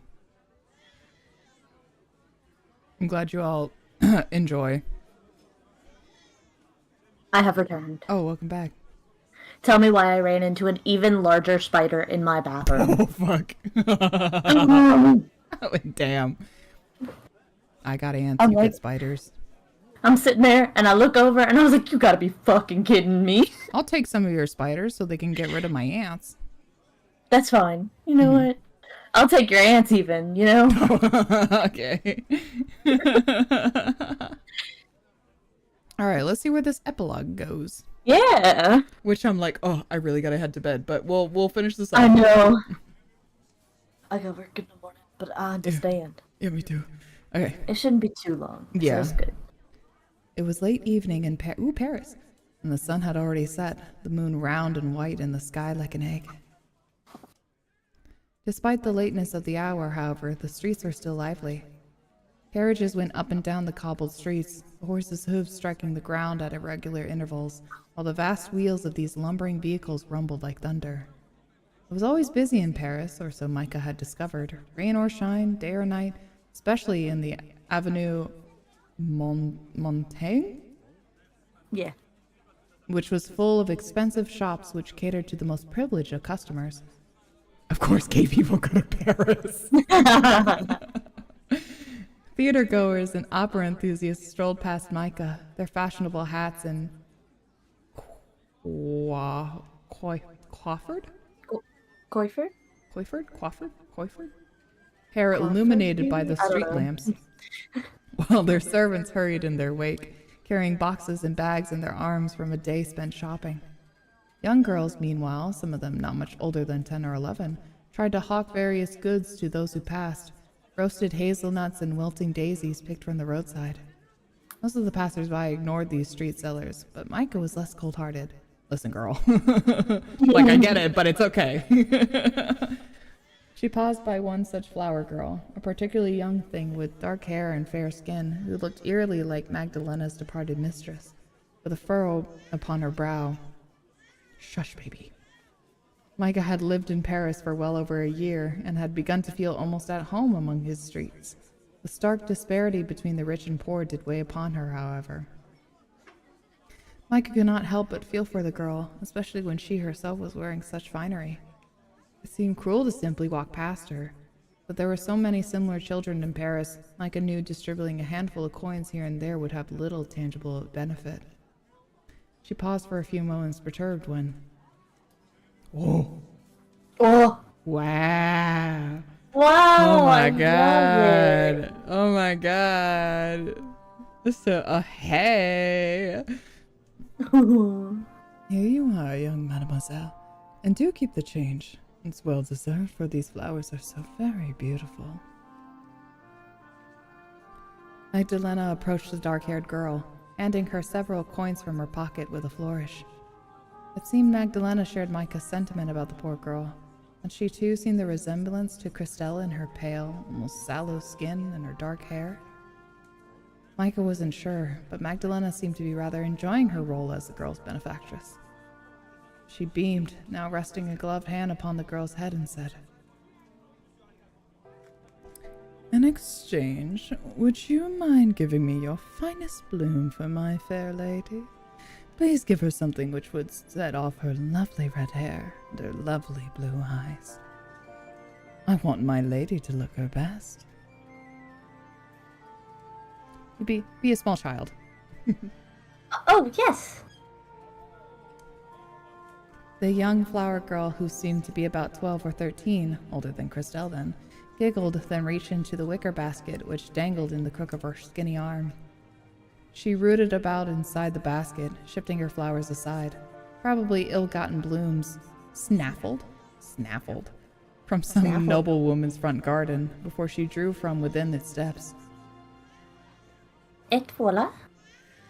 2 sunflowers, larger than the other blooms in her basket, slight date with death, and quite magnificent with twin riots of bright yellow petals. These sunflowers were large enough to be ostentatious, but Magdalena didn't seem to mind. Instead, she seemed quite pleased with the flowers that the girl had presented her, beholding them as they were a fine treasure made of solid gold. She beamed, though not too widely, it wouldn't do to startle the girl with her sharp incisors, then said, "Thank you kindly, mademoiselle. You are too kind. I'm sure my lady will look wonderful with these." Oh, I'm sure she will. There's no way she won't, kind mademoiselle. Not when she's so pretty. These flowers will suit her to a T, and thanks again. God bless you. God bless you. Oh. Sorry. No, it's okay. Magdalena paused, standing by the roadside. Yes, like Grimmy. I still need to play that. You should. You'll love it. And I've got it downloaded. I started it. I just haven't made it very far. Yeah. I was surprised that it was free. I was like, really? Yeah. It's just the DLC costs money, which is fair. Yeah. And then also there's the adult version. Wow! Magdalena paused, standing by the roadside, as the flower girl took off, practically beaming from ear to ear. Her sweet, well-meaning appellation, God bless you, must have struck a chord because Magdalena looked quite bemused. She blinked beneath the brim of her hat, holding the stems of the large flowers between her gloved hands. Mutely, she looked out at the crowd into which the flower girl had run, her hair shifting in the breeze. I will pay to see him redacted. Me too, damn. She frowned.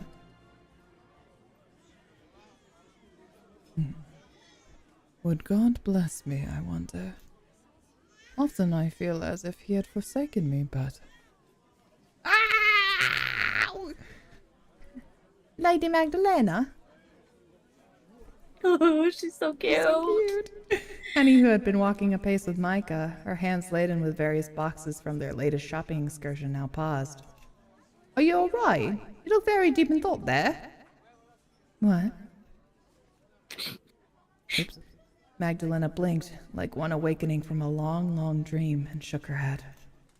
Faintly she smiled, a smile quite unlike any of the smiles Micah had seen from her during her sojourn in the von Schleifen's old Tumbletown manor in the depths of the woods. Tumbletown. Then, in a light voice, she said, Never mind me, Annie. I feel perfectly fine. Are you sure? Annie smiled teasingly, though initially uneasy around Magdalena.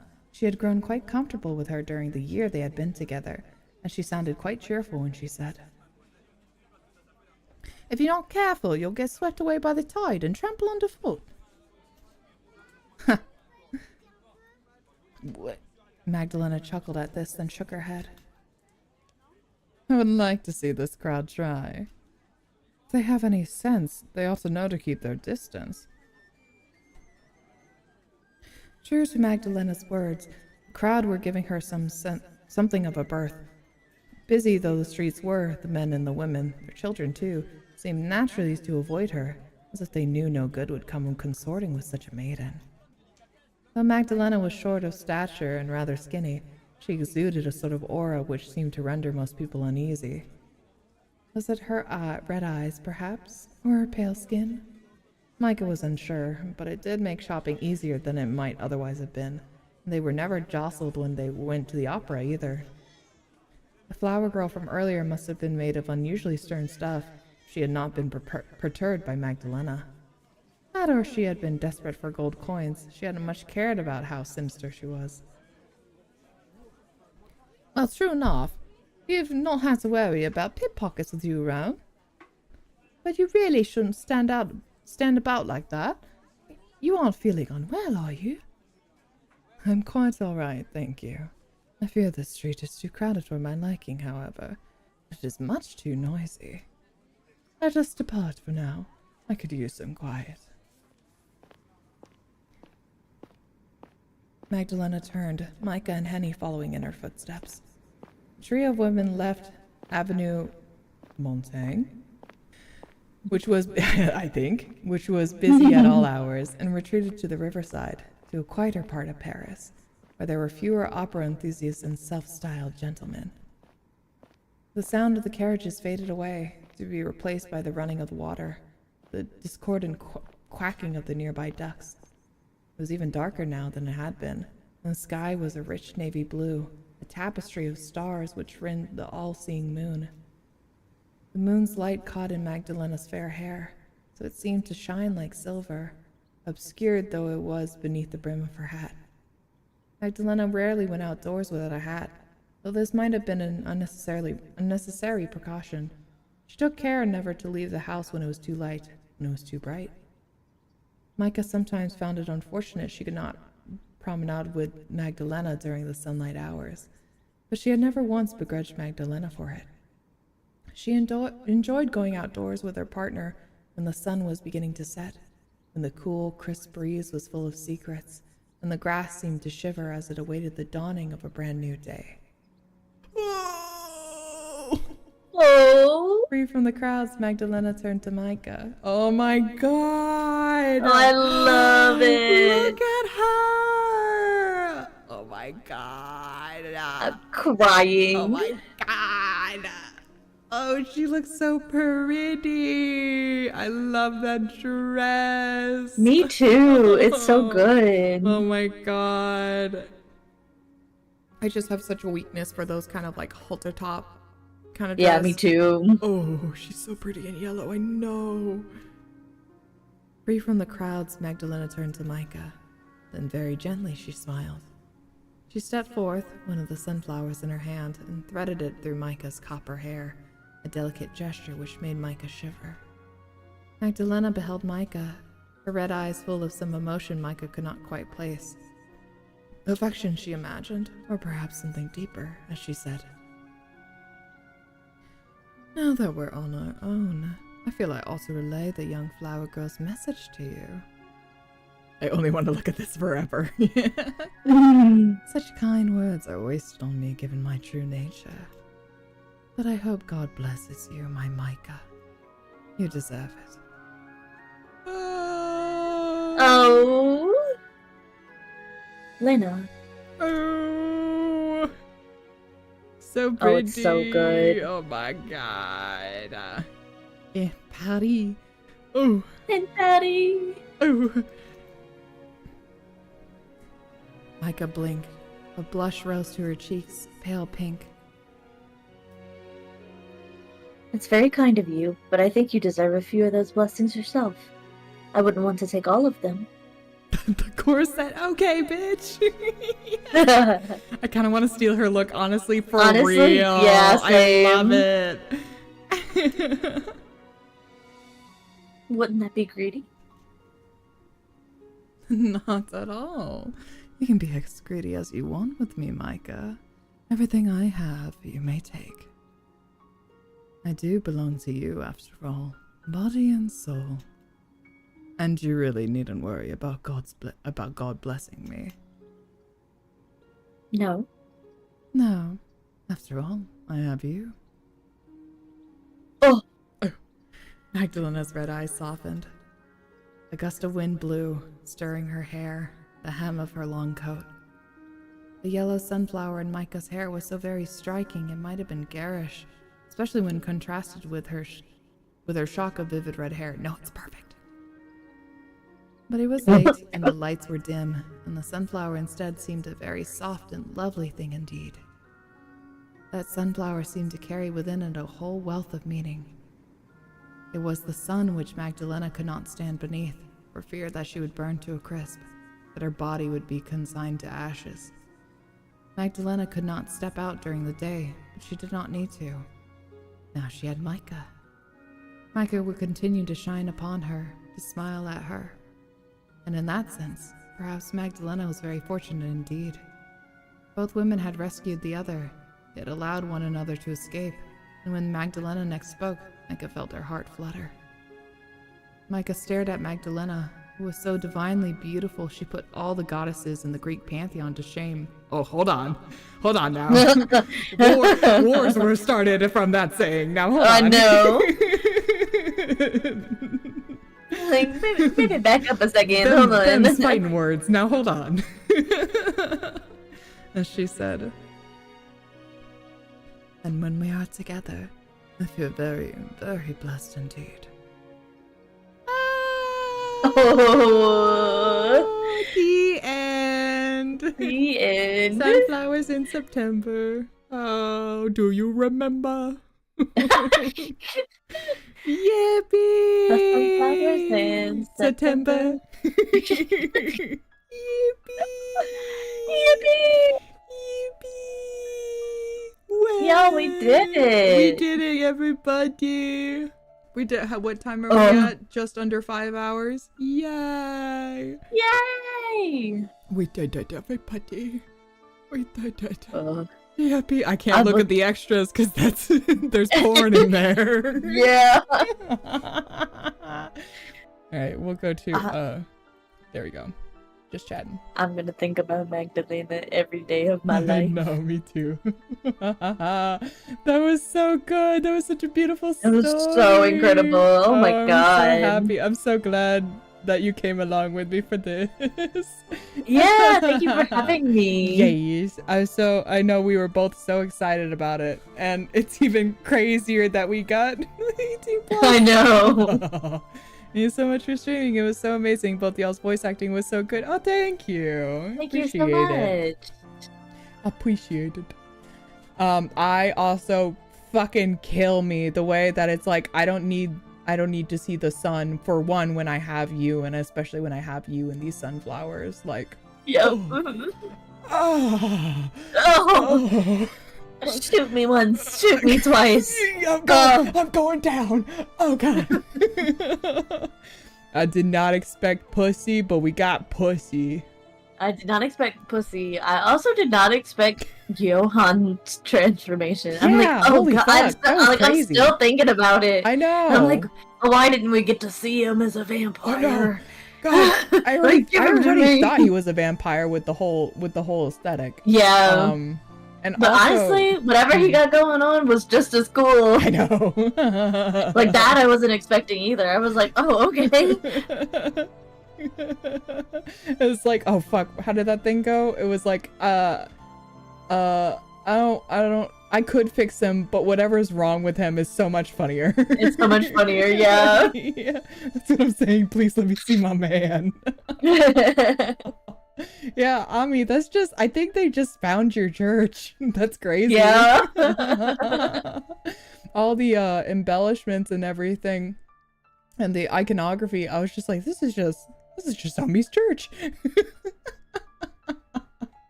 Everybody has to, they literally did, it's crazy. Ami's church is full of everybody has to like maximize your slay. There is no other option. Literally. If you're not slaying, you're not staying. That should be the sign. Ami, do you have a sign? That should be there. That's very important. You have to make that so clear. I need you to serve the most cunt you have ever served in your life. If you're not slaying, then you're not serving the Lord. Serve cunt, not Eucharist. Sorry. Oh my god.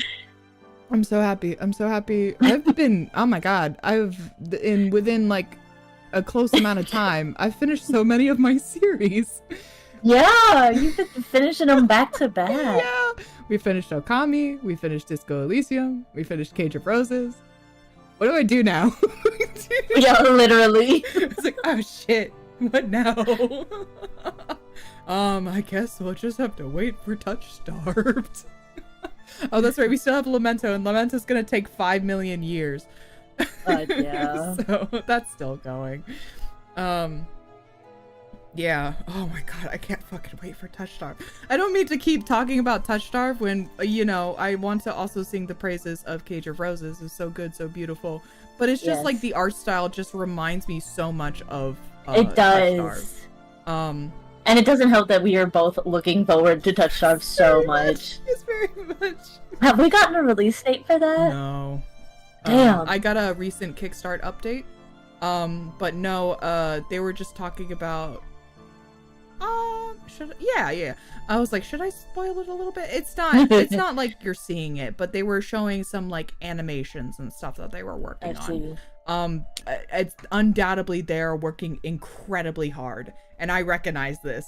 I recognize this so much, but please. For some reason in my brain, I was like fall this year. I don't know why I think fall this year. For some reason, I had in my head April or May this year, and I'm like, I didn't obviously we did not get that. No. Like, God, I hope we get to fuck, please. I hope so too. I need something. Dear God, I need something, please. They already noted that it was adult, you know. So I'm like, just a crumb, I'll take anything, please. Just a little spit. Please. But yes, anyway, Yuri. I love women. I love women. They're so beautiful. It was written so well. I learned so many new words. So many new words. So many words added to my dictionary. And it's funny because it's all brand new words that I don't think I'll ever see again. I'll never see them again. Escritoire? Like, whatever the spinning device is for pictures, whatever that was. Yeah, I don't even remember. I don't remember. It was so long and complicated. And I'm sure there was other things and I don't remember them. It was phenakistoscope? Yes. Something like that. Yeah. But yeah, lots of big words. Lots of new words. Anyway, it's so late. We have to go. Yes. I'm like, I still have to shower. No, you're good. I gotta dip. It's so late. But thank you so much, everybody, for hanging out with us. Everybody for joining us. And thank you for coming along this journey with us. It was beautiful. It was lovely. It was so fantastic. Happy. Thank you for joining me, Doppler. I love you so much. I love you so much. Yeah. All right, hopefully we can play games again soon. We will. Oh, Uno. We will. Saturday, yes. Are you going to be there? Yes. Okay, excellent. Yes, I will be there. I tried to pick a time. It's not a secret that we're playing Uno. Saturday we're playing Uno with a bunch of friends. I forget who's all going to be there. I think Ami will be there. Doppler will be there. I think Relly's going to be there. I think so. And I think Natsu's going to be there. I don't know exactly who all. Yeah, a bunch of people filled out my little request. Right. I just don't remember who all said yes. I think Agent's gonna be there. Maybe. I don't know. But yeah. I guess we'll see. We'll see. We'll find out. But I'll see you guys Saturday. All right. Bye. Bye. Bye. Bye. I really gotta go. Good night. Bye.